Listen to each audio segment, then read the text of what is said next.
ಎಲ್ರಿಗೂ ಪ್ರೀತಿಯ ನಮಸ್ಕಾರ. ಮುಂಬೈ ವಿಶ್ವವಿದ್ಯಾಲಯ ಕನ್ನಡ ವಿಭಾಗ ಇವತ್ತು ಒಂದು ವಿಶೇಷ ಕಾರ್ಯಕ್ರಮವನ್ನ ಆಯೋಜಿಸಿರುವಂತದ್ದು.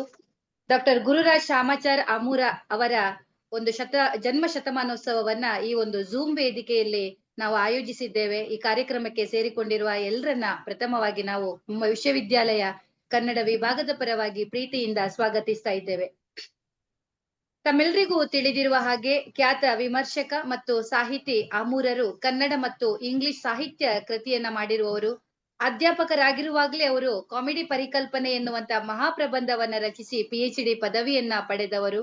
ಎಲ್ಲಕ್ಕಿಂತ ಹೆಚ್ಚಾಗಿ ಅವರ ಒಂದು ಪರಿಪಕ್ವ ಪ್ರತಿಭೆ, ಆಳವಾದ ಅಧ್ಯಯನ ಹಾಗೂ ಮೌಲಿಕವಾದಂತಹ ಕೃತಿಗಳ ರಚನೆಗಳಿಂದ ಅವರು ಕನ್ನಡ ಸಾಹಿತ್ಯ ವಿಮರ್ಶೆಯ ಆಯಾಮವನ್ನು ಹಿಗ್ಗಿಸಿದ ಕೀರ್ತಿಗೆ ಪಾತ್ರರಾಗ್ತಾರೆ. ಮತ್ತೊಮ್ಮೆ GS ಆಮೂರ್ ಅವರನ್ನ ಸ್ಮರಿಸುತ್ತಾ ಈ ಕಾರ್ಯಕ್ರಮವನ್ನ ನಾವು ನಮ್ಮ ವಿಭಾಗದ ಮುಖ್ಯಸ್ಥರಾಗಿರುವಂತಹ ಪ್ರಾಧ್ಯಾಪಕರಾಗಿರುವಂತಹ ಡಾಕ್ಟರ್ GN ಉಪಾಧ್ಯ ಸರ್ ಅವರ ಪ್ರಾಸ್ತಾವಿಕ ನುಡಿಗಳೊಂದಿಗೆ ಆರಂಭಿಸ್ತಾ ಇದ್ದೇವೆ. ಅದರ ಮೊದಲು ಈ ಕಾರ್ಯಕ್ರಮದಲ್ಲಿ ವಿಶೇಷ ಉಪನ್ಯಾಸವನ್ನ ನೀಡಲು ಆಗಮಿಸಿರುವಂತಹ ಹಿರಿಯ ವಿಮರ್ಶಕರು, ನಮ್ಮ ವಿಭಾಗದ ಅತ್ಯಂತ ದೊಡ್ಡ ಅಭಿಮಾನಿ, ಬಹಳ ಪ್ರೀತಿ ಗೌರವ ಇರುವಂತಹ ಡಾಕ್ಟರ್ GM ಹೆಗ್ಡೆ ಅವರನ್ನ ಮುಂಬೈ ವಿಶ್ವವಿದ್ಯಾಲಯ ಕನ್ನಡ ವಿಭಾಗದ ಪರವಾಗಿ ಗೌರವ ಪೂರ್ವಕವಾಗಿ ಸ್ವಾಗತಿಸ್ತಾ ಇದ್ದೇವೆ. ಸ್ವಾಗತ ಸರ್. ನಮಸ್ಕಾರ. ನಮಸ್ಕಾರ, ಎಲ್ಲರಿಗೂ ನಮಸ್ಕಾರ. ನಾನೀಗ ಡಾಕ್ಟರ್ GN ಉಪಾಧ್ಯ ಸರ್ ಅವರಲ್ಲಿ ಕೆಲವು ಪ್ರಾಸ್ತಾವಿಕ ನುಡಿಗಳೊಂದಿಗೆ ಆಮೂರರ ಕುರಿತು ಕೂಡ ಕೆಲವು ಮಾತುಗಳನ್ನ ಆಡ್ಬೇಕು ಅಂತ ವಿನಂತಿಸ್ತಾ ಇದ್ದೇನೆ. ಆತ್ಮೀಯರೆಲ್ಲರಿಗೆ ನಮಸ್ಕಾರ. ಕನ್ನಡ ವಿಭಾಗ ಮುಂಬೈ ವಿಶ್ವವಿದ್ಯಾಲಯ ಆಯೋಜಿಸಿರುವಂತಹ ಖ್ಯಾತ ವಿಮರ್ಶಕ GS ಆಮೂರ್ ಅವರ ಜನ್ಮ ಶತಮಾನೋತ್ಸವ ವಿಶೇಷ ಉಪನ್ಯಾಸ ಸಂವಾದ ಕಾರ್ಯಕ್ರಮ. ಇವತ್ತಿನ ಕಾರ್ಯಕ್ರಮದ ಕಣ್ಬೆಳಕು ವಿಶೇಷ ಉಪನ್ಯಾಸವನ್ನ ನೀಡಲಿಕ್ಕೆ GS ಆಮೂರ್ ಅವರ ಒಡನಾಡಿಯಾಗಿ ನಾಲ್ಕೂವರೆ ದಶಕಗಳ ಕಾಲ ಅವರೊಂದಿಗೆ ಒಂದು ಆತ್ಮೀಯತೆಯನ್ನ, ಆಪ್ತ ಕಾರ್ಯದರ್ಶಿಯ ರೀತಿಯಲ್ಲಿ ಓಡಾಡಿದಂತಹ ನಾಡಿನ ಹಿರಿಯ ವಿದ್ವಾಂಸರು, ಪ್ರಾಧ್ಯಾಪಕರು, ವಿಮರ್ಶಕರು ಆಗಿರುವಂತಹ ಡಾಕ್ಟರ್ GM ಹೆಗ್ಡೆ ಅವರು ಬಂದಿರೋದು ಅತ್ಯಂತ ಖುಷಿಯನ್ನ ಕೊಟ್ಟಿದೆ. ಪ್ರೊಫೆಸರ್ ಹೆಗ್ಡೆ ಅವರನ್ನ ಕನ್ನಡ ವಿಭಾಗದ ಪರವಾಗಿ ಪ್ರೀತಿಯಿಂದ ಸ್ವಾಗತಿಸ್ತಾ ಇದೆ. ನಮಸ್ಕಾರ. ಪಾಟೀಲ್ ಪುಟ್ಟಪ್ಪನವರ ಒಂದು ಮಾತು ನೆನಪಾಗತ್ತೆ. ಪ್ರೊಫೆಸರ್ ಹೆಗ್ಡೆ ಅವರು ಧಾರವಾಡದಲ್ಲಿ ಕಲಬುರ್ಗಿ ಅವರ, ಕಣವಿ ಅವರ ಅನೇಕ ಹಿರಿಯ ವಿದ್ವಾಂಸರ, ಸಾಹಿತಿಗಳ ಜೊತೆಗೆ ಓಡಾಡಿ ಆ ಭಾಗದಲ್ಲಿ ಮಾಡಿರುವಂತಹ ಒಂದು ಸಾಂಸ್ಕೃತಿಕ ಪರಿಚಾರಿಕೆಯನ್ನ ಪಾಟೀಲ್ ಪುಟ್ಟಪ್ಪನವರು ಸೂರ್ಯನೇಮಿ ಕಾಯಕ, ಕನ್ನಡ ಕಾಯಕ ಅಂತ ಕರೀತಾರೆ. ಅಂತಹ ಅದ್ಭುತವಾದಂತಹ ಒಂದು ಕನ್ನಡದ ಕಾಯಕವನ್ನ ಮಾಡಿರುವಂತಹ ಆಮೂರ್ ಅವರ ಒಡನಾಡಿಯಾಗಿ ಅನೇಕ ಮಹತ್ವದ ಕೃತಿಗಳನ್ನ ಕನ್ನಡಕ್ಕೆ ಕೊಟ್ಟಂತಹ ಆಮೂರ್ ಅವರ ಜೀವನ ಸಾಧನೆಯನ್ನ ತಿಳಿದುಕೊಳ್ಳೋದಕ್ಕೆ ಸಹೃದಯ ಸಂವಾದ ಎನ್ನುವಂತಹ ಮಹತ್ವದ ಆಕರವನ್ನ ನಮಗೆ ಕನ್ನಡ ನಾಡಿಗೆ, ಕನ್ನಡ ವಾಂಗ್ಮಯಕ್ಕೆ ಕಟ್ಟಿಕೊಟ್ಟಂತಹ ಕೀರ್ತಿ ನಮ್ಮ ಪ್ರೊಫೆಸರ್ GM ಹೆಗ್ಡೆ ಅವರಿಗೆ ಸೇರುತ್ತೆ. ಹಾಗೆಯೇ ಆಮೂರ್ ಅವರ ಸಮಗ್ರ ಸಾಹಿತ್ಯ ವಿಮರ್ಶೆಯನ್ನ ಅರ್ಥ ಮಾಡಿಕೊಳ್ಳಿಕ್ಕೆ ಬೇಕಾದಂತಹ ಅತ್ಯಂತ ಅಮೂಲ್ಯವಾದಂತಹ ಒಂದು ಕೃತಿ ಅಂತ ಹೇಳಿದ್ರೆ ಸ್ವೀಕೃತಿ.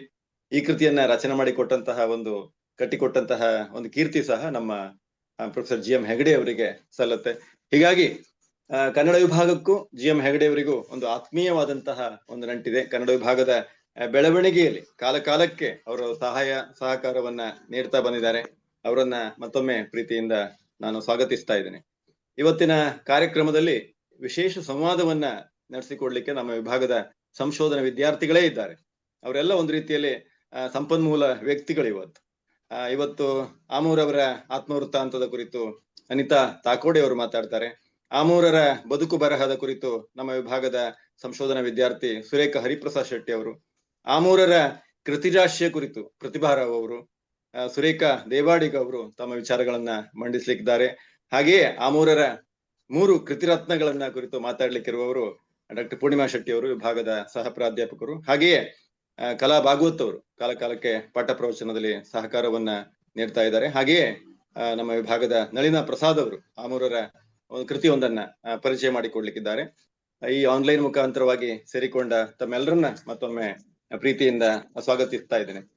ಸಮಯದ ಅಭಾವ ಇದೆ. ನಾನು ಸಹ ಅತ್ಯಂತ ಚುಟುಕಾಗಿ ಕೆಲವು ಮಾತುಗಳನ್ನ ಪ್ರಾಸ್ತಾವಿಕವಾಗಿ ಆಡೋದು ನನ್ನ ಕರ್ತವ್ಯ ಅನ್ನುವಂಥದ್ದು. ಆಮೂರ್ ಅವರು ಕನ್ನಡ ಸಾಹಿತ್ಯ ವಿಮರ್ಶೆಗೆ ವಿಶೇಷವಾದಂತಹ ಒಂದು ಹೊಸ ನವ ಆಯಾಮವನ್ನ ನೀಡಿದವರು ಅಂತ ಹೇಳಿಕ್ಕೆ ನನಗೆ ಸಂತೋಷ ಆಗ್ತದೆ. ಯಾಕಂತ ಹೇಳಿದ್ರೆ ಅವರು ಕನ್ನಡ ವಿಮರ್ಶಾ ಕ್ಷೇತ್ರದ ಸೀಮಾ ಪುರುಷ ಅಂತ ಹೇಳಿದ್ರೆ ತಪ್ಪಾಗ್ಲಿಕ್ಕಿಲ್ಲ ಅಂತ ಕಾಣುತ್ತೆ. ಅಂತಹ ಒಂದು ಅದ್ಭುತವಾದಂತಹ ಕೆಲಸವನ್ನ ಮಾಡಿದ್ರು. 1970ರಲ್ಲಿ ಅವರು ರಚನೆ ಮಾಡಿದಂತಹ ಕೃತಿ ಪರೀಕ್ಷೆಯಿಂದ ತೊಡಗಿ ಕನ್ನಡ ಮತ್ತು ಇಂಗ್ಲಿಷ್ ನಲ್ಲಿ ಸಮದಂಡಿಯಾಗಿ ಕನ್ನಡ ಸಾಹಿತ್ಯದ ಹಿರಿಮೆಗರಿಮೆಯನ್ನ, ಕನ್ನಡ ಸಾಹಿತ್ಯದ ಆಳ ಅಗಲ ವೈಭವವನ್ನ ಜಾಗತಿಕ ನೆಲೆಯಲ್ಲಿ ಒಂದು ಕನ್ನಡದಲ್ಲಿ 40ಕ್ಕೂ ಹೆಚ್ಚು ಕೃತಿಯನ್ನ ರಚನೆ ಮಾಡಿಕೊಟ್ಟದ್ದು. ಇನ್ನೊಂದು ಕನ್ನಡ ಸಾಹಿತ್ಯದ ಮಹತ್ವವನ್ನ ಬಿಂಬಿಸುವಂತಹ ಅನೇಕ ಮಹತ್ವದ ಆಂಗ್ಲ ಕೃತಿಗಳನ್ನ ರಚನೆ ಮಾಡಿಕೊಟ್ರಲ್ಲ, ಅದು ಬಹಳ ಮಹತ್ವದ್ದಾಗಿ ನಂಗೆ ಈ ಹೊತ್ತು ಕಾಣ್ತಾ ಇದೆ.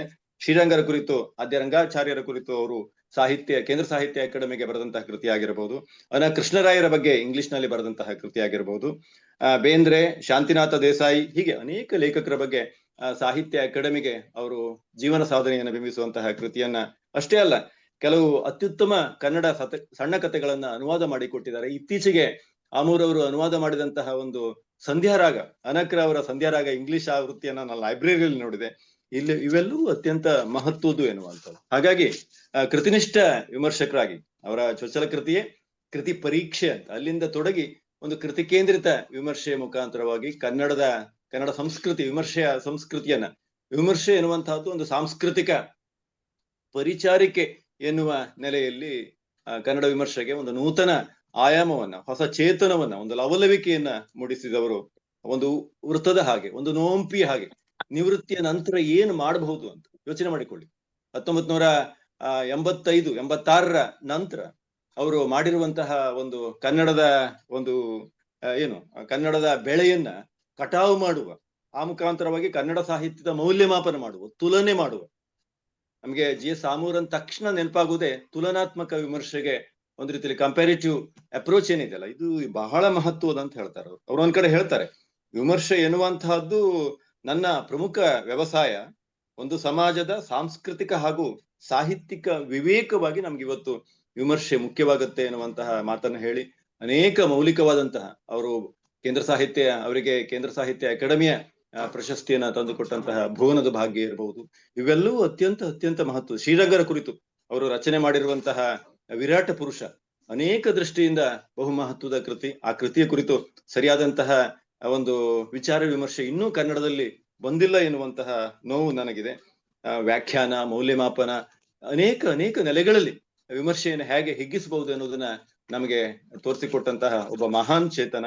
ಹಾಗಾಗಿ ಅವರನ್ನ ನೆನಪಿಸಿಕೊಳ್ಳುವುದು, ನಮ್ಮ ಮುಂಬೈ ವಿಶ್ವವಿದ್ಯಾಲಯದ ಹಿರಿಯ ವಿದ್ಯಾರ್ಥಿ, ಅವರು ರ್ಯಾಂಕ್ ಪಡೆದಂತಹ ವಿದ್ಯಾರ್ಥಿ, ಅವರನ್ನ ನೆನಪಿಸಿಕೊಳ್ಳುವುದು ನಮ್ಮ ಕರ್ತವ್ಯ.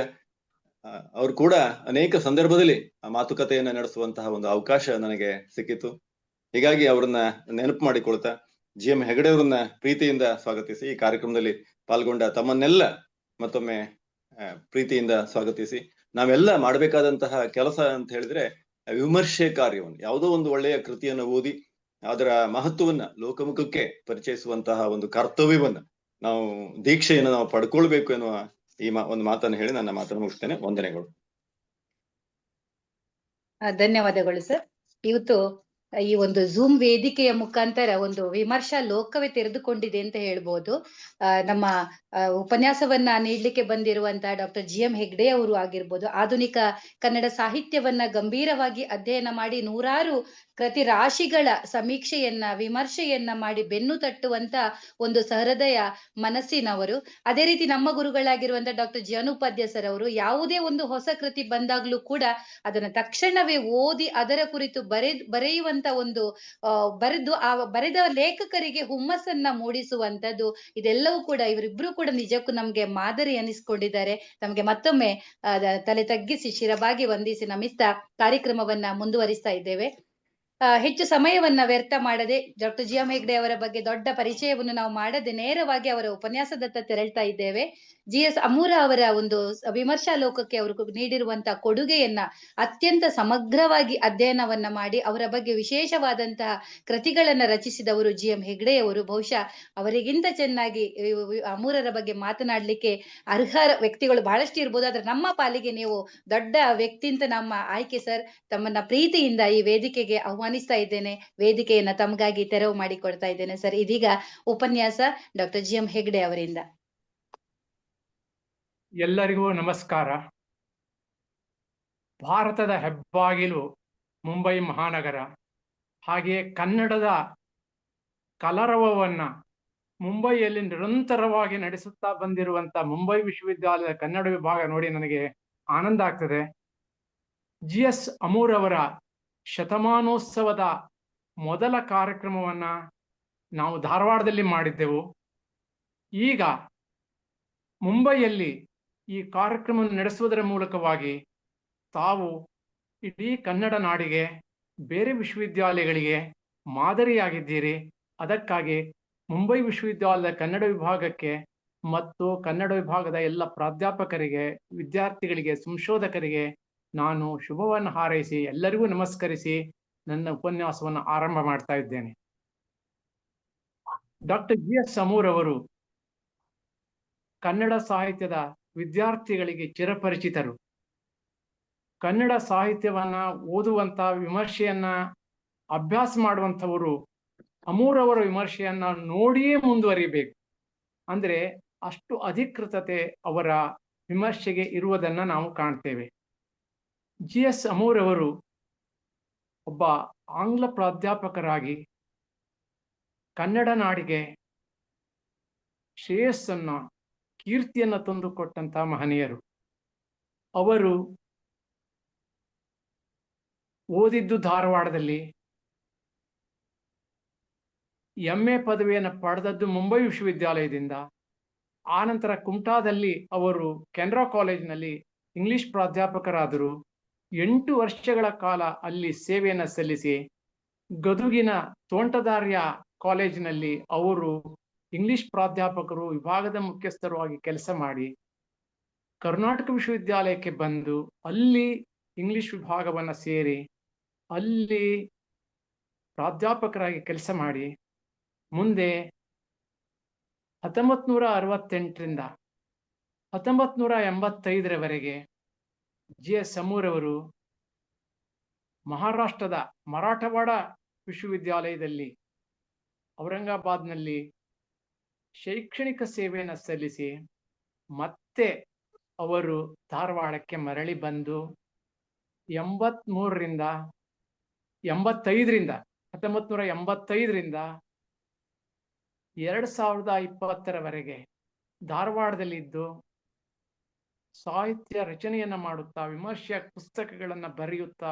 ಇಂಗ್ಲಿಷ್ ಲೋಕದಲ್ಲಿ, ಕನ್ನಡ ಲೋಕದಲ್ಲಿ ಕೆಲಸವನ್ನ ಮಾಡುತ್ತಾ ಈ ಬದುಕಿಗೆ ವಿದಾಯವನ್ನ ಹೇಳುವವರೆಗೂ ಕೂಡ ನಿರಂತರವಾಗಿ ಬರವಣಿಗೆಯಲ್ಲಿ, ಓದಿನಲ್ಲಿ ತೊಡಗಿಕೊಂಡಂತ ದೊಡ್ಡ ಚೇತನ GS ಅಮೂರ್ ಅವರು. ನಾವು ಭಾರತ ದೇಶದ ರಾಷ್ಟ್ರಪಿತ ಮಹಾತ್ಮ ಗಾಂಧೀಜಿಯ ಜನ್ಮ ಶತಮಾನೋತ್ಸವವನ್ನು 1969ರಲ್ಲಿ ಆಚರಣೆ ಮಾಡಿದ ನಂತರ ದೇಶದ ಅಭ್ಯುದಯಕ್ಕೆ ಶ್ರಮಿಸಿದಂತ ಮಹನೀಯರ ಜನ್ಮ ಶತಮಾನೋತ್ಸವ ನಿರಂತರವಾಗಿ ಆಚರಣೆ ಮಾಡ್ತಾ ಬಂದಿದ್ದೇವೆ.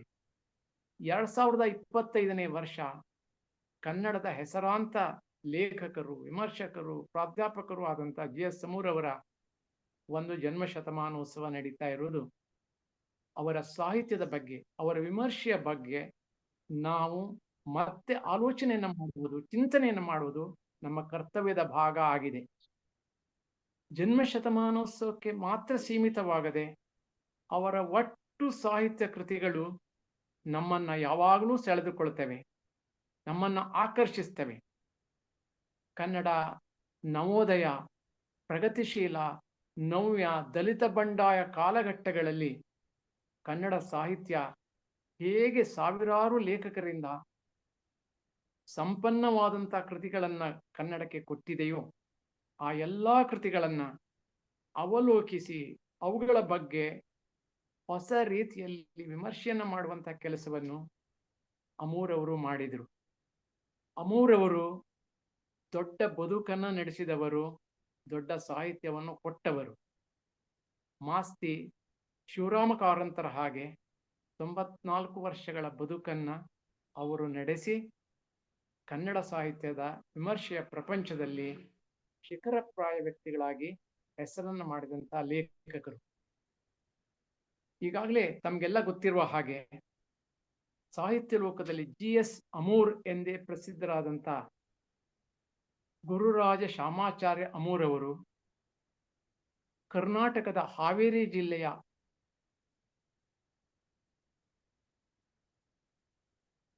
ಸೂರಣಗಿಯಲ್ಲಿ 1925 ಮೇ 8, 25 ಜನಿಸಿ ಮುಂದೆ ಸೂರಣಗಿ ಹಾಗೆ ಅವರು ಧಾರವಾಡದಲ್ಲಿ ವಿದ್ಯಾಭ್ಯಾಸವನ್ನು ಮಾಡಿ ಮುಂಬೈ ವಿಶ್ವವಿದ್ಯಾಲಯದಿಂದ ಪದವಿಯನ್ನು ಪಡೆದು ಕೆನರಾ ಕಾಲೇಜು ಗದಗ್ನಲ್ಲಿ ಎಲ್ಲ ಸೇವೆಯನ್ನು ಸಲ್ಲಿಸಿ ಒಂದು ಶೈಕ್ಷಣಿಕ ಪ್ರಪಂಚಕ್ಕೆ ಇಂಗ್ಲಿಷ್ ಪ್ರಾಧ್ಯಾಪಕರಾಗಿ ಆದರ್ಶ ಪ್ರಾಧ್ಯಾಪಕರಾಗಿ ಏನು ಕಾರ್ಯವನ್ನು ಮಾಡಬೇಕು ಅದನ್ನೆಲ್ಲ ಮಾಡಿದರು.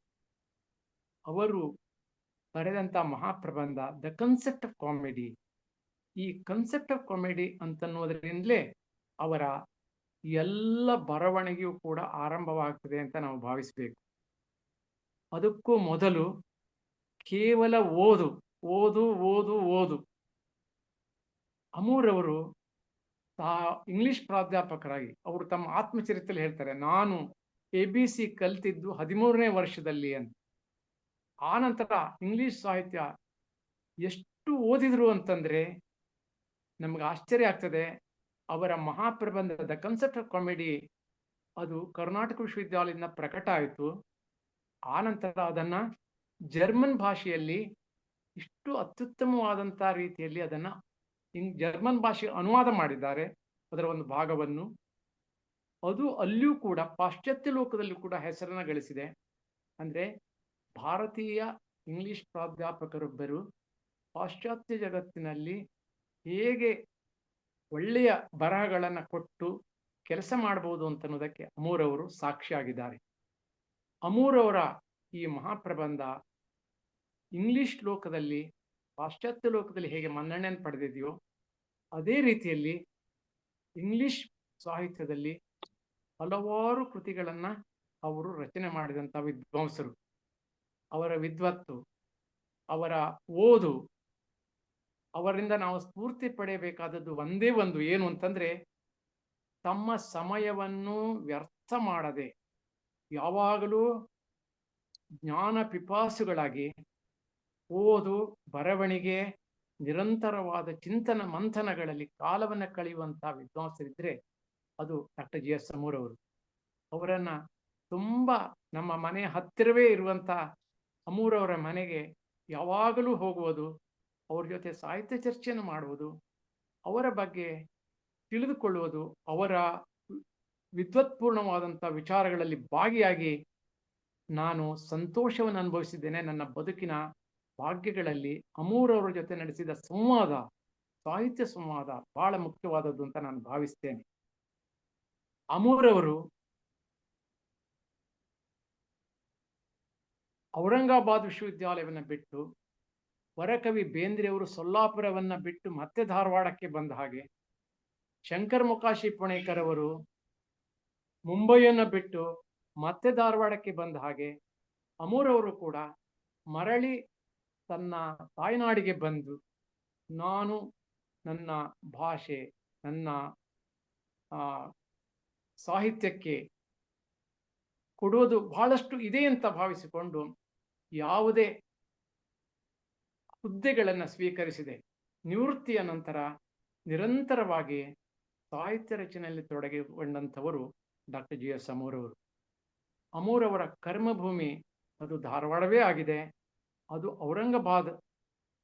ಆನಂತರ ಬೇರೆ ಬೇರೆ ಊರುಗಳ ಹೆಸರನ್ನು ನಾನು ಹೇಳಿದ್ರು ಕೂಡ ಅವರ ಎಲ್ಲ ಬರವಣಿಗೆ ನಡೆದದ್ದು, ಅವರ ಕಾರ್ಯಕ್ಷೇತ್ರ ಇದ್ದದ್ದು ಧಾರವಾಡದಲ್ಲಿ. ಇದು ಒಂದು ರೀತಿಯಲ್ಲಿ ಧಾರವಾಡದ ನೆಲದ ಗುಣವೇನು ಋಣವೇನು, ಕವಿಗಾಳಿ ಸವಿಗಾಳಿ ತೀಡುತ್ತಿಹುದು ಅಂತ ಚನ್ನವೀರ ಕಣವಿಯವರು ತಮ್ಮ ಭಾವಜೀವಿ ಕವಿತೆ ಸಂಕಲನದಲ್ಲಿ ಹೇಳ್ತಾರೆ. ಹಾಗೆ ಒಂದು ಕವಿಗಾಳಿ ಸವಿಗಾಳಿ ತೀಡುವಂತ ಈ ಪುಣ್ಯ ಭೂಮಿಯಲ್ಲಿ ಅವರು ಕನ್ನಡ ವಿಮರ್ಶೆಯ ಪ್ರಪಂಚಕ್ಕೆ ಅಮೂಲ್ಯವಾದಂಥ ಕೃತಿಗಳನ್ನ ರಚನೆ ಮಾಡಿದ್ದು ಅಂತನ್ನೋದನ್ನು ನಾವು ನೆನಪಿಟ್ಕೊಳ್ಬೇಕು. ಇಲ್ಲಿಯ ಒಂದು ಸಾಂಸ್ಕೃತಿಕ ವಾತಾವರಣ, ಸಾಹಿತ್ಯಿಕ ವಾತಾವರಣ ನನ್ನನ್ನ ಯಾವಾಗಲೂ ಸೆಳೆದುಕೊಳ್ಳುತ್ತದೆ ಅಂತ ಅಮೂರ್ ಅವರು ಹೇಳ್ತಾ ಇದ್ರು. ಅಮೂರ್ ಅವರು ಔರಂಗಾಬಾದ್ದಲ್ಲಿದ್ದಾಗ ಧಾರವಾಡದಲ್ಲಿ ಅವರ ಮೊದಲ ಪುಸ್ತಕ ಏನಿದೆ ಅದು ಕೃತಿ ಪರೀಕ್ಷೆ ಅದನ್ನ ನಾನೀಗ ತೋರಿಸ್ತಾ ಇದ್ದೇನೆ. ಇದು ಕೃತಿ ಪರೀಕ್ಷೆ. ಇದಕ್ಕೆ ಡಾಕ್ಟರ್ GS ಅಮೂರ್ ಅವರು ಬರೆದಂತ ಈ ವಿಮರ್ಶೆಯ ಪುಸ್ತಕಕ್ಕೆ ವರಕವಿ ಬೇಂದ್ರೆಯವರು ಒಂದು ಮುನ್ನುಡಿಯನ್ನು ಬರೆದಿದ್ದಾರೆ. ಅಂದ್ರೆ ಅಮೂರ್ ಅವರ ವಿಮರ್ಶೆ ಪ್ರಾರಂಭವಾಗುವುದು ವರಕವಿ ಬೇಂದ್ರೆಯವರ ಮಾತಿನಿಂದ ಪ್ರಾರಂಭ ಆಗ್ತದೆ. ಈ ಮುನ್ನುಡಿಯಲ್ಲಿ ಒಂದು ಮಾತನ್ನು ಅವರು ಹೇಳ್ತಾರೆ: ವೈವಿಧ್ಯದಲ್ಲಿ, ಪ್ರತಿಕ್ರಿಯೆಯಲ್ಲಿ, ಪುನರ್ವಿಮರ್ಶೆಯಲ್ಲಿ, ಪ್ರಥಮ ವಿಮರ್ಶೆಯಲ್ಲಿ ಡಾಕ್ಟರ್ ಅಮೂರ್ ಅವರು ವಿದ್ಯಾರ್ಥಿಗಳು, ಅಭ್ಯಾಸಿಗಳು, ಶಿಕ್ಷಕರು, ತಜ್ಞರು ಎನ್ನುವುದಕ್ಕೆ ಇದು ಸಾಕ್ಷಿಯಾಗಿದೆ. ಅಂದ್ರೆ ಎಲ್ಲರಿಗೂ ಉಪಯುಕ್ತವಾದಂತ ಬರಹಗಳನ್ನು ಬರೆಯಬಲ್ಲಂತ ವಿದ್ವತ್ತು ಅವರಲ್ಲಿದೆ. ಅವರ ವಿಮರ್ಶನ ಶಕ್ತಿ ಕೊಂಡಾಡಿದವರು ವರಕವಿ ಬೇಂದ್ರೆಯವರು. ಬೇಂದ್ರೆಯವರ ಮನದಾಸೆಯಂತೆ ಬೇಂದ್ರೆಯವರು ಯಾರ್ಯಾರಿಗೆ ಮುನ್ನುಡಿ ಬರೆದು ಹರಸಿದ್ದಾರೆ ಅವರೆಲ್ಲ ಕನ್ನಡ ಸಾಹಿತ್ಯ ಪ್ರಪಂಚದಲ್ಲಿ ಕಾರ್ಯವನ್ನು ಮಾಡಿದ್ದಾರೆ. ಚನ್ನವೀರ ಕಣಿವೆಯವರು ಕರ್ನಾಟಕ ಕಾಲೇಜಿನ ವಿದ್ಯಾರ್ಥಿಯಾಗಿದ್ದಾಗ ಅವರ ಕಾವ್ಯಾಕ್ಷಿ ಸಂಕಲನಕ್ಕೆ ಅವರನ್ನ ನೋಡದೆಯೇ ಆ ಕವಿತೆಗಳನ್ನು ಓದಿ ಈ ಕವಿಯ ಕವಿತೆಗಳಲ್ಲಿ ಜೀವಂತ ಗತಿ ಇದೆ ಅಂತ ಬೇಂದ್ರೆ ಅವರು ಮುನ್ನುಡಿಯನ್ನ ಬರೆದ್ರಂತೆ. ಅದು ಆ ವರಕವಿಯ ಮಾತು ಸತ್ಯವಾಗಿ ಕಣಿವೆಯವರು ಕನ್ನಡ ಪ್ರಪಂಚಕ್ಕೆ ದೊಡ್ಡ ಸಾಹಿತ್ಯ ಸಿರಿಯನ್ನ ಕೊಡುವಂತ ಒಂದು ಸಂದರ್ಭ ಒದಗಿ ಬಂದದ್ದನ್ನು ನಾವು ಗಮನಿಸ್ತೇವೆ. ಹಾಗೆ ಅಮೂರ್ ಅವರು ಕೃತಿ ಪರೀಕ್ಷೆಯ ನಂತರ ಮತ್ತೆ ಧಾರವಾಡಕ್ಕೆ ಬಂದಾಗ ಅವರ ಅರ್ಥಲೋಕ ಅದು ಪ್ರಕಟ ಆಯಿತು. ಅವರ ವಿಮರ್ಶೆಯ ಬರಹಗಳನ್ನ ಸಂಪುಟವನ್ನ ಒಂದೊಂದಾಗಿ ಅವರು ತರಲು ಪ್ರಾರಂಭಿಸಿದರು. ಅವರು ನಾಡಿನ ಪತ್ರಿಕೆಗಳಲ್ಲಿ ವಿಮರ್ಶೆಯ ಬರಹಗಳನ್ನ ಅವರು ಪ್ರಕಟಿಸತೊಡಗಿದ್ರು. ಅವರು ತಮ್ಮ ಆತ್ಮಚರಿತ್ರೆಯಲ್ಲಿ ಹೇಳ್ತಾರೆ, ನನ್ನ ಪತ್ರಿಕಾ ವಿಮರ್ಶೆಯ ಬರಹಕ್ಕೆ ಕಾರಣಕರ್ತರಾದವರು ಅಂತಂದ್ರೆ YNK ಅವರು. YNK ಅವರ ಒಂದು ಬೆಂಬಲ, ಸ್ಫೂರ್ತಿ ನನಗೆ ಇಲ್ಲೇ ಇದ್ರೆ ನಾನು ಪತ್ರಿಕಾ ರಂಗದಲ್ಲಿ ಬರೀತಾ ಇರಲಿಲ್ಲ ಅಂತ. ಕರ್ನಾಟಕದ ಎಲ್ಲಾ ಪತ್ರಿಕೆಗಳಲ್ಲಿ ಅಂದ್ರೆ ಪ್ರಜಾವಾಣಿಯಲ್ಲಿ, ಡೆಕ್ಕನ್ ಹೆರಾಲ್ಡ್ನಲ್ಲಿ, ವಿಜಯ ಕರ್ನಾಟಕದಲ್ಲಿ, ಸಂಯುಕ್ತ ಕರ್ನಾಟಕದಲ್ಲಿ, ಕನ್ನಡಪ್ರಭದಲ್ಲಿ, ತುಷಾರದಲ್ಲಿ, ಉದಯವಾಣಿಯಲ್ಲಿ, ಮಯೂರದಲ್ಲಿ, ಸುಧಾದಲ್ಲಿ, ಎಲ್ಲ ಪತ್ರಿಕೆಗಳಲ್ಲಿ ಅಮೂರ್ ಅವರ ಬರಹ ಅದು ಪ್ರಕಟವಾಗುತ್ತಾ ಬಂತು. ಅಮೂರ್ ಅವರು ಪುಸ್ತಕ ವಿಮರ್ಶೆ, ಸಾಹಿತ್ಯ ಕೃತಿಗಳ ಚರ್ಚೆ, ಸಂವಾದ ಇವನ್ನೆಲ್ಲ ಅವರು ನಿರಂತರವಾಗಿ ಅವರು ನಡೆಸುತ್ತಾ ಬಂದರು. ಅಮೂರ್ ಅವರು ವ್ಯವಸಾಯ ಮತ್ತೊಂದು ವಿಮರ್ಶೆಯ ಕೃತಿ. ನಾನು ಈಗ ಅವರ ಎಲ್ಲ ವಿಮರ್ಶೆಯ ಕೃತಿಗಳನ್ನ ನಿಮ್ಮ ಮುಂದೆ ಇಟ್ಟುಕೊಂಡು ಆನಂತರ ಅದರ ಬಗ್ಗೆ ಒಂದೊಂದೇ ಹೇಳಲು ಪ್ರಾರಂಭ ಮಾಡ್ತಾ ಇದ್ದೇನೆ. ಅಮೂರ್ ಅವರ ವಿಮರ್ಶೆಯಲ್ಲಿ ನಾವು ಸಮಗ್ರ ವಿಮರ್ಶೆಯಲ್ಲಿ ಒಟ್ಟು 4 ಭಾಗವನ್ನ ನಾವು ಮಾಡ್ತೇವೆ. ಒಂದು, ಕನ್ನಡ ಸಾಹಿತ್ಯವನ್ನ ಕುರಿತಾದಂತ ಅವರ ವಿಮರ್ಶೆ. ಎರಡನೇದಾಗಿ ಅವರು ಇಂಗ್ಲಿಷ್ನಲ್ಲಿ ಬರೆದಂತ ಭಾರತೀಯ ಸಾಹಿತ್ಯ ವಿಮರ್ಶೆ, ಹಾಗೆ ಅಮೆರಿಕನ್ ಸಾಹಿತ್ಯ ವಿಮರ್ಶೆ ಮತ್ತು ಕನ್ನಡ ಸಾಹಿತ್ಯಕ್ಕೆ ಸಂಬಂಧಿಸಿದಂತೆ ಇಂಗ್ಲಿಷ್ನಲ್ಲಿ ಅವರು ಬರೆದಂತ ವಿಮರ್ಶೆ ಅಂತೇಳಿ ಅವರ ಒಟ್ಟು ಸಮಗ್ರ ವಿಮರ್ಶೆಯನ್ನು ನಾವು 4 ವಿಧವಾಗಿ ವಿಂಗಡಿಸಿಕೊಂಡು ನೋಡಬಹುದು. ನಾನು ಇವತ್ತು ಅವರ ಕನ್ನಡ ಸಾಹಿತ್ಯ ವಿಮರ್ಶೆಯ ಬಗ್ಗೆ ವಿಶೇಷವಾಗಿ ನಾನು ಮಾತನಾಡಲು ತೊಡಗ್ತಾ ಇದ್ದೇನೆ. ಅಮೂರ್ ಅವರು ವಿಮರ್ಶೆಯ ಗ್ರಂಥಗಳು ಒಂದಾದ ಮೇಲೊಂದರಂತೆ ನಿರಂತರವಾಗಿ ಪ್ರಕಟವಾಗ್ತಾ ಬಂದು ಈ ಎಲ್ಲ ಗ್ರಂಥಗಳೆಲ್ಲ ನಾವು ಅವರ ಸಾಹಿತ್ಯ ಪ್ರತಿಭೆಯನ್ನು, ವಿಮರ್ಶನ ಪ್ರತಿಭೆಯನ್ನು ಕಾಣುತ್ತೇವೆ.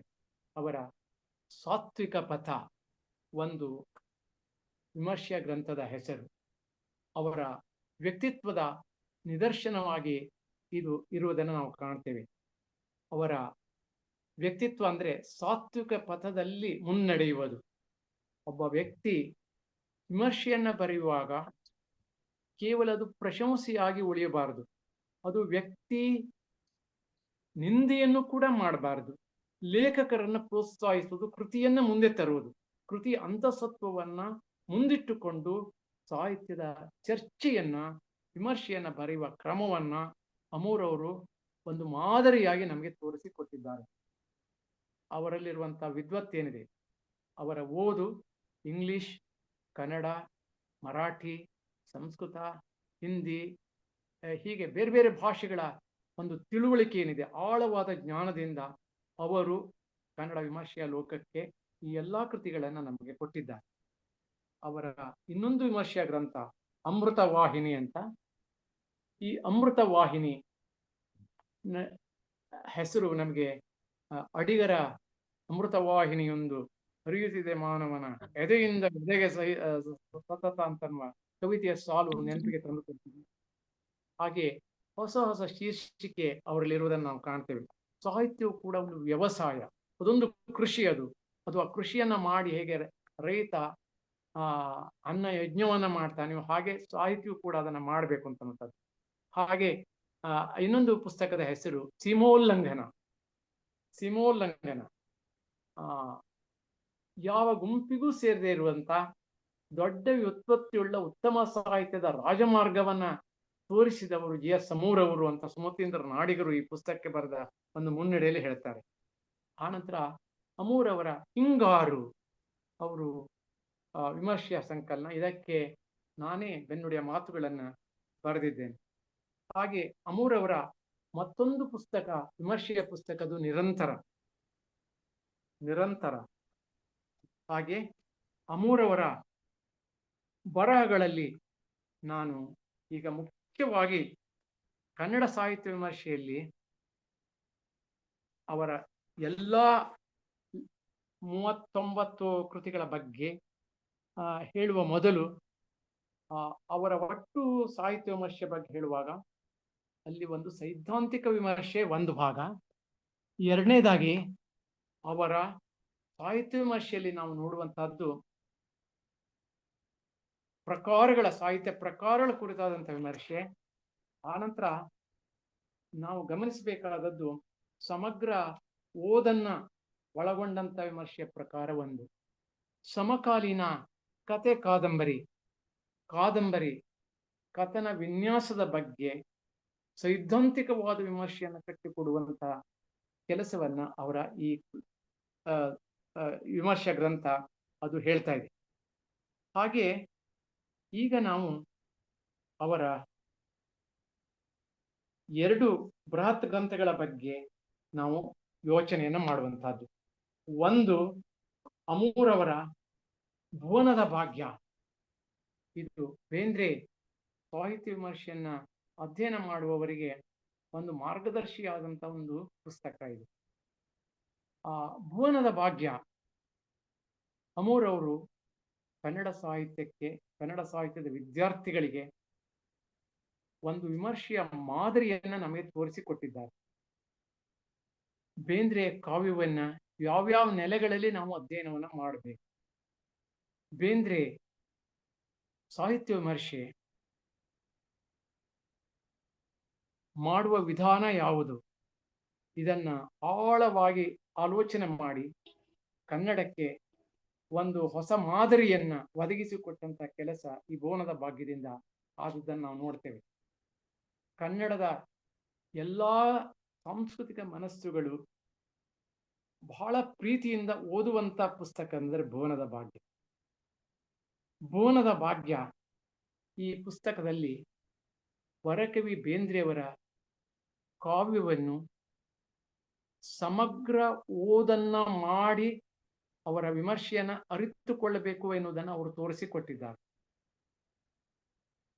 ನಾವು ಬೇಂದ್ರೆಯವರ ಬಗ್ಗೆ, ಅವರ ಕಾವ್ಯದ ಬಗ್ಗೆ ಯಾವ್ಯಾವ ನೆಲೆಗಳನ್ನ ಇಟ್ಟುಕೊಂಡು ಅದನ್ನ ನೋಡಬೇಕು ಅಂತನ್ನೋದನ್ನು ಅವರು ನಮಗೆ ಒಂದು ಮಾದರಿಯನ್ನ ಇದರೊಳಗೆ ಒದಗಿಸಿಕೊಟ್ಟಿದ್ದಾರೆ. ಕನ್ನಡ ವಿಮರ್ಶೆ ಬೇಂದ್ರೆ ಕಾವ್ಯದ ಬಗ್ಗೆ ನಿರಂತರವಾಗಿ ಚರ್ಚೆಯನ್ನು ಮಾಡ್ತಾ ಬಂದಿದೆ. ಕನ್ನಡದ ಎಲ್ಲಾ ವಿಮರ್ಶಕರು ಬೇಂದ್ರೆ ಕಾವ್ಯ ವಿಮರ್ಶೆಗೆ ಲೇಖನಗಳನ್ನು ಅವರು ಬರೆದಿದ್ದಾರೆ. ಬೇಂದ್ರೆ ಕಾವ್ಯ ವಿಮರ್ಶೆಯಲ್ಲಿ 2 ಮಹತ್ವದ ಹೆಸರುಗಳನ್ನು ನಾವು ಕೇಳ್ತೇವೆ. ಒಂದು ಕೀರ್ತಿನಾಥ ಕುರ್ತಕೋಟಿಯವರದು, ಇನ್ನೊಂದು GS ಸಮೂರವರದು. ಕುರ್ತಕೋಟಿಯವರ ವಿಮರ್ಶೆಯ ಲೇಖನಗಳನ್ನೆಲ್ಲ ನಾವು ಈಗ ಕನ್ನಡ ಸಂಸ್ಕೃತಿ ಇಲಾಖೆ ಅವರ ಸಮಗ್ರ ಬೇಂದ್ರೆ ವಿಮರ್ಶೆಯ ಗ್ರಂಥವನ್ನ ಪ್ರಕಟಿಸಿದ್ದನ್ನು ನಾವು ಗಮನಿಸ್ತೇವೆ. ಹಾಗೆ ಅಮೂರವರು ಈ ಭುವನದ ಭಾಗ್ಯ ಈ ವಿಮರ್ಶೆಯನ್ನು ಬರೆಯುವುದರ ಮೂಲಕವಾಗಿ ಬೇಂದ್ರೆ ಸಮಗ್ರ ವಿಮರ್ಶೆಯನ್ನ ಯಾವ್ಯಾವ ನೆಲೆಗಳಲ್ಲಿ ನಾವು ಮಾಡಬೇಕು, ಸಮಗ್ರ ಓದನ್ನ ಮಾಡುವುದು ಸಾಧ್ಯ ಇದೆ ಅಂತ ಅನ್ನೋದನ್ನ ಇದರಲ್ಲಿ ಹೇಳಿದ್ದಾರೆ. ಅಂದ್ರೆ ಬೇಂದ್ರೆ ಕವಿತೆಗಳು ಮಾತ್ರ ಅಲ್ಲ, ಅವರ 34 ಕವಿತೆ ಸಂಕಲನಗಳಷ್ಟೇ ಅಲ್ಲ, ಅವರ ಔದಂಬರಗಾಥೆ ಮಹಾಕಾವ್ಯ ಅಷ್ಟೇ ಅಲ್ಲ, ಅವರ ಸಾಹಿತ್ಯದ ವಿರಾಟ್ ಸ್ವರೂಪ, ಅವರ ನಾಟಕಗಳು, ಬೇಂದ್ರೆಯವರ ಕಾವ್ಯ ಮೀಮಾಂಸೆ, ಬೇಂದ್ರೆಯವರ ಸಣ್ಣ ಕಥೆಗಳು, ಬೇಂದ್ರೆಯವರ ಅನುವಾದಗಳು, ಬೇಂದ್ರೆಯವರ ಖಂಡಕಾವ್ಯ ಸಖಿಗೀತ, ಬೇಂದ್ರೆಯವರ ಎಲ್ಲಾ ಕವಿತೆಗಳನ್ನು ಗಮನದಲ್ಲಿಟ್ಟುಕೊಂಡು ಈವರೆಗೆ ಕನ್ನಡ ವಿಮರ್ಶೆ ಏನೇನು ಲೇಖನಗಳನ್ನ ಕೊಟ್ಟಿದೆ ಅವನ್ನೆಲ್ಲವನ್ನೂ ಪರಿಶೀಲಿಸಿ ಯಾರ್ಯಾರು ಅತ್ಯುತ್ತಮವಾದಂಥ ವಿಮರ್ಶೆಯನ್ನ ಬರೆದಿದ್ದಾರೋ ಅದನ್ನೆಲ್ಲವನ್ನೂ ಗಮನಿಸಿ ಅದನ್ನೆಲ್ಲವನ್ನೂ ಇದರಲ್ಲಿ ಅಳವಡಿಸುತ್ತಾ ಯಾರ್ಯಾರು ವಿದ್ವಾಂಸರು ತಮಗೆ ಸಂದೇಹಗಳನ್ನ ತಿಳಿಸುತ್ತಾರೆಯೋ, ಯಾರ್ಯಾರು ತಪ್ಪು ಅಭಿಪ್ರಾಯಗಳನ್ನ ಬೇಂದ್ರೆ ಕಾವ್ಯದ ಬಗ್ಗೆ ಇಟ್ಟುಕೊಂಡಿದ್ದಾರೋ ಅದನ್ನೆಲ್ಲ ಹೋಗಲಾಡಿಸುವ ನಿಟ್ಟಿನಲ್ಲಿ ಅಮೂರವರು ಭುವನದ ಭಾಗ್ಯಕ್ಕೆ ಸಂಬಂಧಪಟ್ಟ ಹಾಗೆ ಒಂದು ಎಲ್ಲ ತಕರಾರುಗಳನ್ನ ಪರಿಶೀಲಿಸಿ ಒಂದು ಸಮತೋಲನ ಮನಸ್ಸಿನಿಂದ ಕನ್ನಡ ವಿಮರ್ಶೆಗೆ ಒಂದು ತಳಪಾಯವನ್ನು ಹಾಕಿ ಬೆಳೆಸುವಂತ ಕೆಲಸವನ್ನ ಇಲ್ಲಿ ಅವರು ಮಾಡಿದ್ದಾರೆ. ಈ ವಿಮರ್ಶೆ ನಮಗೆ ತುಂಬಾ ಪ್ರಿಯ ಆಗ್ತದೆ. ಅದಕ್ಕೆ ಕಾರಣ ಇಷ್ಟೇ, ಎಲ್ಲ ಸಂದರ್ಭ ಸಾಹಿತ್ಯೋಲ್ಲೇಖಗಳನ್ನ ಆಧರಿಸಿ ಈ ಕೃತಿಯನ್ನ ಅವರು ಕೊಟ್ಟಿರುವಂತಹದ್ದು. ಅಮೂರವರ ವಿಮರ್ಶೆಯ ವೈಶಿಷ್ಟ್ಯ ಅಂತಂದ್ರೆ ತಾವು ವ್ಯಕ್ತಪಡಿಸುವ ಎಲ್ಲ ಅಭಿಪ್ರಾಯಗಳಿಗೆ ಆಧಾರಗಳನ್ನ ಸಂಶೋಧಕ ಹೇಗೆ ಒದಗಿಸುತ್ತಾನೆಯೋ ಹಾಗೆ ವಿಮರ್ಶೆಯಲ್ಲಿ ಸಂಶೋಧನೆಯ ಶಿಸ್ತನ್ನ ಅಳವಡಿಸಿ ಅದನ್ನ ಒದಗಿಸಿಕೊಡುವಂತ ಕೆಲಸವನ್ನ ಅವರು ಮಾಡಿದ್ದಾರೆ. ಎಲ್ಲೂ ಕೂಡ ಒಂದು ಹೇಳಿಕೆಯಾಗಿ ಬರದೆ ವಿದ್ವತ್ಪೂರ್ಣವಾದಂತಹ ಬರಹವಾಗಿ ನಮಗೆ ಅದು ಕಾಣ್ತದೆ. ಹಾಗೆ ಅಮೂರವರ ವಿಮರ್ಶೆ ನಮಗೆ ತುಂಬಾ ಪ್ರಿಯ ಆಗ್ತದೆ. ಯಾಕೆಂದ್ರೆ ಅವರು ಎಲ್ಲವನ್ನೂ ಸಮತೋಲನ ಮನಸ್ಸಿನಿಂದ, ಸಂಯಮದಿಂದ ಮತ್ತು ವ್ಯಾಖ್ಯಾನಗಳನ್ನ ಮಾಡಿ ಕೃತಿಯನ್ನ ಮುಂದೆ ಮಾಡಿ ಲೇಖಕರ ವ್ಯಕ್ತಿತ್ವವನ್ನ ಮುಂದೆ ಮಾಡಿ ಅವರು ತಮ್ಮ ವಿಮರ್ಶೆಯನ್ನ ಬರೆಯುವುದನ್ನ ಈ ಗ್ರಂಥದಲ್ಲಿ ನಾವು ಕಾಣ್ತೇವೆ. ಭುವನದ ಭಾಗ್ಯ ಅದು ಕನ್ನಡದಲ್ಲಿ ಹಲವಾರು ಮುದ್ರಣಗಳನ್ನು ಕಂಡಿದೆ. ಕನ್ನಡ ಸಂಸ್ಕೃತಿ ಇಲಾಖೆಯು ಕೂಡ ಭುವನದ ಭಾಗ್ಯವನ್ನು ವಿಶ್ವ ಕನ್ನಡ ಸಮ್ಮೇಳನದ ಸಂದರ್ಭದಲ್ಲಿ 6ನೇ ಮುದ್ರಣವನ್ನ ಅದು ತಂದಿದೆ. ಹೀಗೆ ಭುವನದ ಭಾಗ್ಯ ಮತ್ತೆ ಮತ್ತೆ ಅದು ಪ್ರಕಟವಾಗುತ್ತಲೇ ಇದೆ.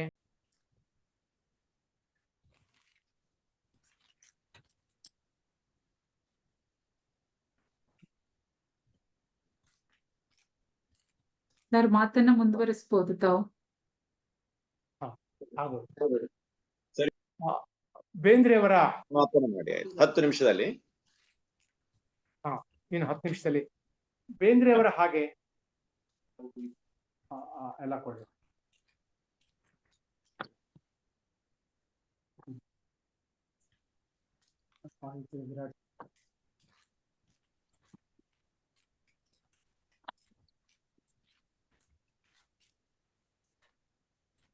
ಬೇಂದ್ರೆಯವರ ಬಗ್ಗೆ ಭಾಗ್ಯವನ್ನ ಬರೆದಿರುವಂತಹ ಅಮೂರವರು ಇನ್ನೊಂದು ಮಹತ್ವದ ಕೆಲಸವನ್ನ ಕನ್ನಡ ಓದುಗರಿಗೆ ಅವರು ಕೊಟ್ಟಿದ್ದಾರೆ. ಅದು ಆಧುನಿಕ ಕನ್ನಡ ಸಾಹಿತ್ಯದ ವಿರಾಟ್ ಪುರುಷ ಶ್ರೀರಂಗ ಸಾರಸ್ವತ ಸಮೀಕ್ಷೆ ಅಂತನ್ನುವಂತ ಒಂದು ದೊಡ್ಡ ಗ್ರಂಥ, ಬೃಹತ್ ಗ್ರಂಥ ಇದು.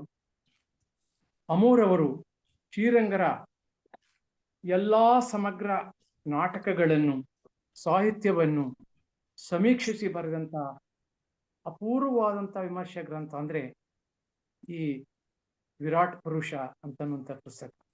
ಇದು ಕೂಡ ಬೇಂದ್ರೆಯವರನ್ನ ಹೇಗೆ ಕಾವ್ಯ ಮೀಮಾಂಸೆ, ಕವಿತೆ, ನಾಟಕ, ಸಣ್ಣ ಕಥೆ ಇವೆಲ್ಲವನ್ನೂ ಇಟ್ಟುಕೊಂಡು, ಅನುವಾದ ಎಲ್ಲ ಇಟ್ಕೊಂಡು ಬರೆದ್ರು, ಹಾಗೆ ಇದನ್ನು ಕೂಡ ಹಾಗೆ ಮಾಡಿದ್ದು. ಅಮೂರವರು ಮಾಡಿದ ಬೃಹತ್ ಸಂಪಾದನೆಗಳಲ್ಲಿ ಒಂದು ಅಂತಂದ್ರೆ ಶ್ರೀರಂಗ ಸಾರಸ್ವತ ಅಂತನ್ನುವಂತ ಈ ವಿಮರ್ಶೆಯ ಸಂಪುಟಗಳು. ಈ ಸಂಪುಟಗಳೇನಿವೆ ಒಟ್ಟು 12 ಸಂಪುಟಗಳು 900 ಪುಟಗಳ ವ್ಯಾಪ್ತಿಯಲ್ಲುಳ್ಳಂತ ಸುಮಾರು 10,000 ಪುಟಗಳ ಈ ಬೃಹತ್ ಸಂಪುಟಗಳನ್ನ ಕನ್ನಡಕ್ಕೆ ಒದಗಿಸಿಕೊಡುವಂತ ಕೆಲಸವನ್ನ ಅಮೂರವರು ಈ ಒಂದು ಬೃಹತ್ ಗ್ರಂಥಗಳ ಸಂಪಾದನೆಯಲ್ಲಿ ತೋರಿಸಿಕೊಟ್ಟಿದ್ದಾರೆ. ಶ್ರೀರಂಗ ಸಾರಸ್ವತ ಈ ಬೃಹತ್ 12 ಸಂಪುಟಗಳನ್ನು ನೋಡುವಾಗ ಇದಕ್ಕೆ ಬರೆದಂತ ಪ್ರಸ್ತಾವನೆ, ಈ ಎಲ್ಲಾ ಗ್ರಂಥಗಳನ್ನ ಮಾಡಲಿಕ್ಕೆ ಅವರು ಪಟ್ಟಂತ ಪರಿಶ್ರಮ, ಅವುಗಳನ್ನ ಓದಿ ಅವುಗಳನ್ನೆಲ್ಲ ತಿದ್ದುಪಡಿ ಮಾಡಿ ಅವುಗಳ ಪ್ರೂಫನ್ನೆಲ್ಲ ನೋಡಿ ಈ ಬೃಹತ್ ಸಂಪುಟಗಳನ್ನ ಕನ್ನಡ ಸಂಸ್ಕೃತಿ ಇಲಾಖೆಯ ಮೂಲಕವಾಗಿ ಪ್ರಕಟಣೆಗೊಳಿಸಿದಂತ ರೀತಿ ಇದೆಯಲ್ಲ, ಆ ಪ್ರಸ್ತಾವನೆಗಳನ್ನು ಓದಿದ್ರೆ ನಮ್ಗೆ ಆಶ್ಚರ್ಯ ಆಗ್ತದೆ. ಇದು ಒಬ್ಬ ವ್ಯಕ್ತಿ ಜೀವಮಾನದಲ್ಲಿ ಇಷ್ಟೆಲ್ಲ ಮಾಡ್ಲಿಕ್ಕೆ ಸಾಧ್ಯ ಇದೆ ಅಂತನ್ನುವಂಥದ್ದು. ಹಾಗೆ ಶ್ರೀರಂಗರ ಕತ್ತಲೆ ಬೆಳಕು ಅಂತನ್ನುವಂಥ ನಾಟಕವನ್ನ ಇಂಗ್ಲಿಷ್ಗೆ ಅನುವಾದ ಮಾಡಿದಂಥ ಶ್ರೇಯಸ್ಸು ಕೂಡ ಡಾಕ್ಟರ್ ಎಸ್ ಅಮೂರ್ ಅವರಿಗೆ ಸಲ್ತಾ ಇದೆ. ಅಮೂರ್ ಅವರು ಮಾಡಿದ ಇನ್ನೊಂದು ಮಹತ್ವದ ಕೆಲಸ ಅಂದ್ರೆ ಮುಂಬೈಯವರೇ ಆಗಿರುವಂತ GD ಜೋಶಿ ಅವರ ಜೊತೆಯಲ್ಲಿ ಕುಯಿಲ್ಗೋಳ್ ನಾರಾಯಣ ರಾಯರ ಸಮಗ್ರ ಸಂಪುಟವನ್ನ ಕನ್ನಡಿಗರಿಗೆ ಒದಗಿಸಿಕೊಟ್ಟುವಂತ ಕೆಲಸ ಅದು ಕೂಡ 3 ಸಂಪುಟಗಳಲ್ಲಿ 3 ಬೃಹತ್ ಸಂಪುಟಗಳಲ್ಲಿ ಬಂದಿದ್ದನ್ನು ನಾವು ಕಾಣ್ತೇವೆ. ಮೊದಲನೇದು ಕುಯಿಲ್ಗೋಳ್ ನಾರಾಯಣ ರಾಯರ ಸಮಗ್ರ ನಾಟಕಗಳ 2 ಸಂಪುಟಗಳನ್ನು ಅವರು ತಂದದ್ದು, ಮತ್ತು ಅವರ ಉಳಿದ ಕಾವ್ಯ ಮತ್ತು ಗದ್ಯಗಳನ್ನ ಕುರಿತಾದಂಥ 3ನೇ ಸಂಪುಟವನ್ನ ಅವರು ನಮಗೆ ಸಂಪಾದಿಸಿಕೊಟ್ಟದ್ದು.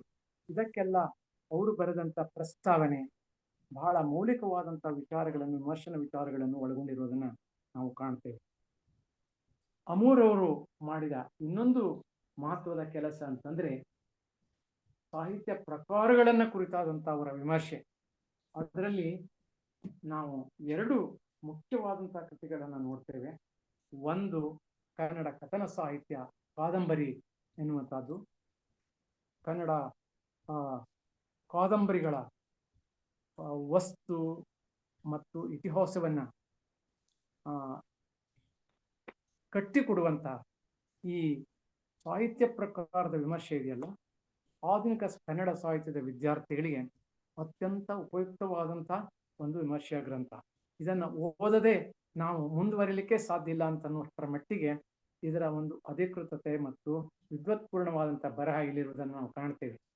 ಇದರಲ್ಲಿ ಕಾದಂಬರಿ ಹುಟ್ಟು ಮತ್ತು ಬೆಳವಣಿಗೆ, ಅಲ್ಲಿಂದ ಹಿಡಿದು ಮಾಸ್ತಿ, ಕುವೆಂಪು, ಕಾರಂತ, ಅನಕೃ, ವಿಕೃ ಗೋಕಾಕ, ಮತ್ತೆ ಶ್ರೀರಂಗ, ಚದುರಂಗ, ನಿರಂಜನರು, ಹಾಗೆ ಮಹಿಳಾ ಕಾದಂಬರಿಕಾರ್ತಿಯರು ಮತ್ತು ರಾಮಾಯಣ ರಾವ್ ಬಹದ್ದೂರ್ ಅವರದು, UR ಅನಂತಮೂರ್ತಿ, ತೇಜಸ್ವಿ, ಹಾಗೆ ಲಂಕೇಶ್, ಯಶವಂತ ಚಿತ್ತಾಲ, ಚಾಮನಾಥ್ ದೇಸಾಯಿ, ಭೈರಪ್ಪ, ಈ ಎಲ್ಲ ದೇವನೂರು ಮಹಾದೇವ ಮತ್ತು ವೀಣಾ ಶಾಂತೇಶ್ವರ್, ಬೇಟಿ ಲಲಿತಾ ನಾಯಕ್, ಸಾರಾ ಅಬೂಬಕರ್, ಹೀಗೆ ಎಲ್ಲ ಲೇಖಕರ ಮತ್ತು ಲೇಖಕಿಯರ ಕೃತಿಗಳನ್ನ ವಿಮರ್ಶಿಸುವಂತ ಒಂದು ದೊಡ್ಡ ಬೃಹತ್ ಗ್ರಂಥ ಇದು. ಈ ಕಾದಂಬರಿಯ ಒಂದು ಸಮೀಕ್ಷೆ ಇದೆಯಲ್ಲ ಕನ್ನಡ ಕಥನ ಸಾಹಿತ್ಯದ ಬಗ್ಗೆ, ಇದು ಬಹಳ ಮೌಲಿಕವಾದಂತಹ ವಿಮರ್ಶನಾ ಗ್ರಂಥ ಅಂತ ಹೇಳ್ಬೋದು.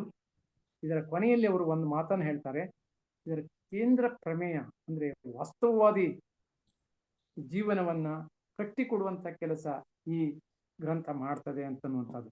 ಹಾಗೆ ಇದೇ ರೀತಿಯಲ್ಲಿ ಕನ್ನಡ ಕಥನ ಸಾಹಿತ್ಯ ಸಣ್ಣ ಕಥೆ ಅಂತನ್ನುವಂಥ ಒಂದು ಬೃಹತ್ ಗ್ರಂಥವನ್ನು ಅವರು ಸಣ್ಣ ಕಥೆಯ ಪರಂಪರೆಯನ್ನು ನಮಗೆ ಕಟ್ಟಿಕೊಡುವಂತ ಕೆಲಸವನ್ನ ಈ ಗ್ರಂಥದಲ್ಲಿ ಮಾಡುವುದನ್ನು ಕಾಣ್ತೇವೆ.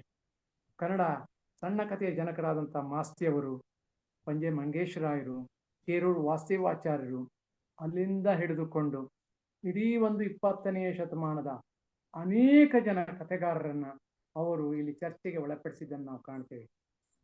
ನವೋದಯದ ಬೇಂದ್ರೆ, ಕುವೆಂಪು, ಸೇಡಿಯಾಪು ಕೃಷ್ಣ ಭಟ್ಟ, ಹಾಗೆ ಅನಕೃಷ್ಣರಾಯ, ನಿರಂಜನ, ಬಸವರಾಜ್ ಕಟ್ಟಿಮನಿ, ಚದುರಂಗ, ಪಾಟೀಲ್ ಪುಟ್ಟಪ್ಪ, ರಾಮಚಂದ್ರ ಶರ್ಮಾ, ಕೆ ಸದಾಶಿವ್, ಹಾಗೆ UR ಅನಂತಮೂರ್ತಿ, ಶ್ಯಾಮನಾಥ್ ದೇಸಾಯಿ, ಯಶವಂತ ಚಿತ್ತಾಲ, ಈ ಎಲ್ಲ ಕಥೆಗಾರರ ಕಥೆಗಳ ಬಗ್ಗೆ ಒಂದು ಆಳವಾದ ವಿಮರ್ಶನ ನೋಟವನ್ನ ನಾವು ಇದರಲ್ಲಿ ಕಾಣ್ತೇವೆ. ಇದು ಸಣ್ಣ ಕಥೆಯ ಪರಂಪರೆಯ ಬಗ್ಗೆ ಬರೆದಿರುವಂತ ಒಂದು ವಿಶಿಷ್ಟವಾದಂತ ವಿಮರ್ಶನ ಗ್ರಂಥ. ಇದು ಅಮೂರ್ ಅವರು ಕನ್ನಡಕ್ಕೆ ಕೊಟ್ಟದ್ದು. ಅಮೂರ್ ಅವರು ಮಾಡಿದಂತ ಇನ್ನೊಂದು ಮಹತ್ವದ ಕೆಲಸ ಅಂತಂದ್ರೆ ಅದು VC ಅವರ ಬೆಲೆ ಬಾಳುವ ಬರಹಗಳನ್ನ ಕನ್ನಡಕ್ಕೆ ಅವರು ಸಂಪಾದಿಸಿಕೊಟ್ಟದ್ದು. ಈಗಾಗಲೇ ಉಪಾಧ್ಯಾಯ ಅವರು ಹೇಳಿದ ಹಾಗೆ ಕೇಂದ್ರ ಸಾಹಿತ್ಯ ಅಕಾಡೆಮಿಗೆ ಅವರು ಕನ್ನಡದ ಬೇರೆ ಬೇರೆ ಲೇಖಕರ ಬಗ್ಗೆ ಇಂಗ್ಲಿಷ್ನಲ್ಲಿ ಬರವಣಿಗೆಯನ್ನು ಮಾಡಿದರು, ಕೃತಿಗಳನ್ನು ಅನುವಾದನೆ ಮಾಡಿದರು. ಭಾರತೀಯ ಸಾಹಿತ್ಯ ನಿರ್ಮಾಪಕರು ಮಾಲೆಯಲ್ಲಿ ಕನ್ನಡದ ಮಹತ್ವದ ಲೇಖಕರ ಕೃತಿಗಳ ಬಗ್ಗೆ ಅವರು ಬರೆದರು. ಶಾಂತನಾಥ್ ದೇಸಾಯಿ ಅವರ ಬಗ್ಗೆ ಅವರು ಬರೆದಂತ ಪುಸ್ತಕ ಇಲ್ಲಿದೆ. ಹಾಗೆ ಕೇರೂರು ವಾಸ್ತವಾಚಾರ್ಯರ ಬಗ್ಗೆ ಅವರು ಬರೆದಂತ ಪುಸ್ತಕ ಇಲ್ಲಿದೆ. ಅವನ ಕೃಷ್ಣರಾಯರ ಬಗ್ಗೆ ಅವರು ಬರೆದಂತ ಪುಸ್ತಕ ಇಲ್ಲಿದೆ. UR ಅನಂತಮೂರ್ತಿ ಅವರ ಬಗ್ಗೆ ಅವರು ವೈಚಾರಿಕತೆ ಮತ್ತು ಸಾಹಿತ್ಯದ ಬಗ್ಗೆ ಇದು ಮನೋಹರ ಗ್ರಂಥಮಾಲೆ ಅದನ್ನ ಪ್ರಕಟ ಮಾಡಿದೆ. ಹಾಗೆಯೇ ಗಿರೀಶ್ ಕಾರ್ನಾಡ್ ಅವರ ಬಗ್ಗೆ ಅವರು ಪುಸ್ತಕವನ್ನು ಅವರು ಬರೆದಿದ್ದಾರೆ. ವಿನಾಯಕ ಗೋಕಾಕರ ಬಗ್ಗೆ ಬರೆದಿದ್ದಾರೆ. ಕುವೆಂಪು ಯುಗದ ಕವಿ ಅಂತ ಬೇಂದ್ರೆ ಬಗ್ಗೆ ಹೇಗೆ ಭುವನದ ಭಾಗ್ಯ ಬರೆದ್ರು, ಹಾಗೆ ಯುಗದ ಕವಿ ಕುವೆಂಪು ಅಂತ ಹೇಳಿ ಕುವೆಂಪು ಬಗ್ಗೆ ಬರೆದ್ರು. ಅಂದ್ರೆ ಭಾರತೀಯ ಜ್ಞಾನಪೀಠ ಪ್ರಶಸ್ತಿ ಪಡೆದಂತ ಎಲ್ಲಾ ಲೇಖಕರ ಬಗ್ಗೆ ಅಮೂರ್ ಅವರು ಈ ಎಲ್ಲಾ ಗ್ರಂಥಗಳನ್ನ ಕನ್ನಡಕ್ಕೆ ಕೊಟ್ಟಿದ್ದಾರೆ. ಹೀಗಾಗಿ ಕನ್ನಡಕ್ಕೆ ಅವರ ಕೊಡುಗೆ ಬಹಳ ದೊಡ್ಡದು. ಕೇಂದ್ರ ಸಾಹಿತ್ಯ ಅಕಾಡೆಮಿಯ ವತಿಯಿಂದ ಇಂಗ್ಲಿಷ್ನಲ್ಲಿ ಕೂಡ ಅವರು ಕೆಲವು ಕನ್ನಡ ಕೃತಿಗಳನ್ನ ಇಂಗ್ಲಿಷ್ಗೆ ಅನುವಾದ ಮಾಡಿದ್ದಾರೆ. ಈಗಾಗಲೇ ಪ್ರಸ್ತಾಪವಾದ ಹಾಗೆ ಅನ ಕೃಷ್ಣರಾಯರ ಸಂಧ್ಯಾರಾಗ ಕಾದಂಬರಿಯನ್ನು ಅವರು ಇಂಗ್ಲಿಷ್ಗೆ ಅನುವಾದ ಮಾಡಿದ್ದಾರೆ. ರಾಘವೇಂದ್ರ ಪಾಟೀಲ್ ಅವರ ತೇರು ಕಾದಂಬರಿಯನ್ನು ಅವರು ಇಂಗ್ಲಿಷ್ಗೆ ಅನುವಾದ ಮಾಡಿದ್ದಾರೆ. ಓಂ ನಮೋ ಕಾದಂಬರಿ ಶಾಂತನಾಥ್ ದೇಸಾಯಿ ಅವರದು, ಆ ಕಾದಂಬರಿಯನ್ನು ಅವರು ಇಂಗ್ಲಿಷ್ನಲ್ಲಿ ಅನುವಾದ ಮಾಡಿದ್ದಾರೆ.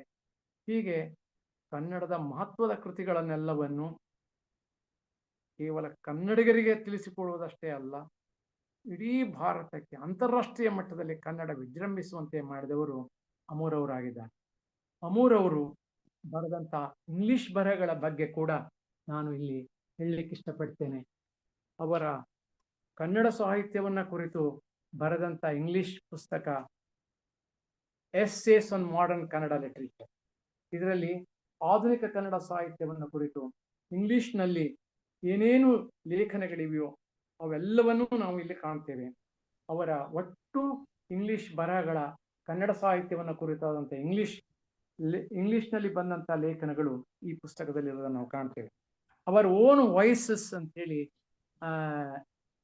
MG ಹೆಗಡೆ ಅವರು ಅದನ್ನ ಸಂಪಾದನೆ ಮಾಡಿದ್ದಾರೆ. ಅದು ಕೂಡ ಇಲ್ಲಿ ಇರುವುದನ್ನು ನಾವು ಕಾಣ್ತೇವೆ. TS ಈಲಿಯಟ್ಟನ ಬಗ್ಗೆ, ಅವನ ಕಾವ್ಯ ಮೀಮಾಂಸೆಯ ಬಗ್ಗೆ ಮಾಡಿದಂಥ ಸಂಶೋಧನೆಯ ಬರಹವನ್ನ ಕಲ್ಕತ್ತಾದ P. ಲಾಲ್ ಅವರ ಪುಸ್ತಕ ಮಾಲೆಯಲ್ಲಿ ಇದನ್ನೆಲ್ಲ ಪ್ರಕಟಿಸಿರುವುದನ್ನ ನಾವು ಕಾಣ್ತೇವೆ. ಹಾಗೆ ಅಮೂರ್ ಅವರ ಐಡಿಯಾಸ್ ಅಂಡ್ ಇಮೇಜಸ್ ಅಂತನ್ನುವಂಥ ಪುಸ್ತಕವನ್ನ ನಾವಿಲ್ಲಿ ನೋಡ್ತೇವೆ. ಈ ಎಲ್ಲಾ ಪುಸ್ತಕಗಳು ಇಂಗ್ಲಿಷ್ ಲೋಕದಲ್ಲೂ ಕೂಡ ಅಷ್ಟೇ ಮಹತ್ವದ ಸ್ಥಾನವನ್ನ ಪಡೆದಿವೆ. ಭಾರತೀಯ ಸಾಹಿತ್ಯದಲ್ಲಿ ಮಹತ್ವದ ಸ್ಥಾನವನ್ನ ಪಡೆದುಕೊಂಡಿವೆ. ದತ್ತಾತ್ರೇಯ ರಾಮಚಂದ್ರ ಬೇಂದ್ರೆ ಅವರ ಬಗ್ಗೆ ಇಂಗ್ಲಿಷ್ನಲ್ಲಿ ಕೂಡ ಅವರು ಪುಸ್ತಕವನ್ನ ಅವರು ಬರೆದಿದ್ದಾರೆ. ಇದೇ ಪುಸ್ತಕದ ಕನ್ನಡ ಅನುವಾದವನ್ನು ಅಮೂರ್ ಅವರೇ ಮಾಡಿದ್ದಾರೆ. ಅದನ್ನು ಕೂಡ ಕೇಂದ್ರ ಸಾಹಿತ್ಯ ಅಕಾಡೆಮಿ ಪ್ರಕಟ ಮಾಡಿದೆ. ಅಮೂರ್ ಅವರು ಮಾಡಿದ ಇನ್ನೆರಡು ಮಹತ್ವದ ಕೆಲಸಗಳ ಬಗ್ಗೆ ನಾನು ಇಲ್ಲಿ ಹೇಳಲಿಕ್ಕೆ ಇಷ್ಟಪಡ್ತೇನೆ. ಅದೇನು ಅಂತಂದ್ರೆ, ಮಹಾಭಾರತವನ್ನ ಆಧರಿಸಿದಂತ ಲೋಕಯಾತ್ರೆ ಅಂತನ್ನುವಂಥ ಒಂದು ಗ್ರಂಥವನ್ನು ಅವರು ಕನ್ನಡಕ್ಕೆ ಕೊಟ್ಟದ್ದು. ಹಾಗೆ ಭಗವದ್ಗೀತೆ ಬಗ್ಗೆ, ಯೋಗಶಾಸ್ತ್ರದ ಬಗ್ಗೆ ಬರೆದಂತ ಒಂದು ಪುಸ್ತಕವನ್ನ ಮನೋಹರ ಗ್ರಂಥಮಾಲೆ ಇದನ್ನ ಪ್ರಕಟ ಮಾಡಿದೆ. ಹಾಗೆ ತಮ್ಮ ಜೀವಿತದ ಕೊನೆಯ ಕಾಲದಲ್ಲಿ ಅಮೂರ್ ಅವರು ಮಾಡಿದ ದೊಡ್ಡ ಕೆಲಸ ಅಂತಂದ್ರೆ, ಇದೊಂದು 1800 ಪುಟಗಳ ವ್ಯಾಪ್ತಿಯುಳ್ಳಂತ 2 ಬೃಹತ್ ಗ್ರಂಥಗಳು. ಇವು ಇಂಗ್ಲಿಷ್ನಲ್ಲಿರುವಂತಹ ಸುಬ್ರಾಯಂಪುನವರ ಬರೆದ ದಕ್ಷಿಣಾಮೂರ್ತಿ ಸೂತ್ರದ ಕನ್ನಡ ಅನುವಾದವನ್ನ ಅವರು ಮಾಡಿಕೊಟ್ಟಿದ್ದಾರೆ. ಇದು 95ನೇ ವಯಸ್ಸಿನಲ್ಲಿ ನಾನು ಅವರನ್ನು ಭೇಟಿ ಆಗ್ಲಿಕ್ಕೆ ಬೆಂಗಳೂರಿಗೆ ಹೋದಾಗ ಅವರು ಇದನ್ನು ಮಾಡಿ ಮುಗಿಸಿದ್ದನ್ನು ತೋರಿಸಿದ್ರು. ನನಗೆ ನಿಜವಾಗಿ ಒಂದು ಅದ್ಭುತ ಇದು. ಯಾಕೆಂದ್ರೆ ಒಬ್ಬ ವ್ಯಕ್ತಿ ಒಂದು ಜೀವಮಾನದಲ್ಲಿ ಇದನ್ನೆಲ್ಲ ಮಾಡ್ಲಿಕ್ಕೆ ಹೇಗೆ ಸಾಧ್ಯ ಇದೆ? ಇಷ್ಟೆಲ್ಲ ಪುಸ್ತಕಗಳನ್ನ ಅವರು ಕೊಡ್ಲಿಕ್ಕೆ ಸಾಧ್ಯ ಆದದ್ದು. ಅವರು ತಮ್ಮ ಆತ್ಮಚರಿತ್ರೆ, ನೀರ ಮೇಲನ ಗುಳ್ಳೆ, ಇದು ಅವರ ಒಂದು ಆತ್ಮಚರಿತ್ರೆ. ಹಾಗೆ ಅವರು ಕವಿತೆಗಳನ್ನು ಕೂಡ ಅವರು ಪ್ರಕಟ ಮಾಡಿರುವಂತದ್ದು. ಅದು ಹೊರಡು ಕೊನರಿದಾಗ ಅಂತನ್ನುವಂಥ ಕವಿತೆಗಳ ಸಂಕಲನ ಇಲ್ಲಿರುವುದನ್ನ ನಾವು ಕಾಣ್ತೇವೆ.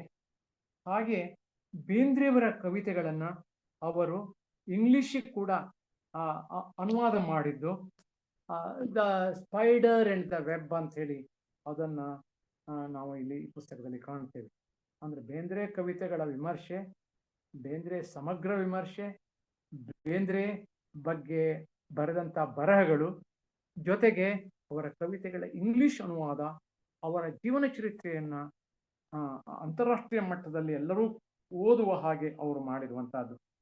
ಇಷ್ಟೆಲ್ಲ ಮಾಡಿದ ಬೇಂದ್ರೆ ಅವರ ಸಮಗ್ರ ಅಂದ್ರೆ ಲೇಖನಗಳನ್ನೆಲ್ಲ ಸೇರಿಸಿ ನಾನು ಇತ್ತೀಚೆ ಅವರ ಶತಮಾನೋತ್ಸವದ ಪ್ರಾರಂಭದ ದಿನ ಬಿಡುಗಡೆಯಾದಂಥ ಪುಸ್ತಕ ಒಳಗಿರುವ ಬೆಳಕು ಅಂತನ್ನುವಂಥದ್ದು. ಈ ಬೇಂದ್ರೆ ಅವರ ಬಗ್ಗೆ ಎಲ್ಲಾ ಲೇಖನಗಳು ಆನಂತರ ಬರೆದದ್ದು ಎಲ್ಲ ಇದರೊಳಗೆ ಇದೆ. ಹೀಗೆ ಬೇಂದ್ರೆ ಬಗ್ಗೆ ಮಾಡಿದ ಕೆಲಸ ಇನ್ನೂ ಒಂದು ಮಹತ್ವದ್ದು ಅಂತಂದ್ರೆ, ಅವರು ತಾವಷ್ಟೇ ವಿಮರ್ಶೆಯ ಲೇಖನಗಳನ್ನ ಬರೆದದ್ದಲ್ದೇನೆ ಬೇಂದ್ರೆ ಕಾವ್ಯದ ಬಗ್ಗೆ ಕನ್ನಡದ ಅತ್ಯುತ್ತಮ ವಿಮರ್ಶೆಯ ಲೇಖನಗಳನ್ನೆಲ್ಲ ಸೇರಿಸಿ ಅದನ್ನೆಲ್ಲ ಸಂಪಾದಿಸಿ ಒಳ್ಳೆಯ ಪ್ರಸ್ತಾವನೆಯನ್ನು ಬರೆದು ಕನ್ನಡ ಲೋಕಕ್ಕೆ ತಿಳಿಸುವಂತ ಕೆಲಸವನ್ನು ಅವರು ಮಾಡಿದ್ದಾರೆ. ಗುರ್ಲಿಂಗ್ ಕಾಪ್ಸೆ ಅವರು ಸಾಹಿತ್ಯ ಅಕಾಡೆಮಿ ಅಧ್ಯಕ್ಷರಾದಂತಹ ಸಂದರ್ಭದಲ್ಲಿ ಈ ಪುಸ್ತಕ ಪ್ರಕಟ ಆಗಿದೆ. ಇದರಲ್ಲಿ ಕನ್ನಡದ ಮಹತ್ವದ ಲೇಖಕರೆಲ್ಲ ಬೇಂದ್ರೆ ಸಾಹಿತ್ಯವನ್ನ, ಬೇಂದ್ರೆ ಕಾವ್ಯವನ್ನ ಅಧ್ಯಯನ ಮಾಡಿದಂತ ರೀತಿಯನ್ನ ನಾವಿಲ್ಲಿ ಒಂದು ಕೆನೆ ಇರುವುದನ್ನು ನಾವು ನೋಡ್ತೇವೆ. ಆ ರೀತಿಯಲ್ಲಿ ಈ ವಿಮರ್ಶೆ ಗ್ರಂಥ ಇದೆ.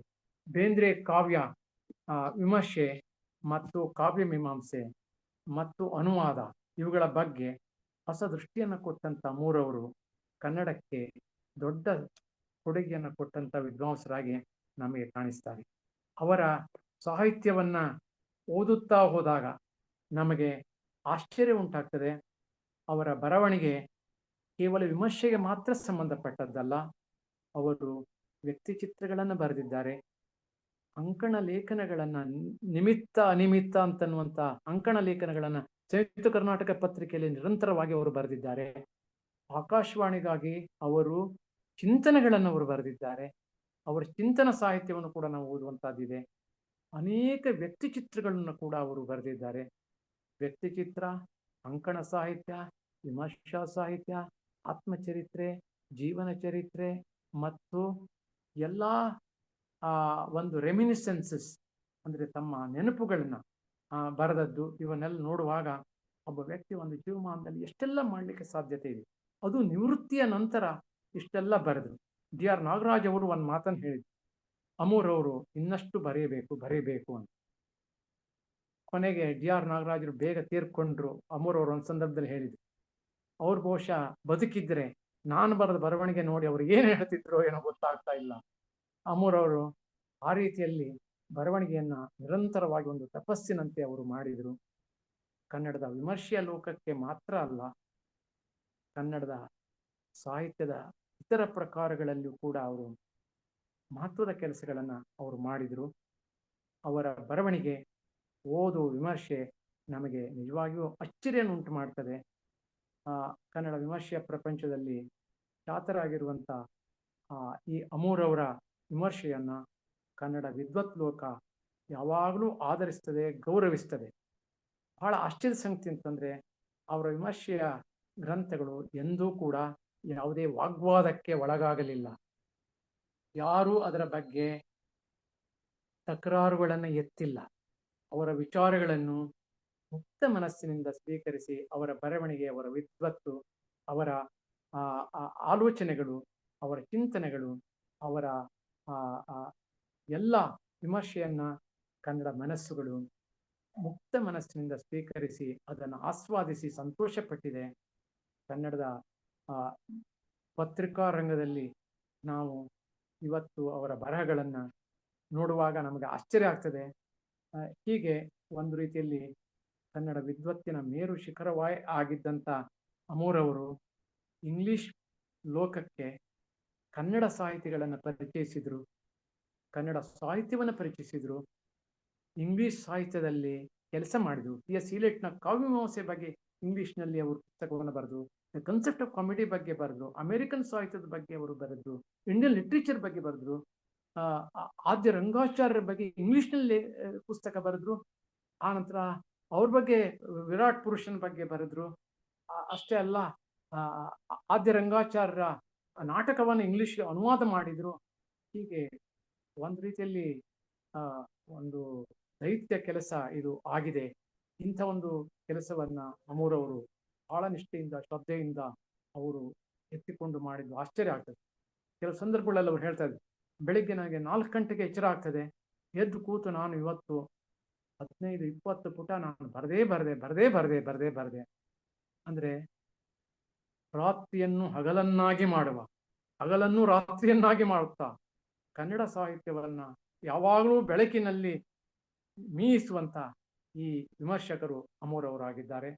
ಅಮೂರವರ ಸಾಹಿತ್ಯ ಕೃತಿಗಳ ಓದು ನಮ್ಮ ಅರಿವನ್ನ ಯಾವಾಗಲೂ ವಿಸ್ತಾರ ಮಾಡ್ತದೆ, ನಮ್ಮ ಜ್ಞಾನವನ್ನು ಹೆಚ್ಚಿಸ್ತದೆ, ನಮ್ಮ ವಿವೇಕವನ್ನು ಹೆಚ್ಚಿಸ್ತದೆ, ನಮ್ಮ ಅಭಿಪ್ರಾಯಗಳು ಬದಲಾಗುವಂತೆ ಮಾಡ್ತದೆ. ನಾವು ಆ ರೀತಿಯಲ್ಲಿ ಸಾಗುವ ಆದರ್ಶ ಮಾದರಿಗಳನ್ನ ಅವರು ನಮಗೆ ಹಾಕಿಕೊಟ್ಟಿದ್ದಾರೆ. ಅವ್ರ ಜೊತೆ ಸಂವಾದ ನಡೆಸೋದು ಕೂಡ ಒಂದು ಸಂತೋಷದಾಯಕ, ಉಲ್ಲಾಸದಾಯಕವಂತ ಸಂದರ್ಭ ಅಂತ ನಾನು ಭಾವಿಸ್ತೇನೆ. ಅವರ ಜೊತೆಯಲ್ಲಿ ಎಷ್ಟು ದಿನಗಳ ಕಾಲ ನಾವು ಸಾಹಿತ್ಯ ಚರ್ಚೆ ಮಾಡಿದ್ದೇವೆ. ಕೆಲವು ವಿಷಯಗಳಂತೂ ನನಗೆ ಇವತ್ತು ಆಶ್ಚರ್ಯ ಆಗ್ತದೆ. ನೀವೊಂದು ಪ್ರಶ್ನೆ ಕೇಳಬಹುದು, ಅಂದ್ರೆ ಇದು ಆಧುನಿಕ ಕನ್ನಡ ಸಾಹಿತ್ಯ ಬಗ್ಗೆ ಇಷ್ಟೆಲ್ಲ ಓದನ್ನ ಅವರು ಮಾಡಿದ್ರು, ಪ್ರಾಚೀನ ಕನ್ನಡ ಸಾಹಿತ್ಯ ಬಗ್ಗೆ ರಾಘವೇಂದ್ರ ರಾವ್ ಕೂಡ ನಮಗೊಂದು ಮಾದರಿ ಅವರು ಹಾಕೊಡ್ಬೇಕು ಅಂತ ಕವಿರಾಜ ಮಾರ್ಗದ ಬಗ್ಗೆ ಒಂದು ಲೇಖನವನ್ನು ಅವರು ಬರೆದ್ರು. ಅದರಲ್ಲಿ ಅವ್ರು ಏನ್ ಹೇಳ್ತಾರೆ ಅಂತಂದ್ರೆ, ಕವಿರಾಜ ಮಾರ್ಗ ಹೇಗೆ ಕನ್ನಡ ಜಗತ್ತನ್ನ ಕಟ್ಟಿಕೊಳ್ಳಿಕ್ಕೆ ಕವಿರಾಜ ಮಾರ್ಗ ನಮಗೆ ಇವತ್ತು ಕೂಡ ಪ್ರೇರಕವಾಗಿದೆಯೋ, ಅಂದ್ರೆ ಮಾರ್ಗ, ದೇಸಿ ಇವುಗಳ ವಿಧಾನವನ್ನ ಅವನು ಹೇಗೆ ನಮಗೆ ತೋರಿಸಿಕೊಟ್ಟನು, ಕವಿರಾಜ ಮಾರ್ಗ ಹೇಗೆ ತೋರಿಸಿಕೊಡ್ತದೆಯೋ ಹಾಗೆ ಇವತ್ತು ಕೂಡ ಇಂಗ್ಲಿಷ್ ವಿಮರ್ಶನ ಪರಂಪರೆಯಿಂದ ಬಿಡುಗಡೆಗೊಂಡು ಕನ್ನಡದೇ ಆದ ದೇಸಿ ಪರಂಪರೆಯ ನೆಲೆಯಲ್ಲಿ ಕನ್ನಡ ಸಾಹಿತ್ಯವನ್ನ ಪುನರ್ ಮೌಲ್ಯಮಾಪನ ಮಾಡುವ, ಪುನರ್ ಚಿಂತನೆ ಮಾಡುವ, ಪುನರ್ ವ್ಯಾಖ್ಯಾನಗೊಳಿಸುವ ಕೆಲಸವನ್ನ ನಾವು ಮಾಡಬೇಕಾಗಿದೆ ಅಂತ ಅವರು ಅಭಿಪ್ರಾಯವನ್ನ ವ್ಯಕ್ತಪಡಿಸಿದ್ದಾರೆ. ಅವರು ಇಂಗ್ಲಿಷ್ ಬರವಣಿಗೆಯನ್ನು ಬಿಟ್ಟು ಕನ್ನಡಕ್ಕೆ ಹೊರಳುವಲ್ಲಿಯೂ ಕೂಡ ಅವರ ಆಲೋಚನೆ ಇದೇ ಆಗಿತ್ತು ಅಂತನ್ನೋದನ್ನ ನಾವು ಗಮನಿಸಬೇಕಾಗ್ತದೆ. ಅಂದ್ರೆ ಕನ್ನಡದ ಬಗ್ಗೆ ನಾನು ಮತ್ತೆ ದೇಶೀಯ ಒಂದು ವಿಮರ್ಶನ ಪರಂಪರೆಯನ್ನ ಹುಡುಕಾಟ ನಡೆಸಿ ಬೇರೆದಾದಂತಹ ದಾರಿಯನ್ನ ನಾವು ಇಟ್ಟು ಸಾಗಬೇಕು ಅಂತನ್ನುವಂಥದ್ದು. ಹಾಗೆ ಅಮೂರವರ ಬರವಣಿಗೆ, ಅವರ ವಿಮರ್ಶನ ಲೋಕವನ್ನು ನಾವು ಪ್ರವೇಶ ಮಾಡಿದಾಗ ನಮಗೆ ಆ ದಾರಿ ಕಾಣಿಸ್ತದೆ. ಹಾಗೆ ಅದು ಕಾವ್ಯದ್ದಾಗಿರ್ಬಹುದು, ಸಣ್ಣ ಕಥೆದಾಗಿರ್ಬಹುದು, ಕಾದಂಬರಿದಾಗಿರ್ಬಹುದು, ಅವರ ಆತ್ಮಚರಿತ್ರೆ ಆಗಿರ್ಬಹುದು. ದೊಡ್ಡ ಬದುಕನ್ನ ಬದುಕಿದಂತ ಅಮೂರವರು ಜೀವನದಲ್ಲಿ ಅನೇಕ ಕಷ್ಟಗಳನ್ನು ಕೂಡ ಕಂಡಿದ್ದಾರೆ. ಅವರ ಉದ್ಯೋಗ ಜೀವನದಲ್ಲಿ ಏರುಪೇರು ಆಗುವಂತ ಸಂದರ್ಭ ಬಂದಾಗ ಅವರು ನಡೆದುಕೊಂಡಂತ ರೀತಿ, ಕೌಟುಂಬಿಕ ಜೀವನದಲ್ಲಿ ಆದಂತ ಅನೇಕ ತೊಂದರೆಗಳನ್ನ ಅವ್ರಿಗೆ ಎದುರಿಸಿದಂತ ರೀತಿ, ಅವರ ಶ್ರೀಮತಿಯವರು ತೀರಿಕೊಂಡಾಗ ಅವರು ಆ ದುಃಖವನ್ನ ಸಹಿಸಿದ್ದು, ಓದುತ್ತಾ ಓದುತ್ತಾ ಒಂದು ಕಣ್ಣಿನ ದೃಷ್ಟಿಯನ್ನೇ ಕಳ್ಕೊಂಡದ್ದು, ಕೊನೆಗೆ ಒಂದೇ ಕಣ್ಣಿನಲ್ಲಿ ನಾನು ಮತ್ತೆ ಎಷ್ಟು ದಿವಸ ಇದನ್ನ ನಡೆಸಬೇಕು ಅಂತ ಅವರು ಸಂಕಟ ಪಟ್ಟದ್ದು, ಇವೆಲ್ಲ ನೆನೆಸಿಕೊಳ್ಳುವಾಗ ಅಮೂರವರು ನನಗೆ ಒಂದು ಸುಂದರವಾದ ಒಂದು ರೂಪಕದ ಮೂಲಕ ನಾನು ಹೇಳಲಿಕ್ಕೆ ಇಷ್ಟಪಡ್ತೇನೆ. ಗುಲಾಬಿಯ ಹೂವಿನ ಕೆಳಗಡೆಗೆಲ್ಲ ಮುಳ್ಳಿರ್ತದೆ, ಮೇಲ್ಗಡೆ ಹೂ ಅರಳಿ ಅದು ಶೋಭಾಯಮಾನವಾಗಿ ಕಾಣ್ತದೆ. ಹಾಗೆ ಸುಗಂಧವನ್ನ ಸೂಸುವ ಮಲ್ಲಿಗೆಯ ಹಾಗೆ ಅಮೂರವರು ತಮ್ಮ ಕಷ್ಟಗಳನ್ನು ನುಂಗಿ, ಅನೇಕ ಬಾರಿ ಅವರಿಗೆ ಬಿದ್ದು ಆಪರೇಷನ್ ಎಲ್ಲ ಆಗಿ ಕಾಲೆಲ್ಲ ಮುರಿದಾಗ ಅದೆಲ್ಲ ಕಷ್ಟಗಳನ್ನು ಅನುಭವಿಸಿಯೂ ಕೂಡ ಅವನ್ನೆಲ್ಲ ನೋವುಗಳನ್ನು ಉಂಡು ಮತ್ತೆ ಕನ್ನಡಿಗರಿಗಾಗಿ ಅವರು ಈ ಬರಹಗಳನ್ನು, ವಿಮರ್ಶೆಯ ಬರಹಗಳನ್ನು ನಮ್ಗೆ ಕೊಟ್ಟಿದ್ದಾರೆ.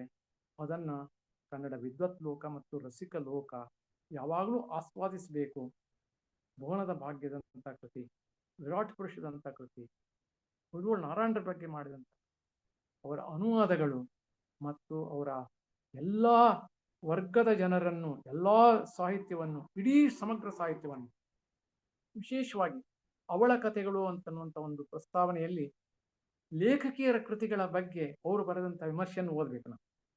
ಇದನ್ನ 2000ನೇ ವರ್ಷದ ಪ್ರಾರಂಭದಲ್ಲಿ ಅವಳ ಕಥೆಗಳು ಬಂತು. ಆಗ ಅವರು 25 ವರ್ಷಗಳ ಹಿಂದೆ ನಮ್ಮ ಮಹಿಳಾ ಕಥಾಲೋಕದ ಬಗ್ಗೆ ಬರೆದಂಥ ವಿಮರ್ಶೆ ಇವತ್ತು ಓದಿದಾಗಲೂ ಕೂಡ ನಮಗೆ ಆಶ್ಚರ್ಯ ಆಗ್ತದೆ. ಅವರು ಯಾವ್ಯಾವ ಲೇಖಕಿಯರ ಕೃತಿಗಳಲ್ಲಿ ಅಂತಸತ್ವವನ್ನು ಗುರುತಿಸಿದ್ರು, ಅವರ ಗುಣವನ್ನ ಪುರಸ್ಕರಿಸುವಂತ ಮನಸ್ಸು, ದೊಡ್ಡ ಮನಸ್ಸು ಅವರದಾಗಿತ್ತು. ಹೀಗಾಗಿ ದಲಿತ ಲೇಖಕರನ್ನ, ಬಂಡಾಯ ಲೇಖಕರನ್ನ ಆ ಕುರಿತು ಅವರು ನಮಗೆ ಬರೆದಂತ ಬರಹಗಳು ಇವತ್ತು ಕೂಡ ಆದರಣೀಯವಾಗ್ತವೆ. ಅವರು ವ್ಯಕ್ತಿಗಳನ್ನ ನೋಡಲಿಲ್ಲ, ಆದರೆ ಕೃತಿಗಳನ್ನ ನೋಡಿದ್ರು. ಸಾಹಿತ್ಯದ ಒಂದು ಪರಂಪರೆಯ ಬಗ್ಗೆ ಆಲೋಚನೆಯನ್ನು ಮಾಡಿದ್ರು. ಕನ್ನಡ ಸಾಹಿತ್ಯದ ಬಗ್ಗೆ ಅವರು ನಮಗೆ ಎಲ್ಲ ರೀತಿಯಿಂದ ನಮಗೆ ಆದರಣೀಯರಾಗಿದ್ದಾರೆ ಅಂತ ಅನ್ನೋದನ್ನ ನಾವಿಲ್ಲಿ ಕಾಣ್ತೇವೆ. ಕನ್ನಡ ಸಾಹಿತ್ಯಕ್ಕೆ ಅವರ ಕೊಡುಗೆ ಅಮೂಲ್ಯವಾದದ್ದು.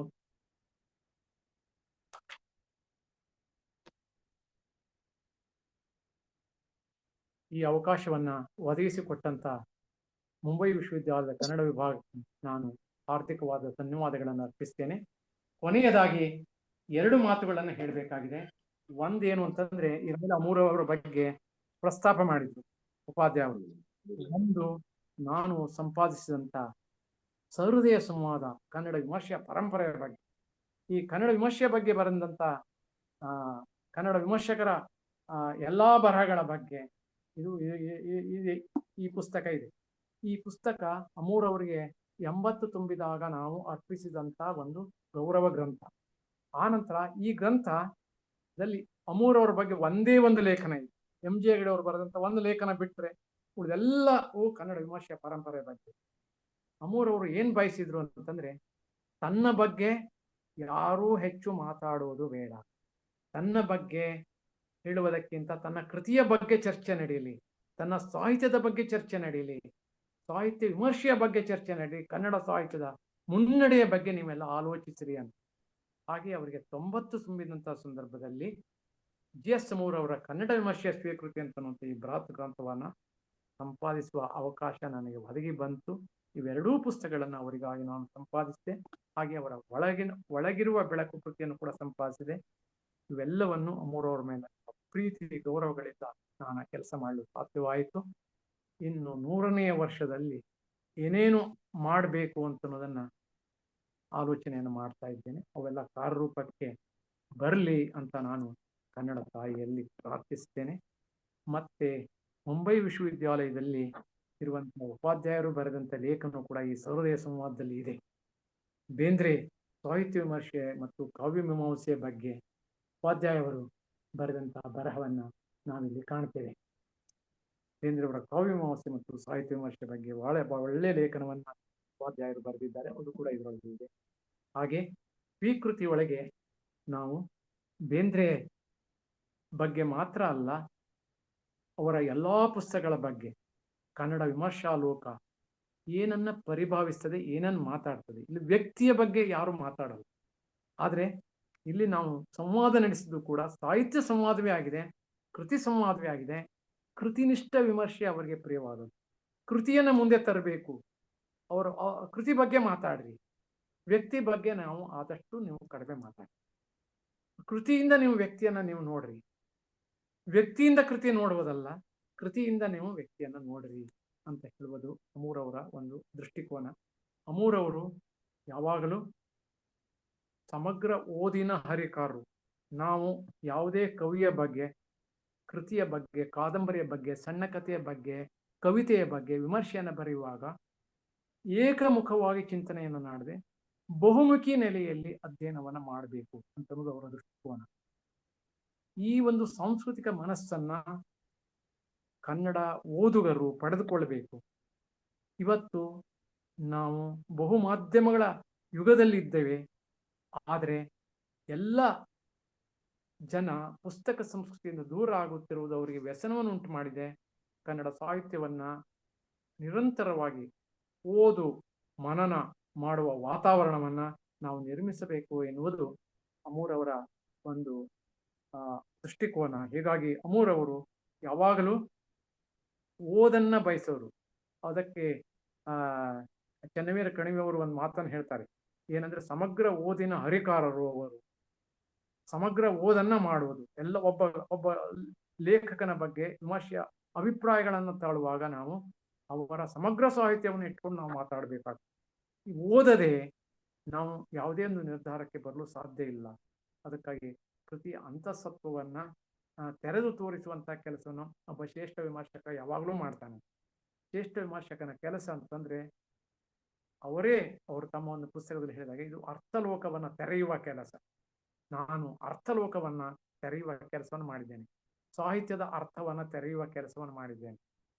ಹೀಗೆ ಒಂದು ಅರ್ಥಲೋಕವನ್ನ ತೆರೆಯುವ ಕೆಲಸವನ್ನ ಕನ್ನಡಿಗರಿಗೆ ಒದಗಿಸಿಕೊಟ್ಟಂತ ಅಮೂರವರು ಶತಮಾನೋತ್ಸವದ ಈಗ ನಡೀತಾ ಇರುವುದರಿಂದ ಕನ್ನಡ ಓದುಗರು ಮತ್ತೆ ಮತ್ತೆ ಅವರ ಕೃತಿಗಳ ಬಗ್ಗೆ ಮರುಚಿಂತನೆ, ಮರುವ್ಯಾಖ್ಯಾನ ಮಾಡುವ ಸಾಂಸ್ಕೃತಿಕ ವಾತಾವರಣ ಅದು ಎಲ್ಲೆಡೆ ರೂಪುಗೊಳ್ಳಿ ಅವರ ಇಂಗ್ಲಿಷ್ ಬರಹಗಳು ಮತ್ತು ಕನ್ನಡ ಬರಹಗಳನ್ನ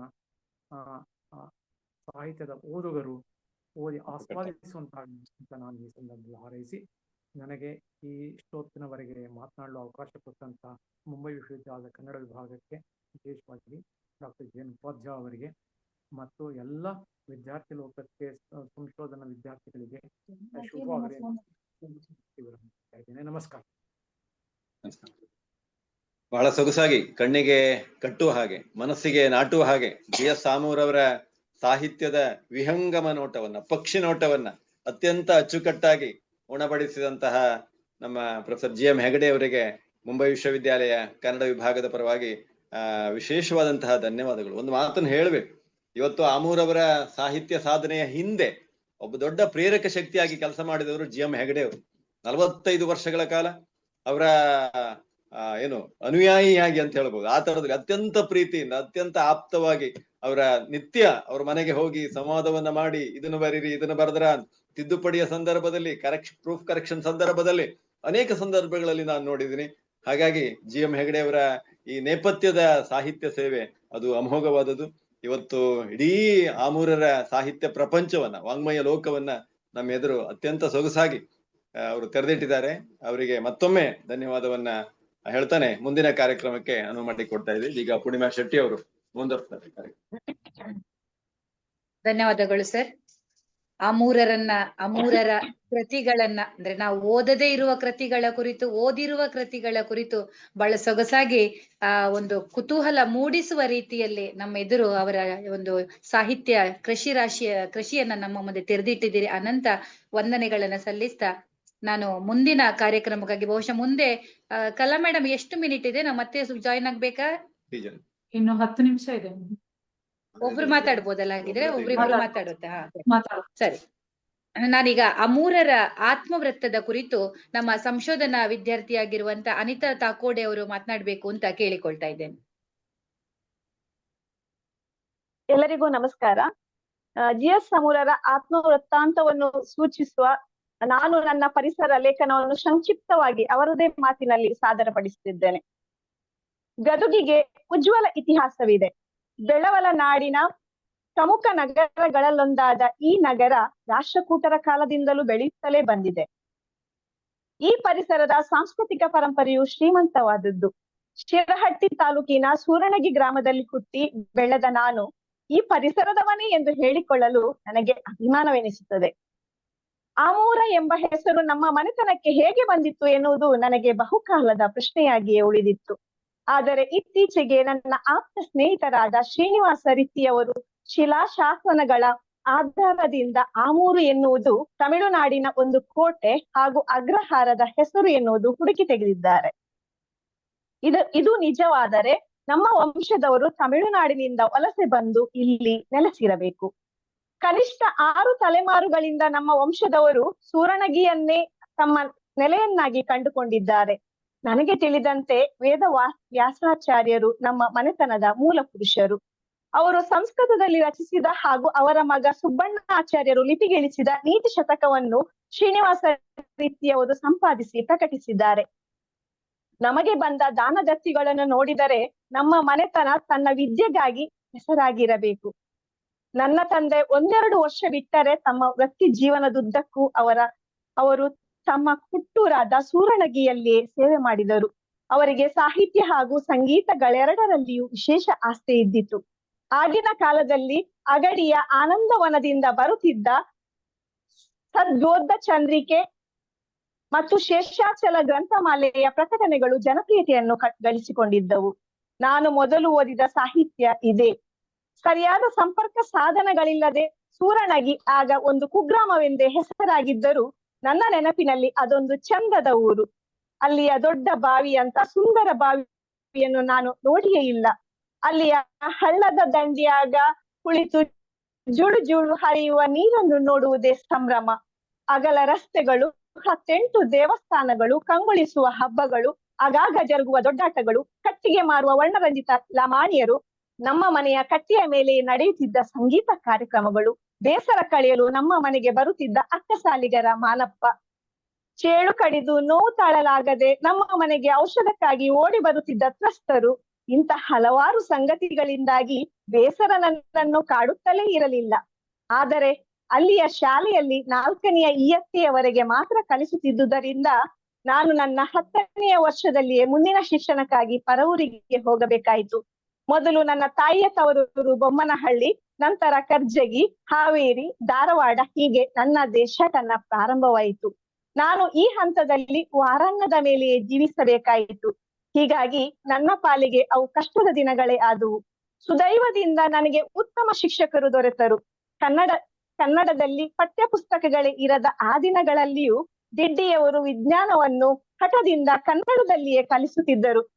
ಇವರೆಲ್ಲರ ಆಶೀರ್ವಾದದಿಂದ ನಾನು ಮೆಟ್ರಿಕ್ಯುಲೇಷನ್ ಪರೀಕ್ಷೆಯಲ್ಲಿ ಮುಂಬೈ ವಿಶ್ವವಿದ್ಯಾಲಯಕ್ಕೆ 9ನೇ ರ್ಯಾಂಕ್ ಪಡೆದು ಉತ್ತೀರ್ಣನಾದೆ. ಆದರೆ ಹಾಗೂ ಕೂಡ ಭವಿಷ್ಯದ ಬಗ್ಗೆ ಯಾವ ಕನಸುಗಳಾಗಲಿ ಯೋಜನೆಗಳಾಗಲಿ ನನ್ನಲ್ಲಿ ಇರಲಿಲ್ಲ. ಉಚ್ಚ ಶಿಕ್ಷಣವನ್ನು ಒದಗಿಸಬಲ್ಲ ಕ್ಷಮತೆಯೂ ನನ್ನ ತಂದೆಯವರಲ್ಲಿ ಇರಲಿಲ್ಲ. ಅದೃಷ್ಟವನ್ನು ನಂಬಿ ನಾನು ಕರ್ನಾಟಕ ಕಾಲೇಜಿನ ಆರ್ಟ್ಸ್ ವಿಭಾಗಕ್ಕೆ ಸೇರಿದೆ. ಇಂಗ್ಲಿಷ್ ವಿಷಯವನ್ನಾಯ್ದುಕೊಂಡು BA ಆನರ್ಸ್, MA ಹಾಗೂ PhD ಪದವಿಗಳನ್ನು ದೊರಕಿಸಿ ಸುಮಾರು 36 ವರ್ಷಗಳ ಕಾಲ ಬೇರೆ ಬೇರೆ ಕಾಲೇಜುಗಳಲ್ಲಿ 2 ವಿಶ್ವವಿದ್ಯಾಲಯಗಳಲ್ಲಿ ಇಂಗ್ಲಿಷ್ ಅಧ್ಯಾಪಕನಾಗಿ ಕೆಲಸ ಮಾಡಿದೆ.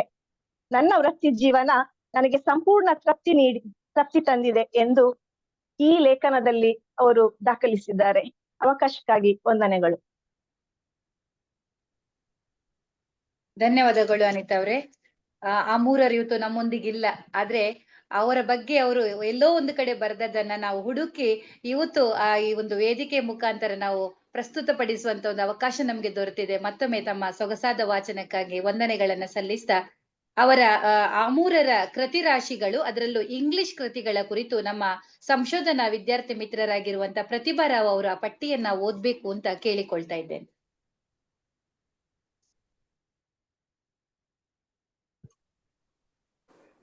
ನಮಸ್ಕಾರ. GS ಅಮೂರರ ದ ಕಾನ್ಸೆಪ್ಟ್ ಆಫ್ ಕಾಮಿಡಿ ಮಹಾಪ್ರಬಂಧ 1963ರಲ್ಲಿ ಪ್ರಕಟಗೊಂಡ ಅವರ ಮೊದಲ ಆಂಗ್ಲ ಕೃತಿ. ಅವರ ಇತರ ಆಂಗ್ಲ ಕೃತಿಗಳು critical analysis on Indian writing in English, Manohar Malgaonkar, Adya Rangacharya, a critical spectrum, images and impressions, AN Krishnarao, creations and transcreations, forbidden fruits, Dattatreya Ramachandra Bendre, Perceptions of Modern Indian Literature, Critic on the Run, Essays on Modern Kannada Literature, Ideas and Images, T.S. Eliot's Poetics, Shantinath Desai, Saints and Poets and Transgressions. ಅವರ ಅನುವಾದಿತ ಕೃತಿಗಳು ಓಂ ನಮೋ, ಇದು ಶಾಂತಿನಾಥ್ ದೇಸಾಯಿ ಅವರ ಸಾಹಿತ್ಯ academy ಪುರಸ್ಕೃತ ಓಂ ನಮೋ ಕೃತಿಯ ಅನುವಾದ. ಸಂಧ್ಯಾರಾಗ, ಇದು ಅನಕ್ರ ಅವರ ಸಂಧ್ಯಾರಾಗದ ಅನುವಾದಿತ ಕೃತಿ. The spider and the web, ಇದು ದ.ರಾ. ಬೇಂದ್ರೆ ಅವರ ಕೆಲವು ಆಯ್ದ ಕವನಗಳ ಅನುವಾದ. ಇವರ ಸಂಪಾದಿತ ಕೃತಿಗಳು colonial consciousness in Commonwealth literature, essays on comparative literature, essays on comparative literature and linguistics, Indian readings in comparative literature, selected Kannada short stories, listen Janamejaya and other place. ಇದು ಇದು ಅವರ ಆಂಗ್ಲ ಕೃತಿ ಎನ್ ಕೃಷ್ಣರಾವ್. ಇದು ಸಾಹಿತ್ಯ ಅಕಾಡೆಮಿ ಅವರ makers of Indian literature series ಅಲ್ಲಿ ಇವ್ರದ್ದು ಒಂದು ಕೃತಿ. ಇದರಿಂದ ಒಂದ್ ಪುಟ ಓದಿ ಹೇಳ್ತೀನಿ. He was quick to recognize, ಇಲ್ಲಿ he ಅಂದ್ರೆ ಅನಕ್ರ ಅವ್ರ ಬಗ್ಗೆ ಹೇಳ್ತಾ ಇರೋದು. He was quick to recognize the significance of the quiet revolution that Kailasam had brought about in Kannada prose by the use of colloquial diction and speech rhythms. The process of standardization of Kannada prose, which had begun in the 19th century as a result of the contact with English, reached its culmination in the prose of Krishna Rao, whose style provides the norms for description, dialogue, and exposition. The wavering between the colloquial and the refined, the crudeness and the lack of subtlety, the admixture of Kannada and English vocabulary and expressions, all these defects of the early experiments had been overcome and the standard prose had been finally established. Krishna Rao is in this sense the writer's writer. ಧನ್ಯವಾದಗಳು. ವಂದನೆಗಳು ಪ್ರತಿಭಾ ಅವರೇ. ಆ ಮೂರರ ಕೃತಿಗಳನ್ನ English ನಲ್ಲಿ ಬರೆದಿರುವಂತಹ ಕೃತಿಗಳು, ಅವುಗಳನ್ನ GM Hegde ಅವರೀಗ ತೋರಿಸಿದ್ರು. ಎಲ್ಲ ಕೃತಿ ರಾಶಿಗಳು ಎಷ್ಟು ಸೊಗಸಾಗಿ ಅವರೆಲ್ಲ ಸಂಗ್ರಹ ಮಾಡಿಟ್ಟಿದ್ದಾರೆ. ಅದು ಕೂಡ ನಮ್ಗೆ ಅಚ್ಚರಿ ಮೂಡಿಸುವಂತದ್ದು. ತಾವು ಅದನ್ನ ಅವರ ಇಂಗ್ಲಿಷ್ ಕೃತಿಗಳ ರಾಶಿಯನ್ನ ನಮ್ಮ ಮುಂದೆ ಇಟ್ಟಿದ್ದೀರಾ. ಈಗ ಕನ್ನಡದ ಕೃತಿಗಳ ಬಗ್ಗೆ ಸಂಶೋಧನಾ ವಿದ್ಯಾರ್ಥಿಯಾಗಿರುವಂತ ಸುರೇಖಾ ದೇವಾಡಿಗ ಅವರು ಹೇಳ್ಬೇಕು, ವಾಚನ ಮಾಡ್ಬೇಕು ಅಂತ ಕೇಳಿಕೊಳ್ತೇನೆ. ಎಲ್ಲರಿಗೂ ನಮಸ್ಕಾರ. ಕನ್ನಡದ ಶ್ರೇಷ್ಠ ವಿಮರ್ಶಕರಲ್ಲಿ ಅಮೂರರವರು ಒಬ್ಬರು. ಅವರ ಪ್ರಮುಖ ಪ್ರಕಟಿತ ಕನ್ನಡ ಕೃತಿಗಳು ಇಂತಿವೆ: ಮಹಾಕವಿ ಮಿಲ್ಟನ್, ಕೃತಿ ಪರೀಕ್ಷೆ, ಸಮಾಜ, ಸಮಕಾಲೀನ ಕತೆ ಕಾದಂಬರಿ, ಕನ್ನಡ ಕಾದಂಬರಿಯ ಬೆಳವಣಿಗೆ, ಆನ ಕೃಷ್ಣರಾಯರು, ಅರ್ಥಲೋಕ, ನೆಹರು, ಭುವನದ ಭಾಗ್ಯ, ವ್ಯವಸಾಯ, ಕಾಮಿಡಿ, ಕನ್ನಡ ಕಥನ ಸಾಹಿತ್ಯ ಕಾದಂಬರಿ, ಸ್ವಾತಿಕ ಪಥ, ವಿರಾಟ ಪುರುಷ, ಪ್ರಿಯದರ್ಶಿನಿ, ಅವಳ ಕಥೆಗಳು, ಕಾದಂಬರಿ ಸ್ವರೂಪ, ದತ್ತಾತ್ರೇಯ ರಾಮಚಂದ್ರ ಬೇಂದ್ರೆ, ಅಮೃತ ವಾಹಿನಿ, ಬೇಂದ್ರೆ ಕಾವ್ಯದ ಪ್ರತಿಮಾ ಲೋಕ, ಶಾಂತಿನಾಥ ದೇಸಾಯಿ, ಕಥನಶಾಸ್ತ್ರ, ಸೀಮೋಲ್ಲಂಘನ, ಬೇಂದ್ರೆ ಕಾವ್ಯ, ಕನ್ನಡ ಕಥನ ಸಾಹಿತ್ಯ, ಕನ್ನಡ ಕಥಾಲೋಕ, ನಿಂದ ಹೆಜ್ಜೆ, ಕೊರಳು ಕೊಳಲು, ಶ್ರೀರಂಗ ಸಾರಸ್ವತ, ಗಿರೀಶ್ ಕಾರ್ನಾಡ್ ಹಾಗೂ ಭಾರತೀಯ ರಂಗಭೂಮಿ, ಕೊರಡು ಕೊನರಿದಾಗ, ಸಮಾರಾಧನಾ, ನಾರಾಯಣರ ಹುಯಿಲ್ಗೋಳರ ಸಮಗ್ರ ಸಾಹಿತ್ಯ ವಿಮರ್ಶೆ, ವಿನಾಯಕ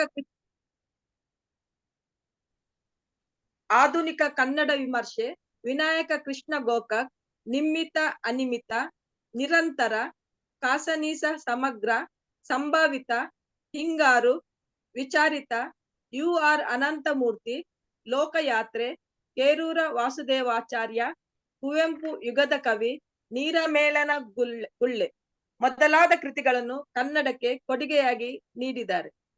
ಅವಕಾಶಕ್ಕಾಗಿ ಧನ್ಯವಾದಗಳು. ಧನ್ಯವಾದಗಳು ಸುರೇಖಾ ದೇವಾಡಿಗ ಅವರಿಗೆ. ನಾನೀಗ ಅಮೂರರ ಬದುಕು ಬರಹದ ಕುರಿತು ನಮ್ಮ ಸಂಶೋಧನಾ ವಿದ್ಯಾರ್ಥಿಯಾಗಿರುವಂತ ಸುರೇಖಾ ಹರಿಪ್ರಸಾದ್ ಶೆಟ್ಟಿ ಅವರು ಮಾತನಾಡಬೇಕು ಅಂತ ಕೇಳಿಕೊಳ್ತಾ ಇದ್ದೇನೆ.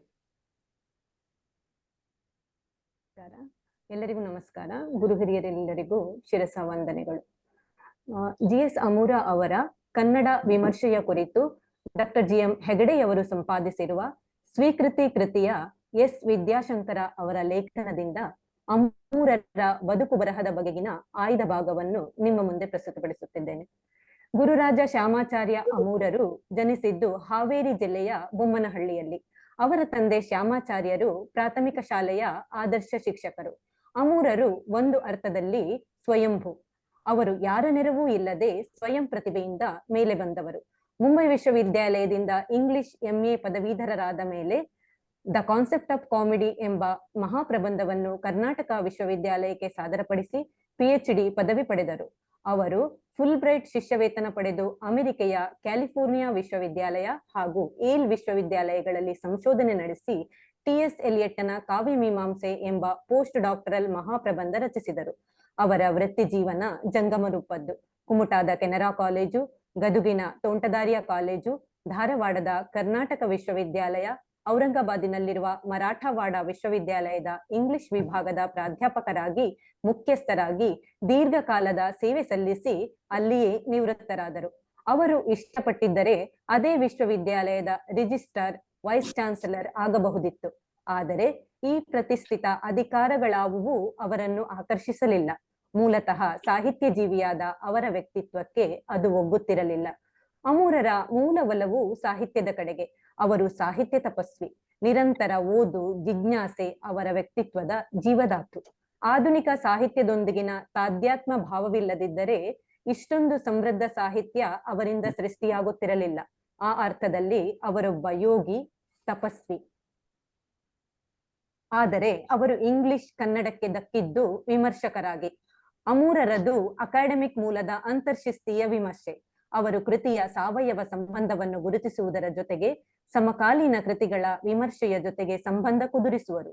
ಅವರಿಗೆ ಆ ಸಮಾಜದ ಸಾಂಸ್ಕೃತಿಕ, ಸಾಹಿತ್ಯಿಕ ಎಚ್ಚರ, ಅದು ಒಬ್ಬ ಕವಿಯ ಒಟ್ಟಂದದ ಕೊಡುಗೆಯನ್ನು ಗುರುತಿಸುವಾಗ, ಒಂದು ಸಾಹಿತ್ಯ ಪ್ರಕಾರದ ಕಾಲಘಟ್ಟಗಳ ಸಾಹಿತ್ಯಿಕ ಸ್ಥಿತ್ಯಂತರಗಳನ್ನು ಸ್ಪಷ್ಟಪಡಿಸುವಾಗ, ಕನ್ನಡದ ಮಹತ್ವದ ಕೊಡುಗೆಗಳನ್ನು ಗಮನಿಸುವಾಗ, ಅರಳುವ ಪ್ರತಿಭೆಗಳಲ್ಲಿನ ಗಮನಾರ್ಹ ಸಂಗತಿಗಳನ್ನು ಮುಕ್ತವಾಗಿ ಚರ್ಚಿಸುವಾಗ ಅವರು ಕೊಡುವ ವಿಮರ್ಶಾತ್ಮಕ ಒಳನೋಟಗಳು, ಕೃತಿಯ ಅಂತಃಸತ್ವವನ್ನು ತಮ್ಮ ವಿಮರ್ಶಾ ವಿವೇಕಕ್ಕೆ ಒಳಪಡಿಸುವ ವಿಧಾನಗಳು, ತಾಳುವ ನಿಷ್ಪಕ್ಷಪಾತ ನಿಲುವು, ಧೋರಣೆಗಳು ಅಮೂರರ ಬರವಣಿಗೆಯ ವಿಶಿಷ್ಟ ಶಕ್ತಿಯಾಗಿ ಕಾಣಿಸಿಕೊಳ್ಳುತ್ತವೆ. ಸ್ವಲ್ಪ ಧಾರಾಳ ಎನ್ನಿಸಿದರೂ ಅವರ ವಿಮರ್ಶಾ ವಿವೇಕ ಎಲ್ಲೂ ಕುರುಡಾಗುವುದಿಲ್ಲ. ಅಮೂರರದು ದಣಿವರಿಯದ ಬರವಣಿಗೆ. ಅವರಿಗೆ ಓದು, ಚಿಂತನ, ಬರವಣಿಗೆ ಬದುಕಿನ ನೈಸರ್ಗಿಕ ಕ್ರಿಯೆಗಳಷ್ಟೇ ಮುಖ್ಯವಾದುದು.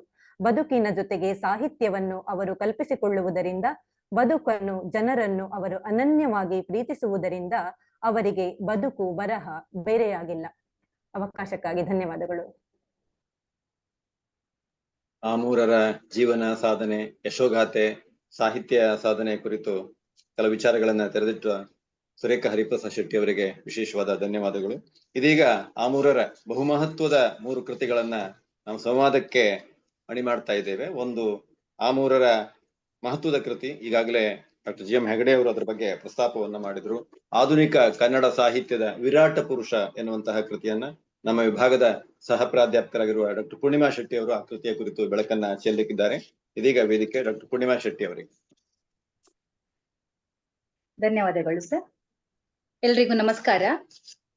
ಖ್ಯಾತ ವಿಮರ್ಶಕರಾದ GS ಆಮೂರ ಅವರ ಜನ್ಮ ಶತಮಾನೋತ್ಸವದ ನಿಟ್ಟಿನಲ್ಲಿ ಅವರ ಬದುಕು ಮತ್ತು ಬರಹದ ಕುರಿತ ವಿಚಾರ ಸಂಕಿರಣ, ಅವರ ಕೃತಿಗಳ ಮರು ಓದು ಮತ್ತು ಆ ಪುಸ್ತಕಗಳ ಕುರಿತು ಚರ್ಚೆ ಮಾಡುತ್ತಿರುವಂತ ಈ ಸಂದರ್ಭದಲ್ಲಿ ಅವರ ಆಧುನಿಕ ಕನ್ನಡ ಸಾಹಿತ್ಯದ ವಿರಾಟ ಪುರುಷ ಕೃತಿಯ ಕುರಿತು ಪುಟ್ಟ ಸಮೀಕ್ಷೆಯನ್ನು ತಮ್ಮ ಮುಂದಿಡಲು ಸಂತೋಷ ಪಡುತ್ತೇನೆ. ಬಹುಶಃ ಆಮೂರರ ಕೃತಿಯ ಕುರಿತು ಮಾತನಾಡುವುದೆಂದರೆ ಪುಟ್ಟ ಬಾಯಿ, ಅದರಲ್ಲಿ ದೊಡ್ಡ ಮಾತು ಅನ್ನುವಂತ ರೀತಿಯಲ್ಲಿ ಆಗ್ಬಹುದು ಏನೋ. ಆಧುನಿಕ ಕನ್ನಡ ಸಾಹಿತ್ಯದ ನಾಮಾಂಕಿತ ವಿಮರ್ಶಕರಲ್ಲಿ ಡಾಕ್ಟರ್ GS ಆಮೂರ ಅವರು ಅಗ್ರಗಣ್ಯರು. ಕನ್ನಡ ವಿಮರ್ಶೆಯ ವ್ಯಾಪ್ತಿಯನ್ನು ಹೆಚ್ಚಿಸಿ ವಿಮರ್ಶೆಗೊಂದು ಘನತೆಯನ್ನು ತಂದಿದ್ದ ಪ್ರಮುಖ ವಿಮರ್ಶಕರು ಅವರು. ಅವರ ನಿರಂತರ ಅಧ್ಯಯನಶೀಲತೆ ಮತ್ತು ಚಿಂತನಶೀಲತೆಯಿಂದ, ಪರಿಪಕ್ವ ಪ್ರತಿಭೆಯಿಂದ ಕನ್ನಡ ಮತ್ತು ಇಂಗ್ಲಿಷ್ ಕೃತಿಗಳ ಮೌಲಿಕ ವಿಮರ್ಶಕರಾಗಿ ಅವರು ಹೊರಹೊಮ್ಮಿದ್ದಾರೆ. ದ.ರಾ. ಬೇಂದ್ರೆ ಅವರ ಕುರಿತು ಭುವನದ ಭಾಗ್ಯ, ಶ್ರೀರಂಗರ ಕುರಿತ ಆಧುನಿಕ ಕನ್ನಡ ಸಾಹಿತ್ಯದ ವಿರಾಟ್ ಪುರುಷ, UR ಅನಂತಮೂರ್ತಿ ವೈಚಾರಿಕತೆ ಹಾಗೂ ಸಾಹಿತ್ಯ, ಯುಗದ ಕವಿ ಕುವೆಂಪು, ಗಿರೀಶ್ ಕಾರ್ನಾಡ್ ಹಾಗೂ ಭಾರತೀಯ ರಂಗಭೂಮಿ ಮೊದಲಾದ ಕೃತಿಗಳು ಆಮೂರ ಅವರ ಸಮಗ್ರ ಅಧ್ಯಯನಕ್ಕೆ, ಪ್ರತಿಭಾ ಪಾಂಡಿತ್ಯಕ್ಕೆ ಉತ್ತಮ ನಿದರ್ಶನಗಳಾಗಿವೆ. ನವೋದಯ ಕಾಲಘಟ್ಟದ ನಾಟಕಕಾರ, ಕಾದಂಬರಿಕಾರ ಶ್ರೀರಂಗರ ಕುರಿತ ಗಂಭೀರ ಅಧ್ಯಯನ ನಡೆದಿಲ್ಲ ಎನ್ನುವುದನ್ನ ಮನಗಂಡು ಮತ್ತು ಅದರ ಅಗತ್ಯದ ಅರಿವು ಮತ್ತು ಕಾಳಜಿಯಿಂದ ಆಮೂರರು ಈ ಕೃತಿಯನ್ನ ರಚಿಸಿದರು. ಶ್ರೀರಂಗರು ಸಾಹಿತ್ಯದ ಬೇರೆ ಬೇರೆ ಪ್ರಕಾರಗಳಲ್ಲಿ ಕೃಷಿ ಮಾಡಿದ್ದರೂ ಕೂಡ ಅವರ ಸೃಜನಶೀಲ ಪ್ರತಿಭೆ ಹೊಳೆದದ್ದು ನಾಟಕಗಳಲ್ಲಿ ಎಂದರೆ ತಪ್ಪಾಗಲಾರದು. ಆದ್ದರಿಂದಲೇ ಅವರು ನಾಟಕಕಾರರಾಗಿಯೇ ಗುರುತಿಸಿಕೊಂಡಿದ್ದಾರೆ. ಶ್ರೀರಂಗರ ಸಮೃದ್ಧ ಸಾಹಿತ್ಯದ ಸಮಗ್ರ ಅವಲೋಕನವೇ GS ಆಮೂರರ ಶ್ರೀರಂಗ ಸಾಹಿತ್ಯ ಸಮೀಕ್ಷೆ, ಆಧುನಿಕ ಕನ್ನಡ ಸಾಹಿತ್ಯದ ವಿರಾಟ್ ಪುರುಷ. ಇಲ್ಲಿ ಆಮೂರರು ಕೇವಲ ಶ್ರೀರಂಗರ ನಾಟಕಗಳಿಗೆ ಮಾತ್ರ ಒತ್ತು ಕೊಡದೆ ಇತರ ಸಾಹಿತ್ಯ ಕೃಷಿಯನ್ನು ಕೂಡ ಅವಲೋಕನ ಮಾಡಿದ್ದಾರೆ. ಶ್ರೀರಂಗರ ಸೃಜನಶೀಲತೆಗೆ ಪ್ರಾಧಾನ್ಯತೆ ನೀಡಿರುವ ಅವರು ಆಧುನಿಕ ಕನ್ನಡ ಸಾಹಿತ್ಯದ ವಿರಾಟ ಪುರುಷರೆಂದು ಶ್ರೀರಂಗರನ್ನು ಕರೆದಿದ್ದಾರೆ. ನಾಟಕದಲ್ಲಿ ಅವರದು ದೈತ್ಯ ಪ್ರತಿಭೆ ಎನ್ನುವುದನ್ನು ಯಾರೂ ಅಲ್ಲಗಳೆಯುವಂತಿಲ್ಲ. ಆದ್ದರಿಂದಲೇ ಆಮೂರರು ಈ ಹೆಸರಿನಿಂದ ಕರೆದಿರಬಹುದು. ಆಧುನಿಕ ಕನ್ನಡ ಸಾಹಿತ್ಯ ಹಾಗೂ ನಾಟಕ ರಂಗದ ದೈತ್ಯ ಪ್ರತಿಭೆ ಶ್ರೀರಂಗರ ಪ್ರತಿಭೆಗಳ ದರ್ಶನವೇ ಈ ಕೃತಿ. ಶ್ರೀರಂಗರ ನಾಟಕ, ಕಾದಂಬರಿ, ಪ್ರಬಂಧ, ವೈಚಾರಿಕ ಸಾಹಿತ್ಯ ಸೇರಿದಂತೆ ನಾಟಕ, ನಟ, ನಿರ್ದೇಶಕರ ಕುರಿತು ಅವರ ನಿಲುವುಗಳು ಈ ಕೃತಿಯಲ್ಲಿ ನಿಚ್ಚಳವಾಗಿ ಮೂಡಿಬಂದಿದೆ. ಸಾಹಿತ್ಯ ಅಂದರೆ ವಿರಾಟ್ ರೂಪಿಯಾಗಿರಬೇಕು, ಅದು ಎಲ್ಲವನ್ನು ಒಳಗೊಂಡಿರಬೇಕು ಎಂದು ಒಂದು ಕಡೆ ಬೇಂದ್ರೆಯವರು ಹೇಳಿದ್ದಾರೆ. ಶ್ರೀರಂಗರ ಸಮೃದ್ಧ ಸಾಹಿತ್ಯ ರಾಶಿಯನ್ನು ವಿರಾಟ್ ಸ್ವರೂಪಿಯಾಗಿ ಆಮೂರರು ಗುರುತಿಸಿದ್ದಾರೆ. ಶ್ರೀರಂಗರ 40ಕ್ಕೂ ಹೆಚ್ಚು ನಾಟಕಗಳು ಈ ಕೃತಿಯ ವಿಮರ್ಶೆ ಇಲ್ಲಿ ಪ್ರಮುಖ ಅಂಶವಾಗಿವೆ. ಶ್ರೀರಂಗರ ಏಕಾಂಕ ನಾಟಕಗಳಿಗೆ ಅದರದ್ದೇ ಆದ ಮೌಲ್ಯವಿದೆ, ಸೊಗಸಿದೆ, ಸೊಬಗಿದೆ. ಅವುಗಳನ್ನ ಸ್ವಾತಂತ್ರ್ಯ ಪೂರ್ವದ ಮತ್ತು ಸ್ವಾತಂತ್ರ್ಯೋತ್ತರದ ಏಕಾಂಕಗಳೆಂದು ವಿಭಾಗ ಮಾಡಿ ಕಾಲಕ್ಕನುಗುಣವಾಗಿ ಆ ನಾಟಕಗಳ ಮಹತ್ವ ಏನು ಎನ್ನುವುದನ್ನು ತಿಳಿಸುತ್ತಲೇ ಅವುಗಳನ್ನು ರಂಗ ಕರ್ಮಶಾಲೆ ಎಂದು ವಿಶೇಷಣದೊಂದಿಗೆ ಪ್ರಶಂಸಿಸಿದ್ದಾರೆ.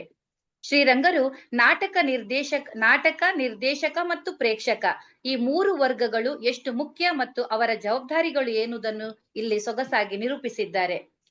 ಶ್ರೀರಂಗರ ರಂಗಮೀಮಾಂಸೆಯ ಮುಖ್ಯ ಆಕಾರ ಭರತನ ನಾಟ್ಯಶಾಸ್ತ್ರ ಎಂದಿರುವ ಆಮೂರರು ರಂಗಭೂಮಿಯ ಸ್ವರೂಪ, ಸಮಸ್ಯೆಗಳನ್ನು ಅರಿತುಕೊಳ್ಳಲು ಈ ಗ್ರಂಥ ಎಷ್ಟು ಸಹಕಾರಿಯಾಗಿದೆ ಎನ್ನುವುದನ್ನು ಮಾತ್ರವಲ್ಲದೆ ಅವರು ಅದನ್ನು ಹಲವಾರು ಬಾರಿ ಪ್ರತಿಪಾದಿಸಿರುವ ಮಾತಿನಲ್ಲಿ ರಂಗಶಿಸ್ತನ್ನ ನೋಡಿದಾಗ ಶ್ರೀರಂಗರ ಅಧ್ಯಯನಶೀಲ ಪ್ರವೃತ್ತಿ ಮುಖ್ಯ ಎನ್ನುವುದನ್ನು ತಿಳಿಯುತ್ತದೆ. ಆಧುನಿಕ ನಾಟಕಕಾರರಿಗೂ ಕೂಡ ಅವರು ಈ ಮೂಲಕ ಈ ಗ್ರಂಥವನ್ನ ತಾವು ಓದಬೇಕು ಎಂದು ಒತ್ತಿ ಹೇಳುತ್ತಲೇ ಅದನ್ನು ಓದುವುದು ಮಾತ್ರವಲ್ಲ, ಓದುವಾಗ ಹುರುಳನ್ನು ಬದಿಗಿಟ್ಟು ತಿರುಳನ್ನು ಕಂಡುಹಿಡಿಯಬೇಕಾಗುವುದು ಎನ್ನುವ ಎಚ್ಚರಿಕೆಯನ್ನು ನೀಡಿದ್ದಾರೆ ಎಂದಿದ್ದಾರೆ ಆಮೂರರು. ಆಮೂರರು ಶ್ರೀರಂಗರ ನಾಟಕಗಳನ್ನ ಸಮೀಕರಿಸಿ, ಸಮತೋಲಿಸಿ, ವಿಶ್ಲೇಷಿಸಿ, ವಿಮರ್ಶಿಸುತ್ತಲೇ ಕಾದಂಬರಿಗಳ ವೈವಿಧ್ಯತೆಗಳ ಬಗ್ಗೆಯೂ ಬರೆದಿದ್ದಾರೆ. 1934ರಲ್ಲಿ ಪ್ರಕಟವಾದ ವಿಶ್ವಾಮಿತ್ರನ ಸೃಷ್ಟಿಯಿಂದ ಮರಣೋತ್ತರ ಪ್ರಕಟಣೆಯಾದ ಶಾಮರಾಯನ ಸತ್ಯದವರೆಗೆ ಅವರು ಬರೆದ 13 ಕಾದಂಬರಿಗಳು ಒಂದೇ ತೆರನಾಗಿರದೆ ಭಿನ್ನವಾಗಿ ಹೊಸ ಶೈಲಿಯಿಂದ ಕೂಡಿದೆ ಎಂದು ಅವರು ಅಭಿಪ್ರಾಯಪಟ್ಟಿದ್ದಾರೆ. ಶ್ರೀರಂಗರ ಕಾದಂಬರಿಗಳಲ್ಲಿ ಹೇಗೆ ಹೊಸತನ, ಕಥನ ತಂತ್ರ, ವಸ್ತು ವೈವಿಧ್ಯತೆಗಳು ಇರ್ದೆಯೋ ಅದೇ ರೀತಿ ಅವರ ಕಾದಂಬರಿಗಳಲ್ಲಿಯೂ ಕೂಡ ಗುರುತಿಸಿದ್ದಾರೆ. ಮುಂದಿನ ಭಾಗದಲ್ಲಿ ಹರಟೆ, ಜೀವನ ಚರಿತ್ರೆ, ಪ್ರವಾಸ ಕಥನ, ಅನುವಾದ, ವಿಚಾರ ಗ್ರಂಥಗಳನ್ನು ಕೂಡ ಅವರು ಅವಲೋಕಿಸಿದ್ದಾರೆ. ಅವರ ಸಾಹಿತ್ಯದ ಪ್ರಕಾರಗಳ ನಡುವೆ ಕಟ್ಟುನಿಟ್ಟಾಗಿ ಎಂದು ಗೆರೆಯನ್ನ ಕೊರೆಯಲಿಲ್ಲ ಎನ್ನುವಂತ ಆಮೂರರು ಸ್ವತಃ ಅವರು ಕೂಡ ಎಂದೂ ಕೂಡ ಇಂಥದ್ದೇ ಬರೇ ವಿಮರ್ಶೆ ಅಂತ ಅವರು ಗೆರೆಯನ್ನ ಹಾಕಿಕೊಳ್ಳಿಲ್ಲ ಅನ್ನೋದನ್ನ ನಾವು ಗಮನಿಸಬಹುದು. ತಾನು ಏನ್ ಹೇಳ್ಬೇಕಾಗಿದೆಯೋ ಅದನ್ನ ಶ್ರೋತೃಗಳಿಗೆ ಮುಟ್ಟಿಸುವುದು, ಅದು ಸ್ವತಃ ಆ ಲೇಖಕರಿಗೆ ಸಮಾಧಾನ ನೀಡುವುದು ಅವರಿಗೆ ಮುಖ್ಯವಾಗಿತ್ತು. ಅದರಿಂದ ಅವರು ಪ್ರಕಾರದ ಕಡೆಗೆ ಹೆಚ್ಚು ಚಿಂತಿಸ್ತಾ ಇರಲಿಲ್ಲ ಎಂದು ಆಮೂರರು ಅವರ ವಿವಿಧ ಕ್ಷೇತ್ರಗಳ ಆಸಕ್ತಿಯ ಹರವಿನ ಬಗ್ಗೆ ಕುತೂಹಲವಾಗಿರುವಂತಹ ಓದುಗರ ಕುತೂಹಲವನ್ನು ತಣಿಸ್ತಾರೆ. ಹೀಗೆ GS ಆಮೂರರು ಶ್ರೀರಂಗರ ವೈವಿಧ್ಯಮಯವಾದ ಕೃತಿಗಳ ಕುರಿತು ಅದರ ಮಹತ್ವ, ಸೊಬಗನ್ನು ಎಳೆ ಎಳೆಯಾಗಿ ಬಿಚ್ಚಿಟ್ಟು ಆ ಶ್ರೀರಂಗರ ದರ್ಶನವನ್ನೇ ನಮ್ಮ ಮುಂದೆ ಇಡುತ್ತಾರೆ. ಶ್ರದ್ಧೆಯೇ ಜೀವದ ಆದಿಶಕ್ತಿ ಎಂದು ಅವರು ನಂಬಿದ್ದರು. ಯಾವ ಶ್ರದ್ಧೆಯಲ್ಲಿ ಸ್ವಾರ್ಥವಿರುವುದಿಲ್ಲವೋ, ಸಮದೃಷ್ಟಿ ಇದೆಯೋ ಅದೇ ಸಮರ್ಪಕವಾದುದು ಎನ್ನುವುದು ಅವರ ತತ್ವವಾಗಿತ್ತು ಎನ್ನುವ ಶ್ರೀರಂಗರ ಆದರ್ಶಗಳನ್ನು, ನಾಟಕ ಕುರಿತ ಅವರ ಅನೇಕ ನಿಲುವುಗಳನ್ನು ಈ ಕೃತಿಯಲ್ಲಿ ಬಹಳ ಅರ್ಥಪೂರ್ಣವಾಗಿ ಬಿಂಬಿಸಿದ್ದಾರೆ. ಒಂದು ಕಡೆ ಕೊನೆಯದಾಗಿ ಶ್ರೀರಂಗರು ಸಾಹಿತ್ಯ ಎಂದ್ರೆ ಏನು ಅಂತ ಬಹಳ ಸೊಗಸಾಗಿ ಹೇಳ್ತಾರೆ. ಅದೇ ಯಾವುದು ಓದುವಾಗ ಸುಖ ನೀಡುವುದೋ ಅದೇ ಸಾಹಿತ್ಯದ ಸವಿಯು. ಸೃಷ್ಟಿಯು ಬೆಳೆಯುವುದು, ಉಳಿಯುವುದು ಆ ಸವಿಯಿಂದಲೇ. ನಮ್ಮ ಅನುಭವದಲ್ಲಿ ನಾವು ಅದಕ್ಕೆ ಆನಂದವೆಂದು ಹೇಳುವುದುಂಟು. ಸಂಸಾರದಲ್ಲಿ ಆನಂದವನ್ನು ಅನುಭವಿಸುವ ಶಕ್ತಿ ಇದ್ದವನು ಸಾಹಿತಿಯು. ಆನಂದದ ಅನುಭವವೇ ಸಾಹಿತ್ಯವು. ಧನ್ಯವಾದಗಳು.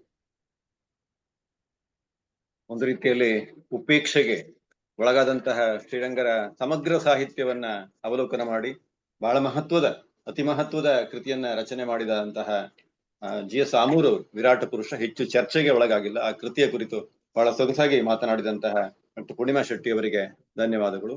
ಈಗ ಭುವನದ ಭಾಗ್ಯ ಕೃತಿಗೆ ಹೋಗುವ ಮುಂಚೆ ಒಂದು ಸಣ್ಣ ಅಂಶವನ್ನ ಮುನ್ನೆಲೆಗೆ ತಂದು ಮುಂದಿನ ಓದಿಗೆ ಅನುವು ಮಾಡಿಕೊಡ್ತಾ ಇದ್ದೀನಿ. ಒಂದ್ ಕಡೆ ಅವ್ರು ಹೇಳ್ತಾರೆ, ನಮ್ಮ GS ಆಮೂರವರು ಮಾಡಿರುವಂತಹ ಬಹುತೇಕ ಕೃತಿಗಳು, ಅವರ ಚಿಂತನೆಗಳೆಲ್ಲ, ವಿಶೇಷವಾಗಿ ಅವರ ಆಸ್ತೆ ಈ ನವೋದಯ ಸಾಹಿತ್ಯದಲ್ಲಿ ದೊಡ್ಡ ಒಂದು ಉಡ್ಡಯನ ಮಾಡಿದಂತಹ ಲೇಖಕರ ಬಗ್ಗೆ ಇತ್ತು ಅಂತ ಗೊತ್ತಾಗತ್ತೆ. ಅವ್ರು ಒಂದ್ ಕಡೆ ಹೇಳ್ತಾರೆ, ಹೈಕೋರ್ಟ್, ಆಧುನಿಕ ಕನ್ನಡ ಸಾಹಿತ್ಯದಲ್ಲಿ ನವೋದಯ ಒಂದು ಪ್ರಮುಖ ಚಾರಿತ್ರಿಕ ಆಂದೋಲನ. ನೋಡಿ ಎಷ್ಟು ಚೆನ್ನಾಗಿದೆ ಈ ಮಾತು. ಆಧುನಿಕ ಕನ್ನಡ ಸಾಹಿತ್ಯದಲ್ಲಿ ನವೋದಯ ಒಂದು ಪ್ರಮುಖ ಚಾರಿತ್ರಿಕ ಆಂದೋಲನ. ಈ ಆಂದೋಲನದ ಬಗ್ಗೆ ಒಂದು ರೀತಿಯಲ್ಲಿ ಅತಿಯಾದಂತಹ ಏನೇನು ಒಂದು ರೀತಿಯಲ್ಲಿ ಅವಮಾನ ಮಾಡುವ ಹಾಗೆ ನವೋದಯವನ್ನ ನಮ್ಮ ಅನೇಕ ನವ್ಯ ಲೇಖಕರು ಹೀಗೆಳೆದಂತಹ ಸಂದರ್ಭದಲ್ಲಿ, ಇಲ್ಲ, ನಮ್ಮ ಸಾಹಿತ್ಯದ ಗಟ್ಟಿತನ ಎಷ್ಟಿದೆ ಅನ್ನೋದನ್ನ ಒಬ್ರೊಬ್ರಾಗಿ ಬಿಚ್ಚಿ ಬಿಚ್ಚಿ ತೋರಿಸ್ತಾರೆ. ನೋಡಿ, ಇಂತಹ ಮೇಜರ್ ಲೇಖಕರು ಕನ್ನಡದಲ್ಲಿ ಇದ್ದಾರೆ ಅನ್ನುವಂತಹ ಒಂದು ತೋರಿಸಿಕೊಟ್ಟಂತಹ ಹಿರಿಮೆ. ಆಧುನಿಕ ಕನ್ನಡ ಸಾಹಿತ್ಯದಲ್ಲಿ ನವೋದಯ ಒಂದು ಪ್ರಮುಖ ಚಾರಿತ್ರಿಕ ಆಂದೋಲನ. ಅದರ ಸಾಂಸ್ಕೃತಿಕ ರೂಪಗಳನ್ನು, ಕಾವ್ಯ ಮಾರ್ಗಗಳನ್ನು ಆಮೂರವರು ಗುರುತಿಸುತ್ತಲೇ ಈ ಕಾವ್ಯ ಮಾರ್ಗ ಏಕರೂಪಿಯಾಗಿರಲಿಲ್ಲ ಎಂಬುದನ್ನ ಸಮರ್ಪಕವಾಗಿ ಗುರುತಿಸಿ ವಿಮರ್ಶೆಗೆ ಒಂದು ನೂತನ ಆಯಾಮವನ್ನು ಜೋಡಿಸ್ತಾರೆ. ಅಷ್ಟೇ ಅಲ್ಲ, ಬೇಂದ್ರೆ, ಕುವೆಂಪು, ಮಧುರ ಚೆನ್ನ, ವಿನಾಯಕ ಹೀಗೆ ಅನೇಕ ಈ ನವೋದಯ ಸಂದರ್ಭದ ಕವಿಗಳ ಕಾವ್ಯದ ಒಂದು ವೈಶಿಷ್ಟ್ಯವನ್ನ, ಅನನ್ಯತೆಯನ್ನ ಲೋಕಮುಖಕ್ಕೆ ಗುರುತಿಸಿ ನವೋದಯ ಎಂತಹ ಒಂದು ದೊಡ್ಡ ಚಾರಿತ್ರಿಕ ಆಂದೋಲನ ಅಂತ ಹೇಳಿ ಅದನ್ನ ಲೋಕಮುಖಕ್ಕೆ ಅವರು ಮನದಟ್ಟು ಮಾಡಿಕೊಡ್ತಾರೆ. ಹಾಗಾಗಿ ಆ ಮುಖಾಂತರವಾಗಿ ಬಂದಂತಹ ಮಹತ್ವದ ಕೃತಿ ಅಂತ ಹೇಳಿದ್ರೆ ಭುವನದ ಭಾಗ್ಯ. ಆ ಕೃತಿಯ ಕುರಿತು ಕಲಾ ಭಾಗವತ್ ಸ್ವತಃ ಒಳ್ಳೆಯ ಕಲಾವಿದರು, ಒಳ್ಳೆಯ ವಿಮರ್ಶಕರು. ವಿಮರ್ಶೆ ಕುರಿತೇ 21ನೇ ಶತಮಾನದ ವಿಮರ್ಶೆಯ ಕುರಿತು ಅವರು ಅಧ್ಯಯನವನ್ನು ಮಾಡ್ತಾ ಇದ್ದಾರೆ. ಇದೀಗ ಸರದಿ ಕಲಾ ಭಾಗವತ್ ಅವರು ಭುವನದ ಭಾಗ್ಯದ ಕುರಿತು ತಮ್ಮ ವಿಚಾರಗಳನ್ನ ಹಂಚಿಕೊಳ್ತಾರೆ.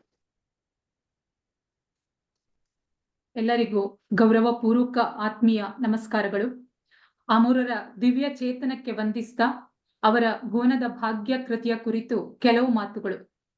20ನೆಯ ಶತಮಾನವನ್ನ ಕನ್ನಡ ಸಾಹಿತ್ಯ ಲೋಕದ ಇನ್ನೊಂದು ಸುವರ್ಣ ಯುಗ ಎಂದು ನಮ್ಮ ಗುರುಗಳು ಆಗಾಗ ಹೇಳ್ತಾ ಇರ್ತಾರೆ.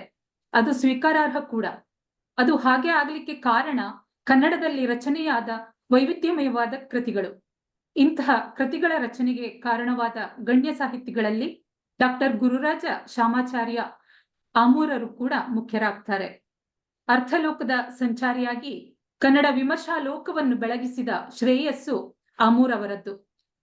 ಬೇಂದ್ರೆಯವರ ಸಮಗ್ರ ಸಾಹಿತ್ಯವನ್ನ ಅಧ್ಯಯನ ಮಾಡಿ ರಚಿಸಿರುವಂತಹ 410 ಪುಟಗಳ ಈ ಸಮೀಕ್ಷಾ ಗ್ರಂಥ ಭುವನದ ಭಾಗ್ಯ.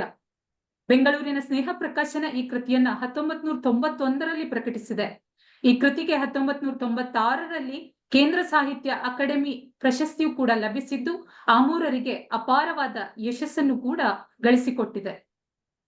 ಬೆಲೆಯಿಂದಕ್ಕುಮೆ ಕೃತಿ ಗಾವಿಲ ಭುವನದ ಭಾಗ್ಯದಿಂದ ಮಕ್ಕುಂ. ಕೃತಿಯ ಆರಂಭದಲ್ಲಿ ಉಲ್ಲೇಖಿಸಿರುವಂತಹ ನೇಮಿಚಂದ್ರನ ಈ ಸಾಲುಗಳ ಅರ್ಥ, ಯಾವುದೇ ಒಂದು ಬೆಲೆಯನ್ನು ಕೊಡ್ತೇನೆ ಅಂತಂದ್ರೆ ಒಂದು ಒಳ್ಳೆ ಕೃತಿ ಬರಲಿಕ್ಕೆ ಸಾಧ್ಯ ಇಲ್ಲ, ದಡ್ಡ, ಗಾವಿಲ, ಭುವನದ ಭಾಗ್ಯದಿಂದ ಅದು ಬರಬೇಕು ಅಂತ. ಬೇಂದ್ರೆಯವರ ಸಾಹಿತ್ಯ ಹಾಗೆ ಮೂಡಿ ಬಂದಿದೆ ಎಂಬುದು. ಅದಕ್ಕೆ ಪೂರಕವಾಗಿ ಪ್ರಕಾಶಕರು ಒಂದು ಅದ್ಭುತವಾದ ಪ್ರವೇಶವನ್ನ ಇಲ್ಲಿ ಕಲ್ಪಿಸಿಕೊಡ್ತಾರೆ. ಅದೇನೆಂತಂದ್ರೆ, ಓರ್ವ ಪ್ರತಿಭಾಶಾಲಿ ಕವಿ ಭುವನದ ಭಾಗ್ಯದಿಂದ ಹುಟ್ಟಿ ಬರ್ತಾನೆ. ಅವನ ಲೋಕೋತ್ತರ ಕೊಡುಗೆಯನ್ನ ಒಂದು ಪ್ರತಿಭಾಶಾಲಿ ವಿಮರ್ಶಕ ಜಗತ್ತಿಗೆ ತಿಳಿಯಪಡಿಸ್ತಾನೆ ಅಂತ. ಬೇಂದ್ರೆ ಹಾಗೂ ಆಮೂರರ ಈ ಸಂಬಂಧವನ್ನ ಓದಿಕೊಂಡು ಕೃತಿಯೊಳಗೆ ನಾವು ಪ್ರವೇಶ ಮಾಡುವಾಗ ಒಂದು ವಿಶೇಷವಾದ ಅನುಭೂತಿಯನ್ನ ನೀಡುವುದರಲ್ಲಿ ಸಂಶಯ ಇಲ್ಲ. ಆಮೂರರ ಕೃತಿ ಪರೀಕ್ಷೆ ಪುಸ್ತಕದ ಮುನ್ನುಡಿಯಲ್ಲಿ ಬೇಂದ್ರೆಯವರು ವಿಮರ್ಶೆ ಹೇಗಿರಬೇಕು ಎಂಬುದನ್ನ ಬರೆದಿರ್ತಾರೆ. ಅದಕ್ಕೆ ನಿಲುಕಲಿಕ್ಕೆ ತಾನು ಪ್ರಯತ್ನಿಸಿದ್ದೇನೆ ಅಂತ ಆಮೂರರು ಈ ಕೃತಿಯಲ್ಲಿ ಹೇಳಿಕೊಂಡಿದ್ದಾರೆ. ಇನ್ನು ಮಾಸ್ತಿಯವರ ಒಂದು ಮಾತು, ಕಾವ್ಯವನ್ನ ಅರ್ಥ ಮಾಡಿಕೊಳ್ಳುವ ಪ್ರಕ್ರಿಯೆ ಒಂದು ಸಜೀವ ವಿಕಾಸ ಕ್ರಿಯೆ ಅನ್ನೋದು. ಆಮೂರರಲ್ಲಿ ಈ ವಾಕ್ಯ ಪ್ರೇರಣೆ ಆಗುತ್ತೆ. ಆ ಪ್ರಕಾರವಾಗಿ ಅವರು ಅತ್ಯಂತ ನಿಷ್ಠೆಯಿಂದ ಕೃತಿಯೊಳಗೆ ಪ್ರವೇಶವನ್ನ ಪಡಿತಾರೆ. ಬೇಂದ್ರೆಯವರ ಕಾವ್ಯ, ನಾಟಕ, ಕಥೆ, ಹರಟೆ, ಕಾವ್ಯ ಮೀಮಾಂಸೆ, ಸಾಹಿತ್ಯ ವಿಮರ್ಶೆ, ವಿಚಾರ ಸಾಹಿತ್ಯ ಇವೆಲ್ಲವನ್ನು ಆಮೂಲಾಗ್ರವಾಗಿ ಅವರು ವಿಮರ್ಶೆಗೆ ಒಳಪಡಿಸ್ತಾರೆ. ಬೇಂದ್ರೆಯವರ ಪ್ರತಿಯೊಂದು ಕೃತಿಯೂ ಉದ್ಭವವಾದ ಒಂದು ಚಾರಿತ್ರಿಕ ಸಂದರ್ಭ, ಅದರಲ್ಲಿರುವಂತಹ ಅಂತಃಸತ್ವ, ಅವು ಕೊಡುವಂತಹ ಅಖಂಡ ದರ್ಶನ, ಅಲ್ಲಿ ಮೂಡುವ ಆಕೃತಿಗಳ ವಿಕಾಸ ಕ್ರಮ, ವೈವಿಧ್ಯಮಯವಾದ ಅಭಿವ್ಯಕ್ತಿ, ಅವರ ಕಾವ್ಯದ ಕುರಿತಾಗಿ ಹುಟ್ಟಿಕೊಂಡಂತಹ ಅವಾಸ್ತವವಾದ ಅಂಶಗಳ ಗುರುತಿಸುವಿಕೆ, ಪ್ರಶ್ನೆ ಮಾಡುವಿಕೆ ಮತ್ತು ಪ್ರಸ್ತುತವಾದ ಅನೇಕ ಹೊಸ ಸಂಗತಿಗಳನ್ನ ಬೆಳಕಿಗೆ ತರುವುದು, ಬೇಂದ್ರೆಯವರ ಪ್ರಭಾವಕ್ಕೊಳಗಾದ ಸಾಹಿತ್ಯ ಕೃತಿಗಳು, ಸಾಹಿತಿಗಳು, ದಾರ್ಶನಿಕರು, ಗುರು ಚತುರ್ಮುಖರ ಪ್ರಭಾವ, ಬೇಂದ್ರೆಯವರಿಂದ ಆ ಎಲ್ಲಾ ಪ್ರಭಾವಗಳ ಮೀರುವಿಕೆ ಮತ್ತು ಅದರಿಂದಾಗಿ ಅವರ ಸಾಹಿತ್ಯವು ನೀಡುವಂತಹ ಆ ನಾಲ್ಮೊಗದ ದರ್ಶನ, ಈ 4 ಎನ್ನುವಂಥದ್ದು ಬಹಳ ಆಗ್ತಾ ಬೇಂದ್ರೆಯವರಿಗೆ ಅನ್ನೋ ಒಂದು ದೃಷ್ಟಿಯಿಂದ ಆಮೂರರು ಕೂಡ ಅವರ ಕೃತಿಗಳ ಮೇಲೆ ಅಧ್ಯಯನ ನಡೆಸಿ ಅದನ್ನ 4 ಭಾಗಗಳಲ್ಲಿ, ಆಯಾಮಗಳಲ್ಲಿ ಅವರ ಸಾಹಿತ್ಯವನ್ನ ಸಮೀಕ್ಷೆಗೆ ಒಳಪಡಿಸಿದ್ದಾರೆ. ಪ್ರತಿಯೊಂದು ಭಾಗವೂ ಕೂಡ ಆ ಭಾಗದ ಸಂಕ್ಷಿಪ್ತ ಪರಿಚಯದ ಮೂಲಕ ಪ್ರವೇಶವನ್ನ ಪಡೆಯುತ್ತವೆ. ಅಲ್ಲಿನ ವಿವರಗಳನ್ನ, ವಿಶ್ಲೇಷಣೆಯನ್ನ ಸಂಪೂರ್ಣವಾಗಿ ಅರ್ಥೈಸಿಕೊಳ್ಳಿಕ್ಕೆ ಇದರಿಂದ ಅನುಕೂಲ ಆಗಿದೆ.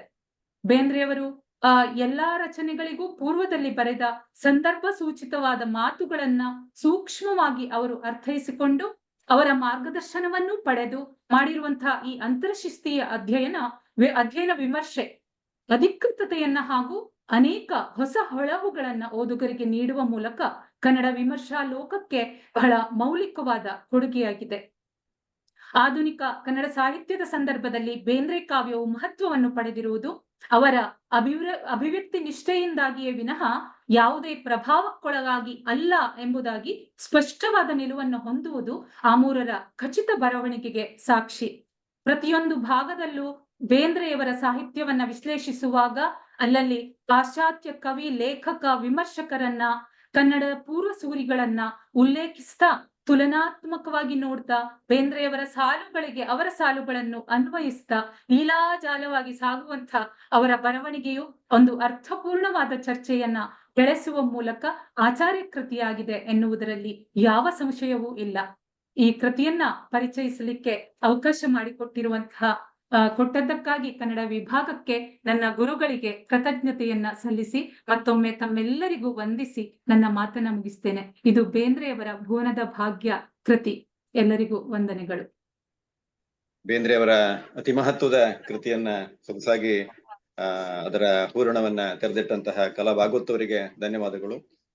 20ನೇ ಶತಮಾನ ಕನ್ನಡ ಸಾಹಿತ್ಯದ ಮತ್ತೊಂದು ಸುವರ್ಣಯುಗ ಎನ್ನುವಂತಹ ಮಾತನ್ನ ಮತ್ತೆ ನೆನಪಿಸಿಕೊಟ್ರು. ಈ ಮಾತು ನಿಜ ಅಂತ ಕಾಣುತ್ತೆ. ಇದನ್ನ ಬಹಳ ವಿನೀತರಾಗಿ ನಮ್ಮ ಜಿ.ಎಸ್. ಆಮೂರ್ ಅವರು ನೆನಪು ಮಾಡಿಕೊಂಡಿದ್ದಾರೆ. ಕನ್ನಡದಲ್ಲಿ BM ಶ್ರೀ ಅವರಿಂದ ಆರಂಭವಾದ ವಿಮರ್ಶಕರ ದೊಡ್ಡ ಪರಂಪರೆಯೇ ಇದೆ ಅಂತ ಹೇಳ್ತಾರೆ. ನೀವು ಗಮನಿಸಿ, ಕನ್ನಡ ಸಾಹಿತ್ಯದ ಹಿರಿಮೆಯನ್ನು ಹೆಚ್ಚಿಸುವುದರಲ್ಲಿ ಇಂಗ್ಲಿಷ್ ಪ್ರಾಧ್ಯಾಪಕರ ಕೊಡುಗೆ ಅತ್ಯಂತ ಮಹತ್ವದ್ದು. ಗೋಕಾಕ್ ಆಗಿರ್ಬೋದು, ಅನಂತಮೂರ್ತಿ ಅವರಾಗಿರ್ಬೋದು, ಜಿ.ಎಸ್. ಆಮೂರ್ ಆಗಿರ್ಬೋದು, ಇವತ್ತಿನ ಅನೇಕ ದಿಗ್ಗಜ ವಿಮರ್ಶಕರು ನಮ್ಮ ನಡುವೆ ಇದ್ದಾರಲ್ಲ, ಹೆಚ್ಚಿನವರು ಇಂಗ್ಲಿಷ್ ಪ್ರಾಧ್ಯಾಪಕರು, ಆಂಗ್ಲ ಭಾಷಾ ಸಾಹಿತ್ಯದ ಪ್ರಾಧ್ಯಾಪಕರು. ಆಂಗ್ಲ ಭಾಷೆಯ ಸಾಹಿತ್ಯದ ಪ್ರಾಧ್ಯಾಪಕರಾಗಿ ಅದರ ಬೋಧನೆ ಮಾಡಿ ಕನ್ನಡವನ್ನ ಓದಿ ಅರಗಿಸಿಕೊಂಡು ಬಹುಭಾಷಾ ವಿದ್ವಾಂಸರಾಗಿ ಕನ್ನಡ ವಿಮರ್ಶೆಯನ್ನ ಬೆಳಗಿಸಿದಂತಹ ಆಮೂರರಿಗೆ ಕನ್ನಡಿಗರು ಸದಾ ಕೃತಜ್ಞರಾಗಿರ್ತಾರೆ ಅಂತ ನಾನು ಅನ್ಕೊಂಡಿದ್ದೀನಿ. ಹಾಗಾಗಿ ಆಮೂರರ ಕೊಡುಗೆ ಎಲ್ಲಿವರೆಗೆ ಕನ್ನಡ ಇರ್ತದೋ ಅಲ್ಲಿವರೆಗೆ ಆಮೂರರು ಇರ್ತಾರೆ ಎನ್ನುವಂತಹ ಅಭಿಮಾನದಿಂದ, ಬರೇ ಸಮಗ್ರ ಸಾಹಿತ್ಯ ಅಂತ ಹೇಳಿದ್ರೆ ಬರೇ ವ್ಯಕ್ತಿಗಳ ಬಗ್ಗೆ ಮಾತ್ರ ಅಲ್ಲ, ಬೇರೆ ಬೇರೆ ಸಾಹಿತ್ಯ ರೂಪಗಳನ್ನ ಅವರು ಅಧ್ಯಯನ ಮಾಡಿ ಖಚಿತವಾಗಿ ವ್ಯಾಖ್ಯಾನವನ್ನು ಮಾಡಿದರು. ಅದು ಕನ್ನಡ ಸಣ್ಣ ಕಥೆ ಆಗಿರ್ಬೋದು, ಕಾದಂಬರಿ ಆಗಿರ್ಬೋದು, ಬೇರೆ ಬೇರೆ ಸಾಹಿತ್ಯ ಪ್ರಕಾರಗಳನ್ನು.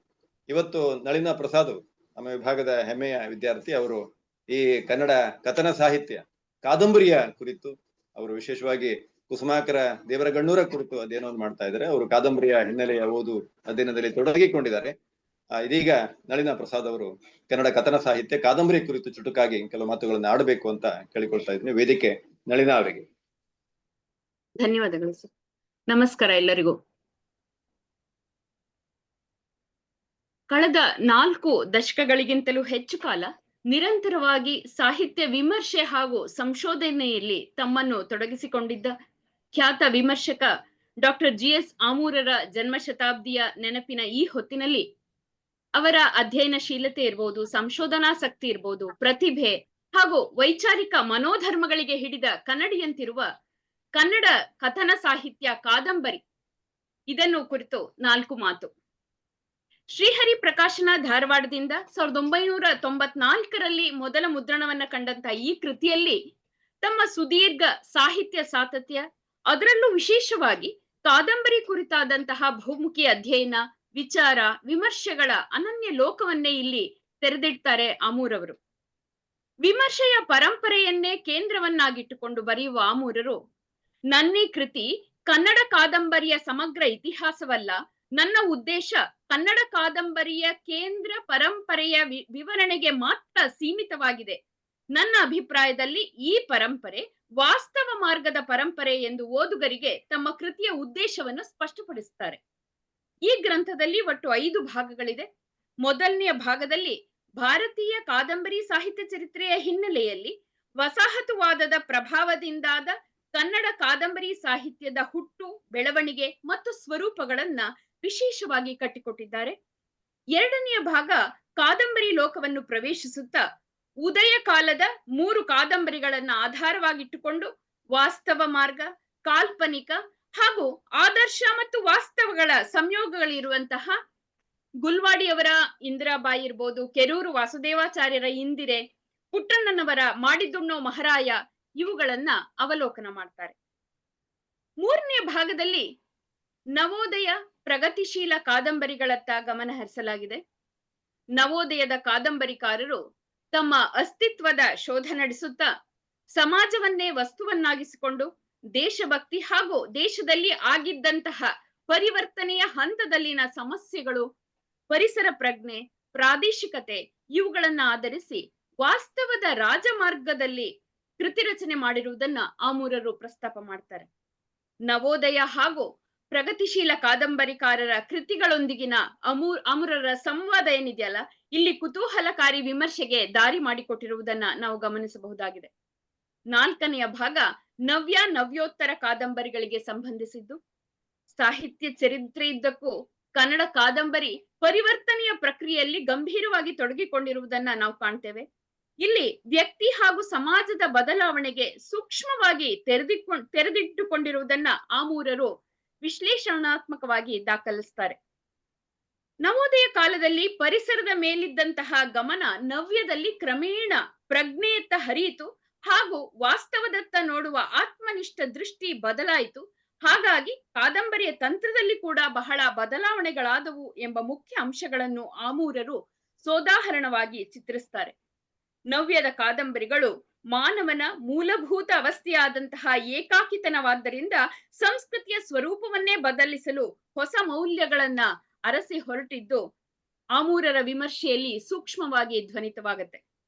ನವ್ಯೋತ್ತರ ಸಂದರ್ಭದಲ್ಲಿ ಆದ್ರೂ ಕನ್ನಡ ಸಾಹಿತ್ಯದ ಪ್ರಮುಖ ಘಟನೆಗಳಾದಂತಹ ಬಂಡಾಯ ಇರಬಹುದು, ದಲಿತ ಚಳುವಳಿ, ಮಾರ್ಕ್ಸ್ವಾದ, ಲೋಹಿಯಾವಾದ, ಅಂಬೇಡ್ಕರ್ ವಾದ ಜೊತೆಗೆ ಮರಾಠಿ ದಲಿತ ಸಾಹಿತ್ಯದ ಬಲವಾದ ಪ್ರೇರಣೆಗಳಿಂದಾಗಿ ಕನ್ನಡ ಕಾದಂಬರಿಗಳು ಪಡೆದುಕೊಂಡ ಹೊಸ ಸ್ವರೂಪ, ಆಯಾಮಗಳನ್ನ ಆಮೂರರು ಸಮರ್ಥವಾಗಿ ಹಿಡಿದಿಡ್ತಾರೆ. 3 ಹಾಗೂ 4ನೇ ಅಧ್ಯಾಯಗಳನ್ನ ಜೊತೆಯಲ್ಲಿ ಓದ್ಕೊಂಡ್ರೆ ಎರಡೂ ಸಾಹಿತ್ಯ ಘಟ್ಟಗಳಲ್ಲಿ ಕಾದಂಬರಿ ಹಾಗೂ ಕಾದಂಬರಿಕಾರರ ವೈಚಾರಿಕತೆ ಇರ್ಬೋದು, ವಾಸ್ತವವಾದಿ ದೃಷ್ಟಿಕೋನ ಇರ್ಬೋದು, ಪ್ರಯೋಗಶೀಲತೆ, ಆದರ್ಶ, ಆಧುನಿಕತೆ, ಪ್ರಾದೇಶಿಕತೆ, ಕಲೆ ತತ್ವಗಳ ಒಂದು ಜೋಡಣೆ, ಬದುಕನ್ನ ಗ್ರಹಿಸುವ, ಎದುರಿಸುವ ದಿಟ್ಟ ನೆಲೆಗಳನ್ನು, ಆ ಇತಿಮಿತಿಗಳನ್ನು, ಆಯಾ ಕಾಲದ ಪ್ರಮುಖ ಕಾದಂಬರಿಗಳನ್ನು ಸಮಾನಾಂತರವಾಗಿ ಇರಿಸಿ, ಅಂದ್ರೆ ನವೋದಯ ಮತ್ತು ಪ್ರಗತಿಶೀಲ, ನವ್ಯ ಮತ್ತು ನವ್ಯೋತ್ತರ ಈ ಎಲ್ಲಾ ಕಾದಂಬರಿಗಳನ್ನ ಸಮಾನಾಂತರವಾಗಿ ಇರಿಸಿ ನೋಡಿ ಈ ಎಲ್ಲ ನೆಲೆಗಳಲ್ಲಿ ಅವುಗಳನ್ನ ತೌಲನಿಕವಾಗಿ ವಿಶ್ಲೇಷಿಸ್ತಾರೆ, ವಿಮರ್ಶಿಸ್ತಾರೆ, ಚರ್ಚಿಸ್ತಾರೆ, ಸಮರ್ಪಕವಾಗಿ ದಾಖಲೆ ಮಾಡ್ತಾರೆ. ಕೊನೆಯ ಭಾಗದಲ್ಲಿರುವ ಸಮಾರೋಪದಲ್ಲಿ ಕನ್ನಡ ಕಾದಂಬರಿ ಲೋಕವನ್ನು ವಿಮರ್ಶೆಯ ಗವಾಕ್ಷಿಯಿಂದ ಅವಲೋಕಿಸಿ ಆ ಸಾಹಿತ್ಯ ಪ್ರಕಾರದ ಮೇಲೆ ಬೆಳಕು ಚೆಲ್ಲಿರುವ ಆಮೂರರ ವಿಮರ್ಶಾ ಲೋಕದ ವಿರಾಟ್ ಸ್ವರೂಪದ ದರ್ಶನವನ್ನ ನಾವಿಲ್ಲಿ ಮಾಡಬಹುದು. ಭಾರತೀಯ ಕಾದಂಬರಿಗಳನ್ನು ಪಾಶ್ಚಾತ್ಯ ಸಾಹಿತ್ಯ ಗಾಢವಾಗಿ ಪ್ರಭಾವಿಸಿದೆ, ಇನ್ನೂ ಪ್ರಭಾವಿಸುತ್ತಲೇ ಇದೆ. ಆದರೆ ಪ್ರಭಾವಗಳನ್ನು ಜೀರ್ಣಿಸಿಕೊಳ್ಳುವ ಸಾಮರ್ಥ್ಯ ನಮ್ಮ ಕನ್ನಡ ಕಾದಂಬರಿ ಪರಂಪರೆಯ ಗಟ್ಟಿತನವನ್ನು ಪರೀಕ್ಷಿಸಲು ನಮಗಿರುವ ಮಾರ್ಗ. ಕನ್ನಡ ಕಾದಂಬರಿ ಪರಪ್ರಭಾವಗಳಿಂದ ಮುಕ್ತವಾಗಿ ತನ್ನತನವನ್ನು ಇನ್ನೂ ಬೆಳೆಸಿಕೊಳ್ಳಬೇಕಾಗಿದೆ. ಇದರ ಜವಾಬ್ದಾರಿ ವಿಮರ್ಶಕರದ್ದಲ್ಲ, ಕಾದಂಬರಿಕಾರರದ್ದಾಗಿದೆ ಅಂತ ಎಚ್ಚರಿಸ್ತಾ ಕನ್ನಡ ಕಾದಂಬರಿ ಸಾಹಿತ್ಯದ ಉಳಿವು ಬೆಳವಿನ ಬಗ್ಗೆ ಆಮೂರರ ಕಳವಳ ಕಾಳಜಿಗಳನ್ನ ನಾವಿಲ್ಲಿ ನೋಡಬಹುದಾಗಿದೆ. ಒಟ್ಟಿನಲ್ಲಿ ಕನ್ನಡ ಕಾದಂಬರಿ ಲೋಕ ಸ್ಥಿತ್ಯಂತರಗಳನ್ನ ಕಂಡರೂ ಕೂಡ ವಾಸ್ತವವಾದದ ಪರಂಪರೆಯನ್ನೇ ಉಳಿಸಿಕೊಂಡು ಬಂದಿದೆ ಎನ್ನುವುದನ್ನ ಕೃತಿಯುದ್ದಕ್ಕೂ ಸಮರ್ಥವಾಗಿ ಬಿಂಬಿಸಿರುವ ಆಮೂರರ ಈ ಕೃತಿ ಕನ್ನಡ ಕಥನ ಸಾಹಿತ್ಯ ಕಾದಂಬರಿ ಸಾಹಿತ್ಯಾಭ್ಯಾಸಿಗಳಿಗೆ ಕೈಮರವಾಗಿದೆ, ವಿದ್ವಾಂಸರು ಹಾಗೂ ಪ್ರಜ್ಞಾವಂತರಿಗೆ ವಿಚಾರ ವೇದಿಕೆಯಾಗಿದೆ ಎಂದರೆ ಅತಿಶಯೋಕ್ತಿ ಏನಲ್ಲ. ಈ ಒಂದು ಅವಕಾಶಕ್ಕಾಗಿ ವಿಭಾಗಕ್ಕೂ ಹಾಗೂ ಗುರುಗಳಿಗೂ ಧನ್ಯವಾದಗಳು. ಧನ್ಯವಾದಗಳು ನಳಿನಾ ಪ್ರಸಾದ್ ಅವರಿಗೆ. ಆಮೂರವರ ವಿಮರ್ಶಾ ಕೃತಿಗಳು ಒಂದು ರೀತಿಯಲ್ಲಿ ನಳಪಾಕದ ಹಾಗೆ, ಕಾಯಿ ಬೆಲ್ಲ ತಿಂದ ಹಾಗೆ ಅಂತ. ವಾಚನೀಯತೆ, ಅಷ್ಟು ಸೊಗಸಾಗಿ ಓದಿಸಿಕೊಂಡು ಹೋಗುವಂತಹ ಗುಣವನ್ನ ಅವರ ಅವರ ಒಂದು ಲವಲವಿಕೆ, ಒಂದು ಚೇತೋಹಾರಿಯಾದ ಒಂದು ಅಂಶವನ್ನ ನಾವು ಅವರ ಬರವಣಿಗೆಯಲ್ಲಿ ನೋಡ್ಲಿಕ್ಕೆ ಸಾಧ್ಯ ಉಂಟು. ಆಮೂರರು ಕೃತಿನಿಷ್ಠ ವಿಮರ್ಶಕರು ಅಂತ ಈಗಾಗಲೇ GM ಹೆಗಡೆ ಅವರು ಹೇಳಿದ್ರು. ಇನ್ನೊಂದು ಮಾತನ್ನ GSS ಅವರು ಹೇಳ್ತಾರೆ. GSS ಕನ್ನಡದ ಶ್ರೇಷ್ಠ ಕವಿ ವಿಮರ್ಶಕ. ಅವರು ಹೇಳುವಂತಹ ಮಾತು ನನಗೆ ಬಹಳ ಮುಖ್ಯ ಆಗತ್ತೆ. ಕನ್ನಡ ಸಾಹಿತ್ಯ ವಿಮರ್ಶೆಯ ಆಯಾಮವನ್ನು, ಐಕೋಟ್, ಕನ್ನಡ ಸಾಹಿತ್ಯ ವಿಮರ್ಶೆಯ ಆಯಾಮವನ್ನು ಬೆರಗುಗೊಳಿಸುವಂತೆ ವಿಸ್ತರಿಸಿದವರು GS ಆಮೂರರು. ನೋಡಿ, ನಾವೆಲ್ಲ ಅಚ್ಚರಿ ಪಡುವ ಹಾಗೆ. ಅವರೇ ಒಂದ್ ಕಡೆ ಬರ್ಕೊಂಡಿದ್ದಾರೆ, ನಾನು ವೃತ್ತಿ ಜೀವನದಲ್ಲಿ ನಿವೃತ್ತನಾಗುವವರೆಗೆ 2 ಕೃತಿಯನ್ನ ರಚನೆ ಮಾಡಿದೆ. 85ರ ನಂತರ, ಆ ಬಳಿಕ 30 ವರ್ಷಗಳಲ್ಲಿ ಸುಮಾರು 80ಕ್ಕೂ ಹೆಚ್ಚು, ಸರ್ ಏನ್ ಹೇಳಿ, 80ಕ್ಕೂ ಹೆಚ್ಚು ಕೃತಿಗಳನ್ನ ರಚನೆ ಮಾಡಿ. ಗಮನಿಸಿ, ಅದ್ಭುತವಾದಂತಹ ಸಾಧನೆ. ನಿವೃತ್ತಿ ನಂತರ ಏನ್ ಮಾಡಬಹುದು? ಇದು ನಿಜವಾಗಿ ನಾವು ಅಭಿಮಾನ ಪಡುವಂತಹ ಸಂಗತಿ. ಕನ್ನಡ ಭಾಷೆ, ಸಾಹಿತ್ಯ, ಸಂಸ್ಕೃತಿಯ ಬಣ್ಣ ಬನಿಯನ್ನ ತಮ್ಮ ಮಾತುಕೃತಿಗಳ ಮುಖಾಂತರವಾಗಿ ಗಾಢಗೊಳಿಸಿದಂತಹ ಇಂತಹ ಅಮೋಘ ಚೇತನಕ್ಕೆ ನಮಸ್ತಾ. ಏನಾದ್ರೂ ಸಂವಾದಕ್ಕೆ ಏನಾದ್ರು ಸಂದೇಹಗಳಿದ್ರೆ ಸಂವಾದಕ್ಕೆ ಅವಕಾಶ ಇದೆ. ಗುರುಗಳಾದಂತಹ, ಅವರ ಒಡನಾಡಿಯಾದಂತಹ ಕನ್ನಡದ ಶ್ರೇಷ್ಠ ವಿಮರ್ಶಕರು, ನಮ್ಮ ವಿಭಾಗದ ಅಭಿಮಾನಿಗಳು, ಕಾಲ ಕಾಲಕ್ಕೆ ನಮ್ಮ ವಿದ್ಯಾರ್ಥಿಗಳಿಗೆ ಸಹಾಯ, ಸಹಕಾರ, ಮಾರ್ಗದರ್ಶನ, ಮೌಲ್ಯಮಾಪನ. ಅವ್ರ ಮನೆಗೆ ನಮ್ಮ ಅನೇಕ ವಿದ್ಯಾರ್ಥಿಗಳು ಹೋಗಿ ತೊಂದರೆ ಕೊಟ್ಟಿದ್ದಾರೆ. ಭರತ್ ಕುಮಾರ್ ಆಗಿರ್ಬೋದು, ಮಮತಾರ್ ಆಗಿರ್ಬೋದು, ನಾನು ಹೋಗಿದ್ದೀನಿ, ಈಶ್ವರಲ್ಲಿ ಅವರು, ಪೂರ್ಣಿಮಾ ಅವರು, ನಾವೆಲ್ಲ ಹೋಗಿ ಅವರ ಮನೆಯ ಆತಿಥ್ಯವನ್ನ ಸವಿದಿದ್ವಿ. ದಯವಿಟ್ಟು ಧಾರವಾಡಕ್ಕೆ ಹೋದ್ರೆ ಯಾರಿದ್ದಾರೆ ಅಂತ ಕೇಳಿದ್ರೆ GM ಹೆಗಡೆ ಸರ್ ಇದ್ದಾರೆ, ಹೋಗಿ ಅಂತ. ಅಂತಹ ಒಂದು ಆತಿಥ್ಯ ಮಾಡಿ ಅವ್ರು ತೋರ್ತಾ ಇರುವಂತಹ ಪ್ರೀತಿ, ವಾತ್ಸಲ್ಯ, ಸಹಕಾರಕ್ಕೆ ನಾವು ಋಣಿಗಳಾಗಿದ್ದೇವೆ. ಕನ್ನಡ ವಿಭಾಗದ ಸಾಧನೆಯನ್ನ ಎಲ್ಲೆಲ್ಲಿ ಸಾಧ್ಯವೋ ಅಲ್ಲಿ ಬಾಯಿ ತುಂಬಾ ಕೊಂಡಾಡ್ತಾ ಬಂದಿದ್ದಾರೆ. ಇವತ್ತು ಅವರು ನೀಡಿರುವಂತಹ ಉಪನ್ಯಾಸ ನಿಜವಾಗಿ ಒಂದು ನನಗೆ ಗೊತ್ತೇ, ನಾವು 1 ಗಂಟೆ 1.25 ಗಂಟೆ ಹೇಗೆ ಹೋಯ್ತೋ ಗೊತ್ತೇ ಆಗ್ತಾ ಇಲ್ಲ. 4 ಗಂಟೆ ಆಗ್ತಾ ಬಂತು. ಇದೀಗ ಸಂವಾದಕ್ಕೆ ಅವಕಾಶ ಇದೆ. ಯಾರಾದ್ರೂ ವಿದ್ಯಾರ್ಥಿಗಳಿಗೆ ಸಂದೇಹ ಇದ್ರೆ ನಿಮ್ಮ ಪ್ರಬಂಧಗಳನ್ನ ದಯವಿಟ್ಟು ಅದನ್ನ ಪ್ರಬಂಧ ರೀತಿಯಲ್ಲಿ ಈಗಾಗಲೇ ಲೇಖನಗಳನ್ನ ಮಂಡಿಸಿದ್ರು, ಅದನ್ನ ಎಲ್ಲಾದ್ರೂ ಒಂದ್ ಕಡೆ ತರ್ಲಿಕ್ಕೆ ಸಾಧ್ಯ ಇದೆ, ಸ್ವಲ್ಪ ಒಂದು ವಿಸ್ತರಣೆ ಮಾಡಿ ಅನ್ನುವಂಥ. ಏನಾದ್ರು ಪ್ರಶ್ನೆಗಳಿದೆಯಾ? ಹೆಗಡೆ ಸರ್ ಇದ್ದಾರೆ, ಏನಾದ್ರು ಪ್ರಶ್ನೆಗಳಿದ್ರೆ.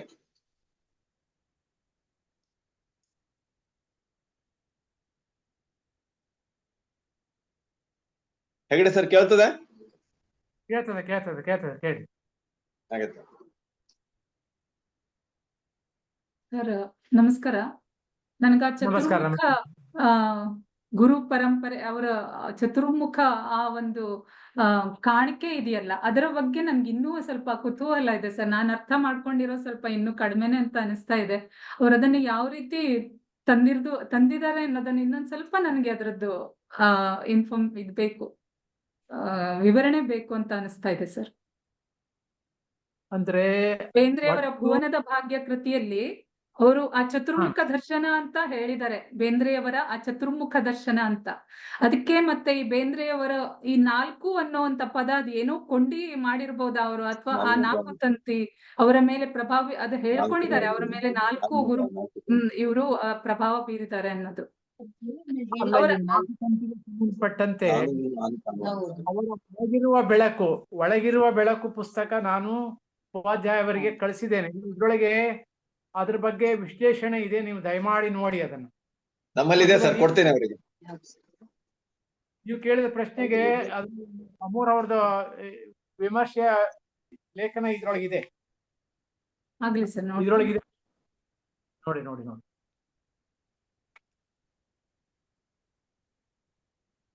GM ಹೆಗಡೆ ಸರ್, ಒಂದು ಪ್ರಶ್ನೆ ಇದೆ. ಯಾಕಂತ ಹೇಳಿದ್ರೆ TS ಎಲಿಯಟ್, IA ರಿಚರ್ಡ್ಸ್ ಇವರೆಲ್ಲ ಘಟಾನುಘಟಿ ವಿಮರ್ಶಕರು. ಇವರು ಅವ್ರನ್ನೆಲ್ಲ ಓದಿಕೊಂಡು ನಮ್ಮ GS ಆಮೂರ್ ಅವರು ಒಂದು ರೀತಿಯಲ್ಲಿ ಏಕಲವ್ಯನ ಹಾಗೆ ಅವ್ರನ್ನೆಲ್ಲ ಬದಿಗಿಟ್ಟು ಯಾವುದೇ ಗುರು ಪರಂಪರೆ ಇಲ್ಲ, ಯಾರು ಆಚಾರ್ಯ ಮಠ ಯಾವ್ದ್ರ ಬಿಟ್ಟು ತಮ್ಮ ಪಾಡಿಗೆ ತಾವು. ಇದು ಹೇಗೆ ಸಾಧ್ಯ ಆಯ್ತು?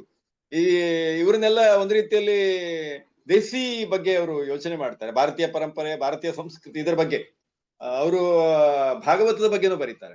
ಇದು ಹೇಗೆ ಈ ಆರ್ಷೇಯ ಪರಂಪರೆ, ದೇಸಿ ನೆಲೆ, ಇದು ಆಮೂರರಿಗೆ ಹೇಗೆ ಸಾಧ್ಯ ಆಯ್ತು? ನಮ್ಮ ಹೆಚ್ಚಿನ ವಿಮರ್ಶಕರೆಲ್ಲ ಪಶ್ಚಿಮಮುಖಿಗಳಾಗಿದ್ದಾರೆ.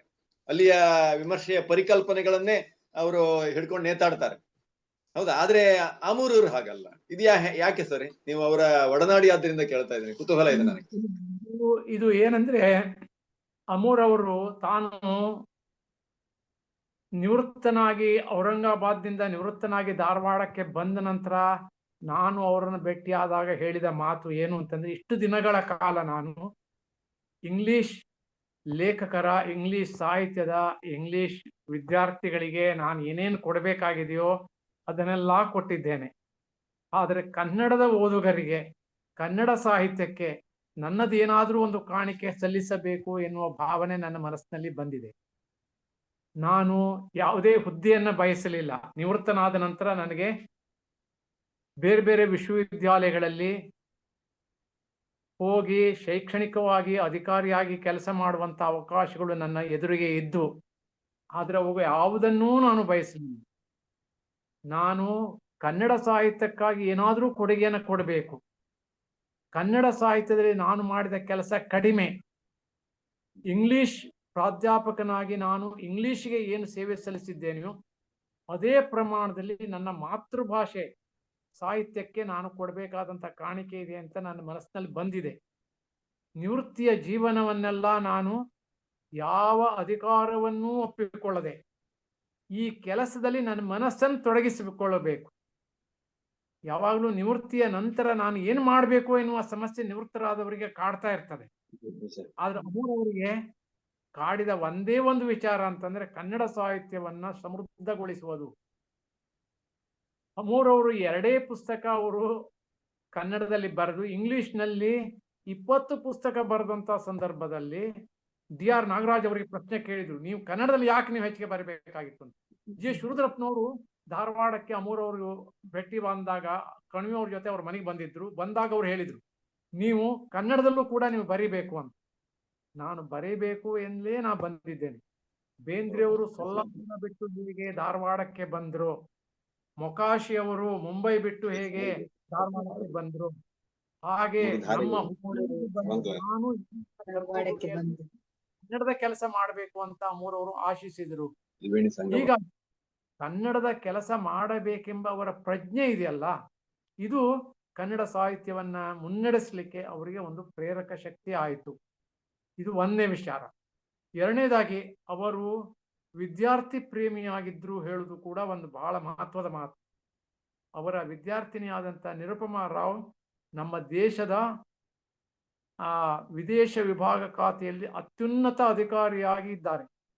ಅವರು ಅಮೂರವ್ರ ಹತ್ರ ಬಂದು, ಅಮೂರವರು ಧಾರವಾಡಕ್ಕೆ ಇದ್ದಾರೆ ಅಂತ ಬಂದು, ಸರ್ ನಿಮಗಾಗಿ ಯಾವುದಾದ್ರೂ ಒಂದು ಆಫರ್ ಅನ್ನು ನಾವು ಕೊಡಬೇಕು ಸರ್ಕಾರದ ವತಿಯಿಂದ ಅಂತ ಕೇಳಿದಾಗ ಅವರು ಅಮೂರವ್ರು ಹೇಳಿದ್ದು, ಇಲ್ಲ ನಾವು ಸರ್ಕಾರದ ಯಾವುದೇ ಆಫರ್ ಅನ್ನು ತಗೊಳ್ಳೋದಿಲ್ಲ, ನಾವು ಯಾವುದನ್ನೂ ಮಾಡಲ್ಲ, ನಾನು ನನ್ನ ಸಾಹಿತ್ಯದ ಓದು ಬರವಣಿಗೆ ಇದರಲ್ಲಿ ನಾನು ನನ್ನ ಕಾಲವನ್ನು ಕಳೀತೇನೆ, ಬಹುಕಾಲ ನನ್ನ ಹೆಸರು ಉಳಿಯುವಂತಹದ್ದು ನನ್ನ ಕೃತಿಗಳಿಂದ, ಆ ದೃಷ್ಟಿಯಿಂದ ನಾನು ಈ ಕೆಲಸವನ್ನ ಕನ್ನಡಿಗರಿಗಾಗಿ ಮಾಡಬೇಕೆಂದಿದ್ದೇನೆ ಅಂತ ಅವರು ಹೇಳಿದರು. ಅಂದ್ರೆ ಈ ಮನಸ್ಸು ಇದೆಯಲ್ಲ, ಕನ್ನಡಕ್ಕಾಗಿ ಮಾಡಬೇಕೆಂಬ ಒಂದು ಪರಿಕಲ್ಪನೆ ಏನಿದೆ ಅದನ್ನ ಅವರು ಕೊರಳು ಅಂತ ಏನು ಒಂದು ಅವರ ಕಾವ್ಯ ವಿಮರ್ಶೆಯ ಗ್ರಂಥ ಇದೆಯಲ್ಲ, ಅದರ ಪ್ರಾರಂಭದ ಲೇಖನ ಕವಿರಾಜ ಮಾರ್ಗದ ಬಗ್ಗೆ ಬರೆದಂತ ಲೇಖನದ ಕೊನೆಯ ವಾಕ್ಯ ಇದನ್ನೇ ಹೇಳ್ತದೆ. ನೀವು ಕೇಳಿದ ಪ್ರಶ್ನೆಗೆ ಉತ್ತರ ಅಲ್ಲಿದೆ. ಅಂದ್ರೆ ಕವಿರಾಜ ಮಾರ್ಗ ಪ್ರಪಂಚದ ಸಂಸ್ಕೃತಿಯಲ್ಲಿ ವಿಶ್ವಾತ್ಮ ಪ್ರತಿಯ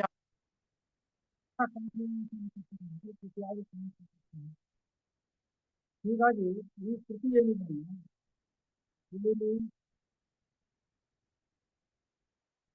ಅಂದ್ರೆ ಅಮೂರವರ ಮನಸ್ಸಿನಲ್ಲಿ ಕವಿರಾಜ ಮಾರ್ಗ ಹೇಗೆ 9ನೇ ಶತಮಾನದಲ್ಲಿ ಕನ್ನಡ ಲೋಕಕ್ಕೆ ಒಂದು ಹೊಸ ದಿಕ್ಕನ್ನ, ಕನ್ನಡ ಕಾವ್ಯಮೀಮಾಂಸೆಯನ್ನ ಕಟ್ಟುವಂತ ಪ್ರಯತ್ನಕ್ಕೆ ಹೇಗೆ ದೀಪಿಕೆಯಾಯಿತು, ಹಾಗೆ ಕನ್ನಡ ವಿಮರ್ಶೆಗೆ ಒಂದು ದೀಪಿಕೆಯಾಗಬಲ್ಲಂತ ಕೆಲಸವನ್ನ ನಾನು ಮಾಡಬೇಕು ಎನ್ನುವ ಒಂದು ಪ್ರಜ್ಞೆ ಅವರ ಮನಸ್ಸನ್ನ ಕಾಡಿತು. ಈ ದೃಷ್ಟಿಯಿಂದ ಅವರು ಧಾರವಾಡಕ್ಕೆ ಬಂದು ಈ ಕೆಲಸವನ್ನ ಮುಂದುವರಿಸಿದ್ರು. ಯಾವುದನ್ನೂ ಅಪೇಕ್ಷಿಸಲಿಲ್ಲ. ಅಷ್ಟೇ ಅಲ್ಲ, ಧಾರವಾಡದಲ್ಲಿ ಯಾವುದೇ ಭಾಷಣಕ್ಕೆ ಕರೆದ್ರೂ ಕೂಡ ಅವರು ಯೋಚನೆ ಮಾಡಿ ಒಪ್ಕೊಳ್ತಾ ಇದ್ರು.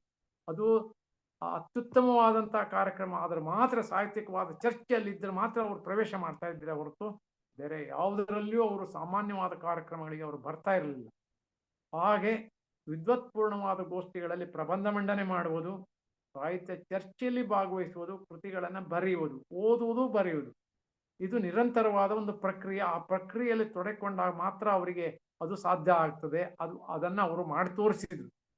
ಬಹಳ ಆಶ್ಚರ್ಯ ಸಂಗತಿ ಅಂತಂದ್ರೆ, ಅವರು ಬೆಂಗಳೂರಿನಲ್ಲಿ ಏಕಾಕಿಯಾಗಿದ್ದಾಗಲೂ ಕೂಡ ತಾವು ಹಿಡಿದ ಕೆಲಸವನ್ನ ನಿಷ್ಠೆಯಿಂದ ನಿರಂತರವಾಗಿ ಮಾಡುವ ಒಂದು ಸಂಪನ್ನತೆ ಮತ್ತು ಪ್ರತಿಭಾಶಾಲಿಗಳು ಅವರಾಗಿದ್ರು.